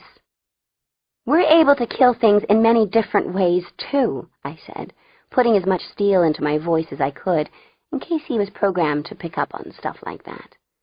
We like breaking things, for instance. I shifted my glance to one of the robot soldiers, deciding that if we all suddenly swung toward it, we could move the net enough for me to try to kick its head off. That is something we share, said Gozen. His claw-like hand shot out before I could blink, and he grabbed Angel's arm through the net. Like this. We all heard the horrible, unmistakable sound of Angel's bones snapping, accompanied by her barely suppressed shriek of pain. My heart leaped into my throat, and I chopped down on Gozen's hand as best I could. My hand bounced off his grip, and the rebound almost dislocated my shoulder. Way to go, Max. Chop down on solid metal. Gozen released Angel, and I immediately grabbed her, drawing her to me and holding her against my chest, feeling her trying to stifle her cries. We were still swinging above the ground, and the mesh wasn't stopping the freezing wind from tearing at our faces, our jackets. Move them, Gozen directed. Whatever was holding us started moving slowly across the ice. I felt as if I'd been cold forever, had been surrounded by screaming wind my whole life. Inside the swinging mesh, I looked at Fang's eyes, the only dark things visible in the endless, swirling whiteness. Wait, he seemed to say. Wait, and when we see a chance, we'll take it. Part 3. Moon over Miami, or something like that. Chapter 60. Holding us off the ground inside a tightly woven metal net was about as effective as locking us in dog crates. Not infallible, but pretty dang close. Sure, we could move the net by shifting our weight around, but we were too far away from anything to hit. After a while, we stopped shivering and got sleepy again. Welcome back, hypothermia. Just as I was groggily debating the merits of freezing to death before anyone could do something awful to us versus actually living, the thing carrying us began to roll up a snow-covered ramp. My eyes were burning, and my lashes were frozen with chunks of ice, but I blinked and squinted. We were going into a building? A large, round, white building? Inside, I saw that it was a really big jet, designed to move troops or cars or something. So we were going somewhere. Max? That voice. The net released us hard onto the floor. Angel gasped slightly, but fortunately she was so out of it by now that the new pain barely registered. In an instant, I staggered to my feet, willing myself back to full consciousness. The ramp closed, and my eyes couldn't see well in the dim light. I'd lost my sunglasses in the skirmish and was now practically snowblind. Max! My heart sank, and I peered into the half-light. Gazzy? Chapter 61. Half an hour later, we were thawed, reunited with the rest of the flock, able to see, and becoming very, very PO'd about being captives again. Yeah, Pretty much business as usual for us. Where are we going? Iggy asked. Any clues? No, I said. This rear area of the plane, intended for cargo, had not been graced with windows, since boxes usually don't give a crap about where they're going. We were lucky it was slightly heated. Who was that big thug? Nudge wrapped her arms around her knees, resting her head on them. They'd been grabbed one by one back at the station. Some of the scientists had tried to fight and had a bunch of serious injuries to show for it. I felt sorry for them, but if you lie down with dogs— No, Total, don't get offended. The flock were the dogs in that metaphor. See, they hung out with— You know what? To heck with it. Don't know, I said. Adrenaline had been keeping me alert when we first got here, but now it was gone, leaving me wallowing in the wallow of the deeply bummed. He's a big Frankenberry jerk, though. Those things are so weird, said Gazzy. You're not kidding, I agreed. All the short soldiers that had captured us, plus a bunch more, were here in the cargo area with us. When the ramp had locked into place, the big guy had given a command. The soldiers had lined up against the wall, 3 rows deep, and then just stood there. I couldn't tell if they were powered down or what. Then Gazzy had tried to touch one and got a nasty electric shock that knocked him backward about 1.5 feet. Several of the soldiers around that one had seemed to power up then, shifting their positions and aiming their sensors at us. A couple of them had inched forward, and we all froze. Back away very slowly, Gazzy, I said quietly. Back to the wall and sit down very, very slowly. Still rubbing his shocked hand, Gazzy began to back up. Then he jumped when a laser beam shot out and burned a hole right through the toe of his boot. Yow! He said, hopping on the other foot. Did it get you? I asked anxiously, keeping my eyes on the soldiers. No, just burned a hole through my boot, missed my toes. Okay, everyone, let's just stay still, I ordered. No sudden moves. These things are clearly hair trigger, and I don't want any holes burned through more important stuff, like our heads. 15 minutes later, we were all ready to be diagnosed with ADD, and the sitting still thing was not working for us. Gradually, we found out that we could move as long as we didn't do anything suddenly and didn't go near the soldiers. Fine, they can have me if they want, but why drag Aquila into this? Total said for the 19th time. She didn't do anything. I'm sorry, I said, trying for the 19th time not to choke him to death. On the other hand, if they'd left her, she might be dead by now. Humph, Total said. Aquila, I was glad to see, was looking relatively undamaged, though haughty, as if all this being captured was okay for ordinary mutants, but not for a purebred Malamute whose mother had once won the Iditarod. But I was relieved she seemed all right. I might feel murderous toward any number of enemies, but I always had a soft spot in my heart for animals, especially non-genetically engineered ones. I inched over to sit next to Fang and had to look around, startled for a couple moments, before I saw him, almost invisible against the dark wall. I wondered if he was missing Dr. Amazing, then felt bad for still being jealous of her. Nudge had told me how hard Bridget and the others had fought against the GoBots.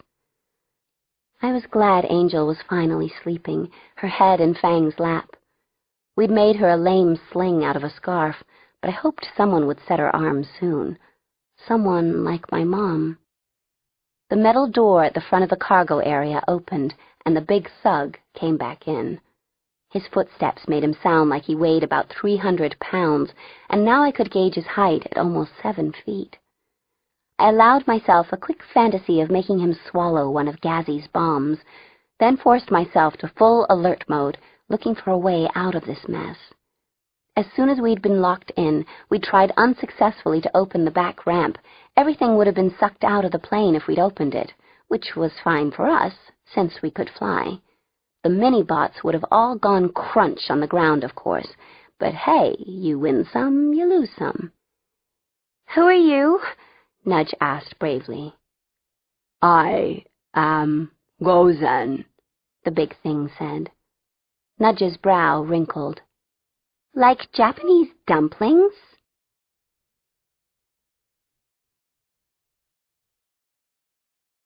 Chapter 62. That would be gyoza, Fang murmured at Nudge. Where do you come from, Gozen? I said, feeling fresh rage wash over me at what he'd done to Angel. Whose henchman are you? Gozen turned his big head to look down at me, looked down with his non-human eyes that glowed blue. I am Gozen.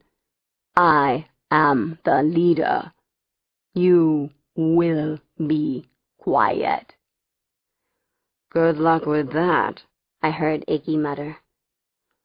We will be landing in 14 hours, 39 minutes, said Gozen. Okay, what was 15 hours away from Antarctica? Well, actually, most of the world. Not Canada or Northern Europe, not the Arctic. But we could be headed most other places. Good thing I had narrowed that down. Where are we going? I tried. That is not your concern. Au contraire, your trollness, I said, standing up. We're very concerned. We have appointments, places to go, people to see. Now tell us where the hell we're going. Faster than my eyes, with raptor vision, could track, one thick leg shot out and whipped my feet out from under me. I caught myself on my hands just in time for him to kick my side hard enough to make my breath fly out of my lungs and give me that so attractive, fish-gasping expression. The flock, except for Angel, was on their feet in a second, but I made a don't attack gesture, just in time because the soldiers had once again shifted forward. With iron control, I slowly sucked in my breath, hoping they wouldn't start lasering everything in sight. I took inventory. Legs, okay. Ribs, really, really bruised, maybe cracked. It hurt a surprising amount, which made me realize that it had been a while since I'd broken bones. Clearly I needed to review my street fighting skills. You do not give orders, Gozen said, in his weird, almost human but not quite voice.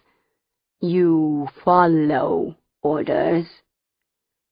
I bit my lip so I wouldn't tell him to go stuff his orders. Apparently he picked up on things like that. Gozen was unlike anything we'd come up against before. He was bigger, faster, human enough to be subtle, but machine enough to have no conscience. I did think he was probably too heavy to fly, so yay for that. I gathered my feet under me, refusing to wince. Keeping a sharp eye on Gozen, I stood up cautiously, motioning the others behind my back to stay out of his range. Unless he could shoot bullets from his eyes, which I wasn't putting past him. We are against global warming, Gozen intoned. Was that a statement or a question? Were we part of the we? Uh-huh, I said carefully, backing away slowly. That's good. Therefore, we are violently opposed to your kind, Gozen went on. Not so good. I quickly decided I believed in global warming. But we're against it too, I said, keeping one wary eye on the transformer bots. We were in Antarctica trying to stop global warming. No, humans created the problem. Humans are destroying the Earth. You are destroying life. Okay, now, see, you're wrong here on a bunch of levels, I said quickly. First, we're not even completely human. Did you miss the wings? I mean, geez. Plus, as I just pointed out, we were trying to stop global warming. We're totally against it. Yeah, said Gazzy. We're trying to save the world. It's our mission. Gozen turned slowly, and my heart sped up when his gaze stopped on Gazzy. I moved to put myself between them. You are part of the problem, Gozen said, with a machine's horrible, inflexible logic that always turns out to be wrong because there's something crucial missing from their formula. I will enjoy your death. With that, he turned and exited through the door at the front of the cargo area.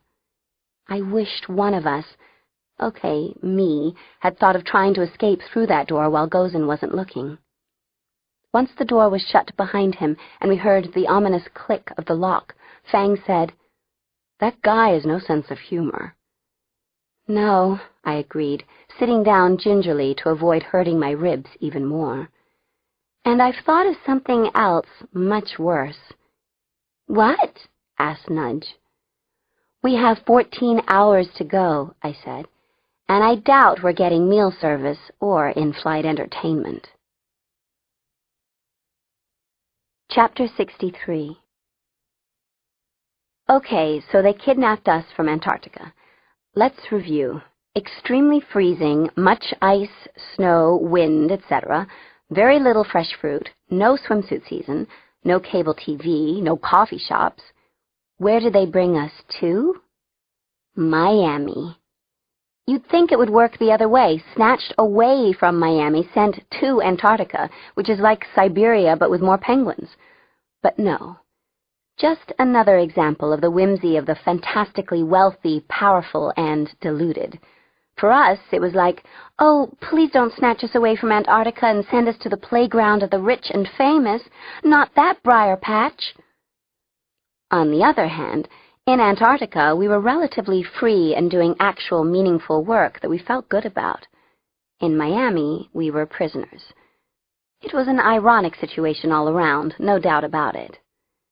I won't bore you with the usual duct-taped hands and feet, bound wings, stuck into black body bags, yada yada yada, that we always go through in these ho-hum random abductions. It was like, same old, and I could hardly work up the energy to fight hard enough to get more than a black eye and a sprained wrist out of it. I guess I'm just getting jaded. When they unzipped our bags and started ripping off the tape, tip, don't try that at home, we found we were high up in a tall, tall building. There were tons of other tall buildings around us. Below us was one of Florida's white sugar beaches, edged by water that I was dying to sink into. Or at least, I'd want to after it stopped pouring. The sky was full of dark, gray clouds. It was raining so hard I could hear the drops pelting the window glass like BBs. I was amazed they had let us loose in a room with windows, given our annoying habit of leaping through them, but old Gozen answered that question. "These windows have been rated for hurricane-force winds of up to 120 miles per hour, he intoned. "They do not open from the inside." He stepped closer, then heaved himself sideways, shoulder first, into one of the big plate glass windows. We all winced, expecting him to go bye-bye with a huge crash, but instead he practically bounced off, the glass not even cracking, and I thought, holy crap! Or actually, much worse than holy crap, but let's just say I thought holy crap. "The auction will begin in 1 hour, Gozen said. "Food will be provided." "You know, he's really a people person," I said when he'd left. "What auction was he talking about?" Gazzy asked, and I shrugged.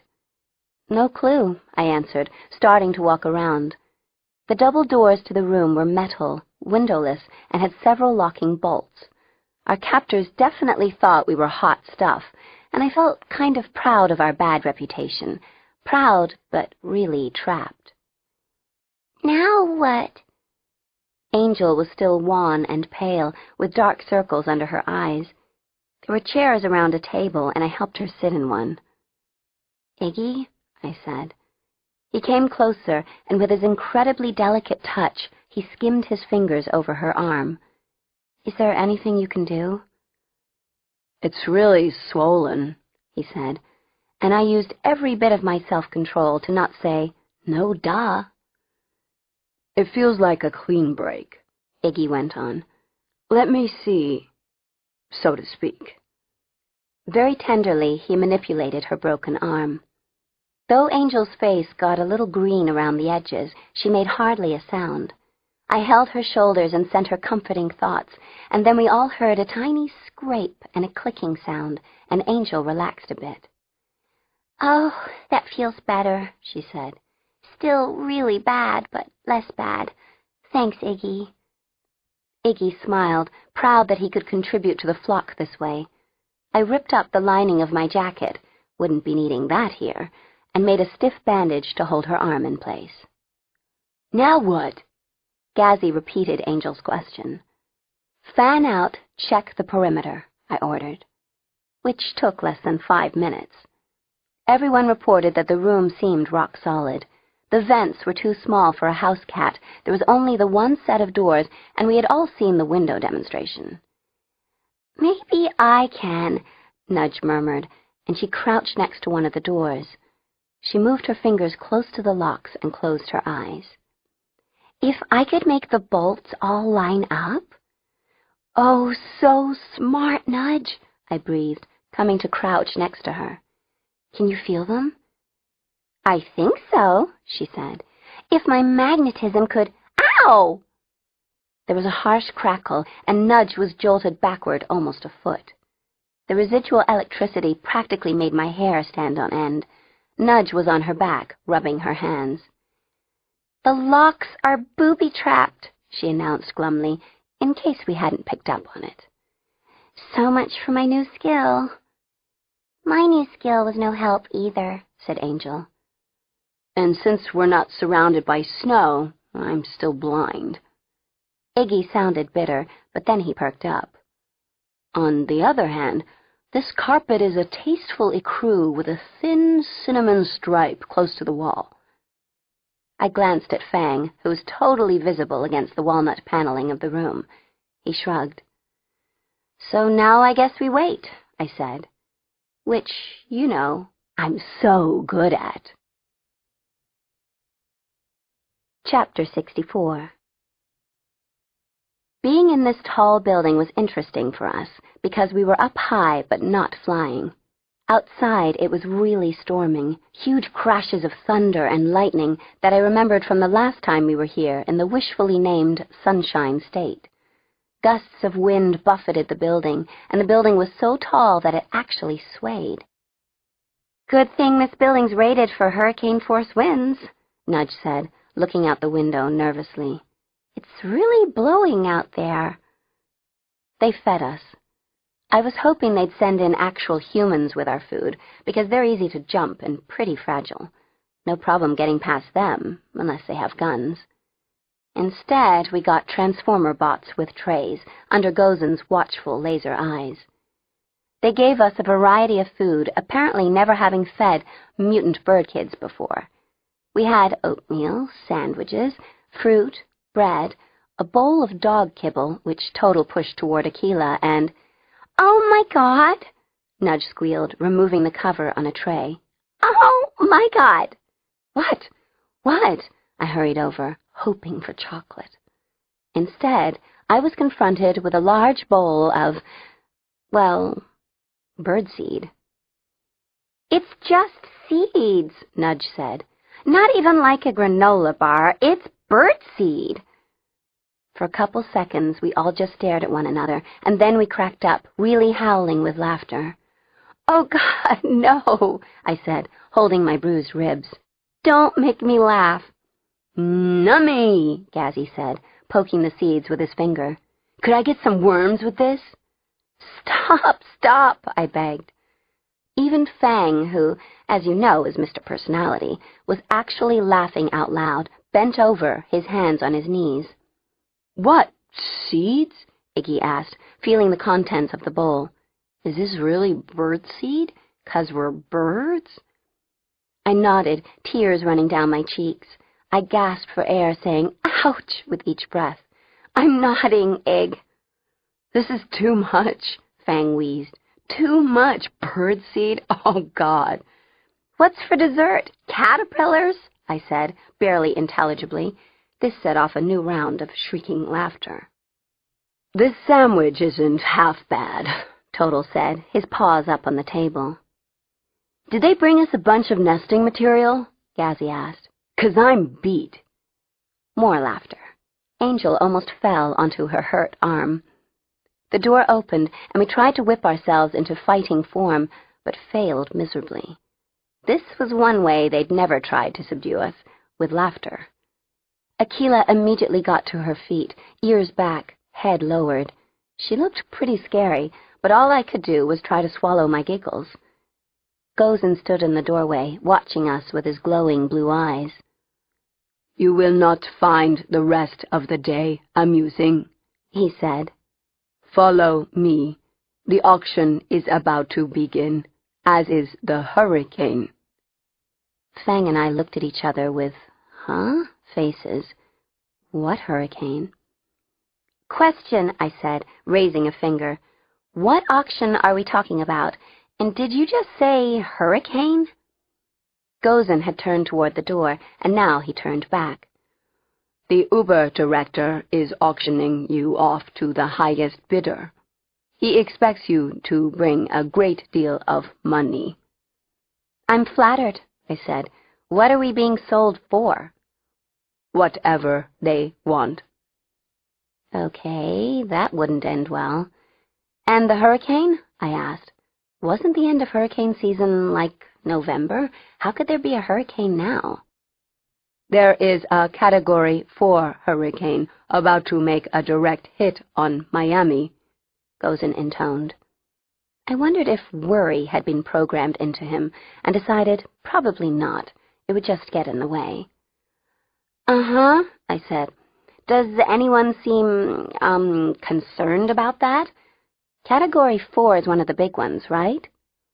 "The city has been evacuated," Gozen told us. "But not us?" "No."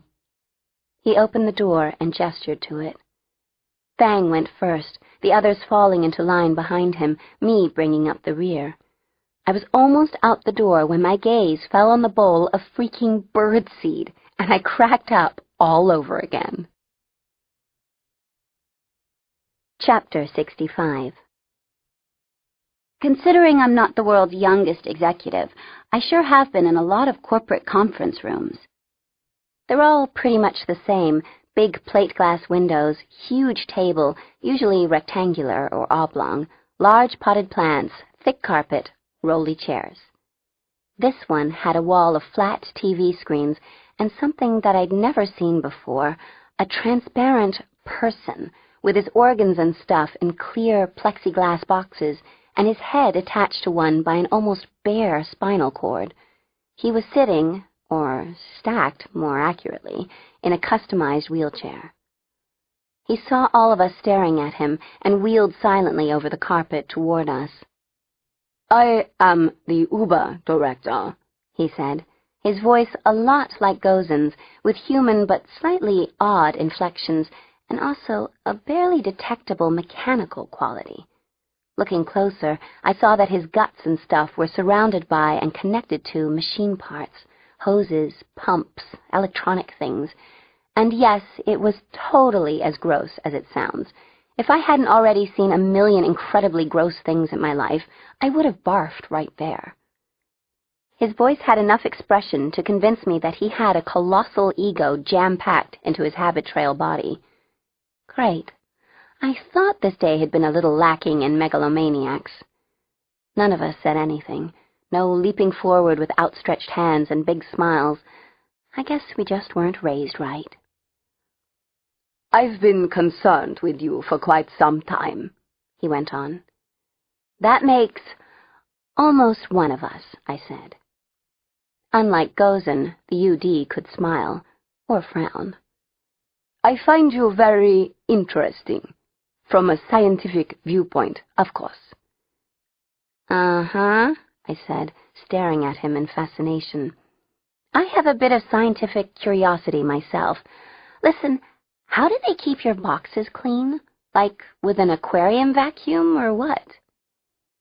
The Uber director had been gifted with a blush response to anger, and now his waxy cheeks mottled with a yucky purple color that would put me off plum pudding for the rest of my life. He glared at Gozen.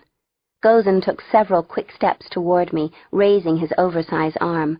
I leaped onto the table, wings out, ready to fly around like a bat out of hell, just to freak them out. Outside, strong winds pummeled the windows, and heavy rain all but obliterated from view the tall buildings around us. The thunder and lightning were constant. Yep, looked like a hurricane, all right. Gozen froze. I looked down at the Uber director. He was staring at me with a mixture of outrage and hunger. You okay, UD? I asked. Is it okay if I call you UD? I looked at Gozen. Is he okay? Does he need a feed bag hooked up or something? Gozen lunged for me, but I jumped backward. His powerful fist, the size of a ham, crashed down on the table, bouncing me slightly. The table splintered, and I skittered to the other end. I knew my flock was on alert, and I took a second to glance at Box Boy. His head was leaning to one side, as if he was tired, and I got the impression that if he had hands, he would have been rubbing his brow. Enough, Gozen, he said softly, and just like that, Gozen straightened and backed up until he stood stiffly against one wall. If only I could get Gazzy and Iggy to obey orders like that. Get off the table, the UD said to me. The auction is about to begin. Once the monitors are on, you will all be silent. I heard Gazzy stifle a laugh. The UD's eyes met mine. Do you have anything to say before the monitors are activated? Yes. I kept a straight face. A hamster called. He wants his home back. Chapter 66. I had to hand it to whoever was running things. They'd learned to take regular humans out of the equation. We'd always beaten them, confused them, gotten through them somehow, which was why we were left with Box Boy, the incredible humorless Hulk, and a bunch of Transformer bots. With a slight electronic crackle, the wall of TV screens came to life. One by one, their screen snow was replaced by a person. They were both men and women, in all kinds of settings. The one thing they had in common was that they all oozed power like radiation. Clearly they were looking at screens of their own. I saw their eyes dart around, linger for just a second on the UD with a hint of distaste, then fasten on us. I looked at the UD. What, eBay isn't good enough for us? If anyone had been familiar with the evil smile on Iggy's face, they would have questioned the decision to put us on camera. But oh well, live and learn is what I say. Here are the objects available for auction. The UD's voice was surprisingly strong and commanding. They are in decent shape, though one is damaged. That would be Angel's broken arm. I got mad all over again. Do they have any liabilities? A woman with dark hair and eyes, wearing a severe navy suit, spoke first. Besides our woeful fashion sense? I asked, before the UD could respond. Every face on the screens looked surprised. No one was expecting us to talk. Our lack of commitment to personal hygiene. You will be silent, the UD hissed at me. But since Gozen stayed where he was, I didn't take him seriously. I raised my eyebrows, looking directly at the faces on the screens.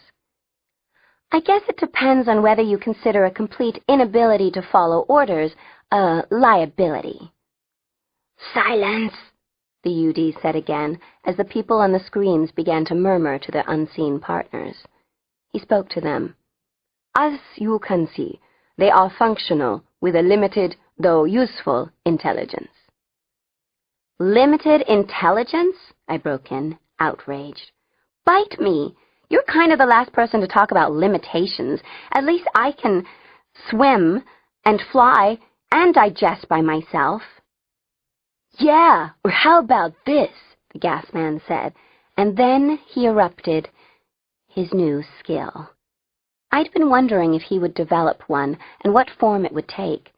Maybe he'd be able to read minds like Angel, fly super fast like me, feel colors like Iggy. It could have been anything. But of course, it wasn't. I swear to you, it was literally a green mushroom cloud. I mean, he'd always had a messed-up digestive system. Gazzy in a small room with you meant you'd soon have tears in your eyes, and I guess most boys hone their ability to let rip on command to a fine, subtle art. This was in a completely different league. I saw eyes widen on screen. The UD turned to see the flock moving rapidly away from Gazzy, who looked as if he were being enveloped in, well, a cloud of noxious gas colored a sulphurous yellow-green. He was grinning. Ah, that's better. Better out than in. Jesus, Mary, and Joseph, Total said hoarsely, and ran under the conference table. Whoa, I said, gagging. What have you been eating? Kryptonite? Nuclear waste? What is that? Who did that? What does this mean? Voices from the screens mingled together. The UD was looking at Gazzy with confusion and anger. I pressed my hand over my mouth and nose and got as far from Gazzy as the room allowed. Close to the screens, I spoke through my hand, trying not to inhale. It really just depends on your definition of liability, I said nasally. It's a new skill, Gazzy announced, sounding excited. Good God, Nudge muttered, pressing herself against the farthest wall. Why don't these windows open? You are the man, Iggy said, and he and Gazzy slapped high fives. It's a guy thing.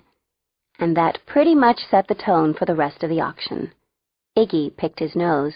Fang blended into a dark painting that consisted of paint splatters and drips. Nudge kept up a constant chatter, at one point going on about different colors of nail polish and whether something with glitter was really appropriate for day wear, though you could hardly hear it over the rising wind. Okay, call me alarmist, but it sounded incredibly bad out there, and a Category 4 hurricane with mandatory evacuation did not seem like a good scene. I'd flown in some pretty intense storms, but if we'd been outside now, we would have been splattered against the building like gnats. Sure, these windows were super strong, but all the same, the wind was a tad concerning. I motioned to the others to move toward the inside walls, away from the glass. Attention! The UD's face was that awful blotchy purple color again. Ugh. Can we return to the business at hand? There's a bid on the table of $500 million. Can I hear $750 million? You know, $500 million just doesn't go as far as it used to. One more thing, I said to the screens, raising my voice to be heard. We all have expiration dates. If you buy us, you should know that it's a limited time offer. We're probably single-use mutants, pretty much. A single use might be all that's required of you, the Uber director said silkily, then went back to the bidding. And that was when the super-strong, hurricane-rated, goes and bounced against fancy windows all imploded. Chapter 67. In case you don't know, safety glass can still shatter. They call it safety glass because it tends to shatter into somewhat less sharp cubes rather than saber-like shards. Little bit of info for you there. See? I'm fun and educational. In the next second, we were all slammed against the back wall as the wind blasted in through the broken windows, seeming as if it wanted to snatch us out into the storm. Go then! The UD screamed. I wondered if he had volume buttons for scream or could just raise his voice. Anyway, Gozen heard him and lumbered awkwardly over to the wheelchair, putting himself between the window and the UD. Flock! I bellowed. Get down under the table! Immediately, Fang, Angel, Nudge, Iggy, Total, and Gazzy rolled under the table. I grabbed Akila's collar and dragged her under with me. Around us, chairs were whipping around, smashing against the walls, getting sucked out the windows. Can we fly out? Gazzy asked, almost shouting. Fang and I both shook our heads. The wind is too strong. We should get out into the hallway, Fang said, and I nodded. Angel was watching something out in the room. The remote control for one of the big screen TVs must have whizzed around and smacked up against something that caused it to flip channels. "What is it, Ange?" I said. "There's a hurricane report on TV," she said. "It says it's almost a Category 5, and they think it was caused by global warming." There was that global warming again. "There have always been hurricanes," I pointed out. Not at this time of year. Plus, there are many, many more of them now, and they tend to be stronger and more destructive, Fang told me. I looked at him. "Okay, maybe global warming is bad," I admitted. He made a no-freaking-duh face and then said, "Category 5s have winds more than 155 miles an hour. In other words, enough to rip most things apart, including us. There's no way we can fly in it." "Okay, hallway it is," I said. "We'll get out there and see if there's any place we can wait out the storm. Fang, you're in charge of Aquila." "We are not leaving her," Total stated. "I know," I said. "Gazzy, Nudge, and Angel, stick as close to me as possible. Everyone ready?" 5 pairs of determined bird kid eyes met mine. "Okay, let's do this thing." Chapter 68. Our plan was to roll out from under the table and crawl fast to the double doors, avoiding Gozin and the UD, if at all possible. While I had been bantering with the buyers, Fang and Iggy had been very productive. They'd shredded a couple of our Antarctica coats and knotted them into several long lengths of rope. Now Fang tied one to Aquila's collar, and Iggy tied one around Total's middle. "It's not a leash," I snapped as he protested. "It's so we don't lose you." The electricity was off in the conference room now. The wall of TVs had been shattered. Lots of stuff had been sucked out the windows, and other things were hurtling around. "Gozin!" the Uber director shouted. "Don't let them escape!" Gozin began to move toward us, his bulk and weight helping to keep him steady. The UD's wheelchair was being knocked about, and if I were him, I would have been freaking out, waiting to break apart into messy building blocks. "Kids, go!" I yelled, and we began to crawl fast toward the doors. I had no idea how we'd get them open. As it turned out, Mother Nature helped us. Sort of a half-helped, half-killed situation. When we were about 7 feet from the doors, they blew open, their frames shattering around the massive locks. In an instant, we were airborne without using our wings. The wind coming through the windows and whipping out through the doors created a huge updraft that almost flattened us against the ceiling. Gozin hunkered down over the UD, even as a large potted plant clocked him in the head, opening the skin to reveal tissue and wires. Yes. Gross. There was only one thing to do. "Go with the flow," I shouted, remembering a long-ago lesson from the voice. "Go with nature. Fang, get Aquila." I grabbed Total and clutched him hard against my chest. I saw Fang grab Aquila and knew she would be a struggle to hold. Then, making sure that everyone was with me, I put my wings out just a bit, and whoosh! The wind grabbed me, and I shot down the hall like a jet. "Ouch! Ouch! God!" I couldn't aim, so I was scraping against exit signs and light fixtures. I checked behind me to make sure everyone had gotten out, and they had, with no sign of Gozin or the UD. "Go with the flow!" I yelled again. Then I saw where the hallway led, directly to a balcony with floor-to-ceiling windows, of hurricane-proof glass, that we'd probably smash against like mosquitoes against a windshield. "Wait! I take it back! Don't go with the flow!" I shrieked, trying desperately to backpedal. But of course, it was too late by then. Chapter 69. I hoped the Uber director hadn't paid his building contractor yet, because those so-called hurricane-proof windows were, in fact, not at all hurricane-proof, unless maybe for a baby hurricane, a little one with no big winds. I thought he should have got his money back. Instead of smashing against the balcony windows, we sailed through them because they'd blown out by the time we reached them. Waste baskets, plants, chairs, and even some desks flew out around us. Then it was like we'd been put into God's washing machine on the spin cycle. I held on to Total as tight as I could, and we were sucked away into winds stronger than anything I'd ever experienced. My breath was actually pulled from my lungs. Within seconds, Total and I were soaked. In addition to the rain, hailstones as hard as diamonds pelted me, feeling like needles being driven into my skin. I pulled my wings in almost all the way, leaving them out a tiny bit, in the hopes that this would allow me to steer. If I'd put them out fully, they would have been torn off. When I looked back, I counted 5 bird kids behind me, all struggling. Fang and Iggy were both holding on to Aquila. Nudge, Gazzy, and Angel had tied themselves together, ropes looped around their waists, which was smart, but I bet it really hurt. "This sucks," Total yelled in my ear. I didn't think that needed a response. It was the understatement of the century. But come to think of it, I couldn't believe we were still alive. We weren't supposed to be able to survive this. No one could. Were we getting stronger? I started to wonder, then realized there was still time to be shredded to pieces.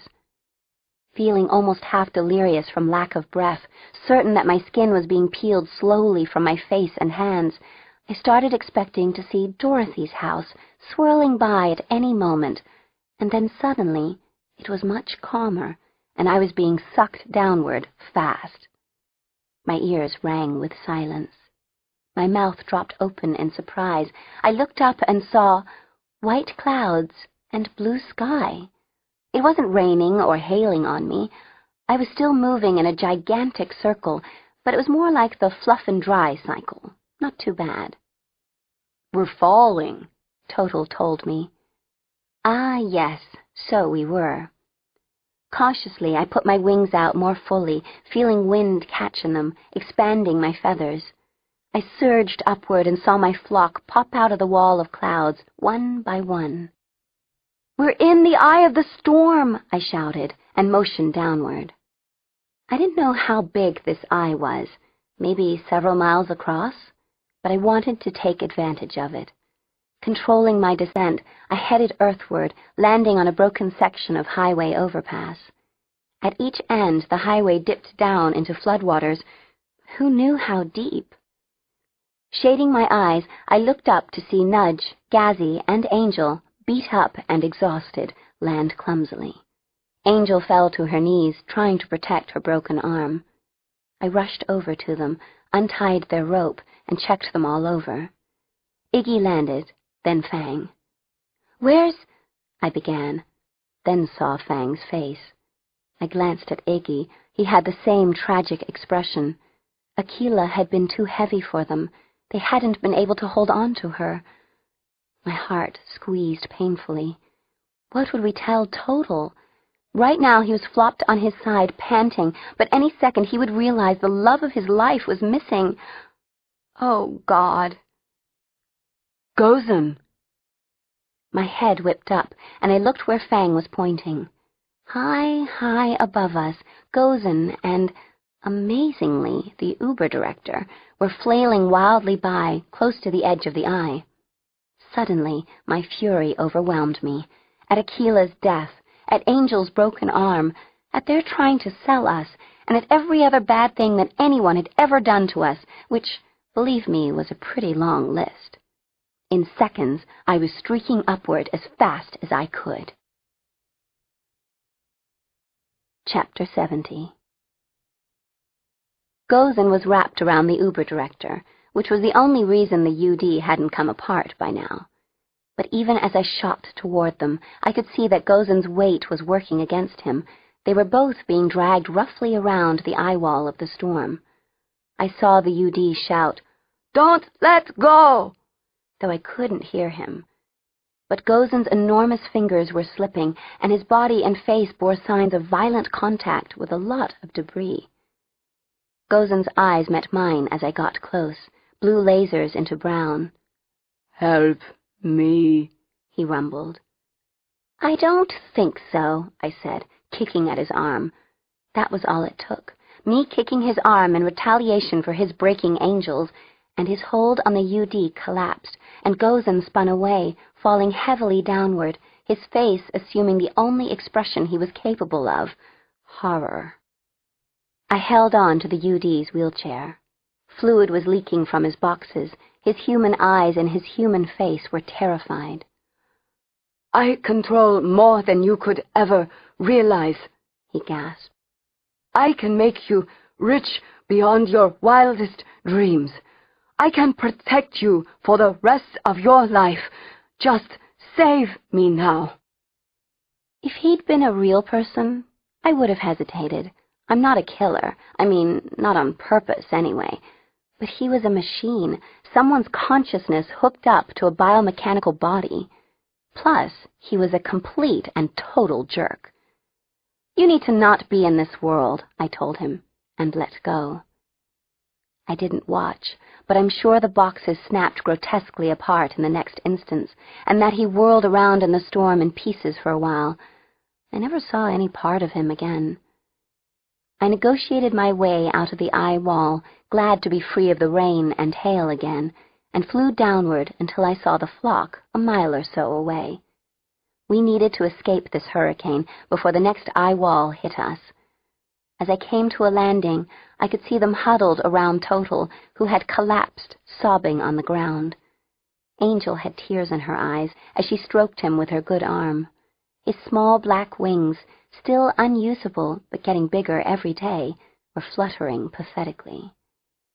I stood nearby, breathing hard, barely able to take in the fact that Gozen and the Uber director were no more. Poor Aquila. Poor Total. I shook my head, feeling terrible for him. Angel looked up. "Aquila," she said, frowning. I nodded. "I know, sweetie. I'm so sorry." "No, Aquila," said Angel, pointing at the sky. "Huh?" was all I had time to say before an 80-pound Malamute plummeted out of the sky, smashing right into me and knocking me onto my not nearly padded enough butt. "Oh, God!" I wheezed, Aquila's body lying heavily on top of me. For the second or third time that day, it was hard to keep track, I had to slowly suck in breath, looking like a largemouth bass. "Aquila!" The others rushed over, and Fang pried open Aquila's eyelids and put his head on her side to listen for a heartbeat. "She's alive," he said, just as the mud-spattered dog blinked weakly. Can you get her off me?" I said, my voice muffled. I felt as though I'd been hit with a warm, sopping wet, furry sack of cement.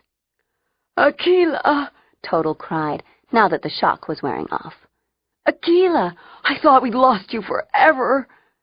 Eagerly he licked her face. I was thinking, blech, but Aquila seemed to like it, turning her head so Total could get her other side. And there we were, together again. Chapter 71. We managed to stay inside the eye of the hurricane, moving with it until the storm had weakened enough for us to fly out. As we flew over the devastation, I realized at last the full implications of what global warming could mean for our world. "You were right," I said quietly to Fang as we flew. "Global warming is something we have to help stop." "What was that?" Fang said loudly, cupping one hand around his ear. "What did you say? Could you repeat that?" I looked at him sourly. "So what now, hot stuff? I have to tell you, I'm not loving the idea of going back to Antarctica. That place was like living inside a big fridge." "I was thinking we'd get something to eat, then call Dr. Martinez," he suggested. I smiled at him, my first real smile in I didn't know how long. "An excellent notion." Chapter 72. Washington, D.C. "I'm gonna barf," I whispered to Fang, wiping my sweaty hands on my jeans. "You'll be fine," he whispered back. "You always are." "I'm gonna die," I moaned. "You can't die," he said, a hint of a smile in his voice. "You're the indestructible Max." "I've never faced anything this hard before." Yes, I sounded like a pathetic weenie. I prefer to think of it as showing my softer side. "Max?" My mom stood at the door, smiling at me. She was all dressed up and looked fabulous. I would be lucky if I grew up to look like her, which I guess would be hindered by my refusal to girlify myself. I looked down at my clean t-shirt and jeans. Mom had thoughtfully supplied me with a nice actual dress, but when I tried it on, I felt, I don't know, vulnerable? Like I couldn't move, couldn't fight. Well, we all have issues. At least my clothes were totally clean, though my t-shirt advertised Guero's Taco Bar in Austin, Texas. On top of that, I wore my traditional oversized loose windbreaker, because why would I want Congress staring at my wings? Yes, Congress. There, in a nutshell, was my whoopsie-daisy life. Many evil people wanted to kill me or sell me or use me for evil purposes, and on the other hand, there I was, testifying about global warming to the Congress of the United States. Sometimes the lines got a little blurry. "Okay, do you have your notes?" Bridget Dwyer came up and brushed some lint off my jacket, as if that would help. "Yep." I held up my sheaf of paper. Bridget, Michael, and the other scientists from the Wendy K. had helped me come up with what to say. All except Brian. He turned out to be another mole for the UD. He was in jail. There's always one, or in this case, two, in every crowd. "I think they're ready for you," my mom said, gesturing at the open door. I could hear the buzzing of voices inside and wished fervently that the Capitol building had an open ceiling that I could escape through, if necessary. "This is your mission," said Jeb, smiling at me. "You're fulfilling your mission right now, right here." I nodded, took a deep breath, and gave one last look at my flock. They were lined up, scrubbed clean, looking odd and a little freaked. Angel waved at me, and I waved back. Showtime, folks. Chapter 73. My hands shook. The microphone in front of me seemed too big, and I'd made it squeak by getting too close. I wished I could just beat someone up and get the heck out of here. I cleared my throat and looked down at my speech.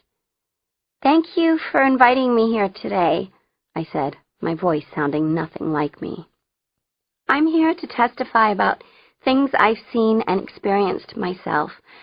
I'm here because the human race has become more powerful than ever. We've gone to the moon. Our crops resist diseases and pests. We can stop and restart a human heart. And we've harvested vast amounts of energy for everything from night lights to enormous superjets. We've even created new kinds of people, like me. But everything mankind," I frowned, "person-kind has accomplished has had a price, one that we're all going to have to pay." I heard coughing and shifting in the audience. I looked down at my notes, and all the little black words blurred together on the page. I just could not get through this. I put the speech down, picked up the microphone, and came out from behind the podium. "Look," I said, "there's a lot of official stuff I could quote and put up on the screen with PowerPoint, but what you need to know, what the world needs to know, is that we're really destroying the Earth in a bigger and more catastrophic way than anyone has ever imagined. I mean, I've seen a lot of the world, the only world we have. There are so many awesome, beautiful things in it. Waterfalls and mountains, thermal pools surrounded by ice and snow as far as you can see, beautiful beaches with sand like white sugar, fields and fields of wildflowers. places where the ocean crashes up against a mountainside like it's done for hundreds of thousands of years. I've also seen concrete cities with hardly any green, and rivers whose pretty rainbow surfaces came from an oil leak upstream. Animals are becoming extinct right now, in my lifetime. Just recently, I went through one of the worst hurricanes ever recorded. It was a whole lot worse because of huge, worldwide climatic changes caused by us. We, the people. I suddenly remembered a catchy, if annoying song I'd heard over and over in a Saturday morning cartoon, the one that was supposed to teach kids about the Constitution. The words of the preamble, which were quoted in the song, came flooding back to me. "We, the people of the United States," I began, "in order to form a more perfect union, establish justice, ensure domestic tranquility, provide for the common defense, promote the general welfare, and secure the blessings of liberty to ourselves and our posterity, do ordain and establish this Constitution for the United States of America." The room was silent. I looked around at all the faces. A more perfect union? While huge corporations do whatever they want to whoever they want, and other people live in subway tunnels? Where's the justice of that? Kids right here in America go to bed hungry every night, while other people get $400 haircuts. Promote the general welfare? Where's the general welfare of strip mining, toxic pesticides, industrial solvents being dumped into rivers, killing everything? Domestic tranquility? Ever sleep in a forest that's being clear-cut? You'd be hearing chainsaws in your head for weeks. The blessings of liberty? Yes, I'm using one of the blessings of liberty right now, my freedom of speech, to tell you guys who make the laws that the very ground you stand on, the house you live in, the children you tuck in at night, are all in immediate, catastrophic danger. I took a deep breath, really getting warmed up.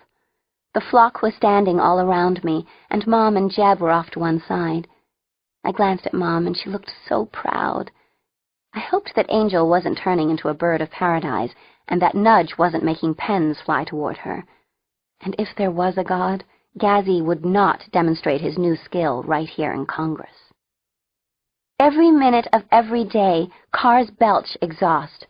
Factories spew toxins into the air, land, and water.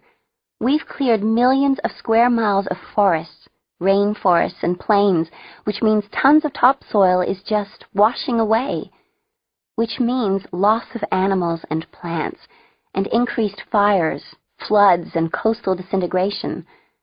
Just by stuff people have made, created, we're raising the overall temperature of the entire atmosphere. Well, we only have the one atmosphere. What do you plan to do when it's destroyed? Can we all hold our breath until we get a new one? No one shouted out an answer. The problem is here, now, I went on. 9 of the 10 hottest years ever recorded have happened in my lifetime. I'm 14, more or less. There have been record-setting weather extremes across the globe, tornadoes, hurricanes, typhoons, droughts, wildfires, tsunamis. We're warming up the planet, and the planet's ice is melting. If only 50% of the world's ice melts, countless rivers and streams will overflow and then dry up, killing hundreds of thousands of people from disease and starvation. The ocean water level will rise anywhere from 4 feet to maybe 20 feet. How many of your favorite vacation spots would be underwater? Want to see the Eiffel Tower by canoe? Do any of you own beach houses? Kiss them goodbye. And not 200 years from now. Soon. Maybe within this lifetime. I swallowed and wished I had like an icy or something. We can't reverse this disaster, even if we all pitched in now and did everything we could, which, face it, we're not going to do. A small percentage of us will do stuff, and other people will ignore the problem and hope they'll be dead before it gets really bad. But there are things we can do that would at least help. It would make a difference. The U.S. could ratify the Kyoto Treaty. Pretty much every country in the world except us and Australia has ratified it. How can we be so pig-headed? Wait, don't answer that. I know our time here is limited. In general, we need to pay more attention to what we do, what we buy, who we buy it from. Use compact fluorescent bulbs. If every house in America replaced just one of its regular light bulbs with a compact fluorescent, it would be like taking 1 million cars off the road. I mean, how hard is that? I can do the math, and I've never even gone to school. Look into other kinds of power. Windmills, water mills, solar power. Every year, corporations pay $1 jillion in legal fees to avoid getting fined for pollution violations. What if they took a tiny percentage of that money and put it toward coming up with better energy sources? Right now, America looks like a fat-headed, short-sighted, gas-guzzling, arrogant blowhard to the rest of the world. And Sweden looks all clean and tidy and progressive. I mean, where's our sense of pride? Why can't we be the progressive leaders showing the rest of the world how to clean up its act? Why can't we, the people, get more involved and push through legislation that will help clean up our air, land, and water? Why can't we take government funds from stupid things like war and use them for programs that will develop better fuel sources? I'm just one kid, and not even a regular kid. But if I can come up with all this, why can't you? Will you wait until the water is lapping at your feet? I stopped abruptly. To tell you the truth, I could have gone on and on. I could have kept them pinned in their chairs all day while I recited facts and figures, but I hoped that at least a little of what I had said would stick and make them think. That was all I could do to save the world. Epilogue. How bad can it be? Chapter 74. Gee, a fancy school in Northern Virginia, Iggy muttered. How bad can it be? I'm sure nothing disastrous or life-threatening will happen to us while we're here, I said, sounding much more gullible than I am. Here we were at Ye Olde Academy for Mutants and Other Kids.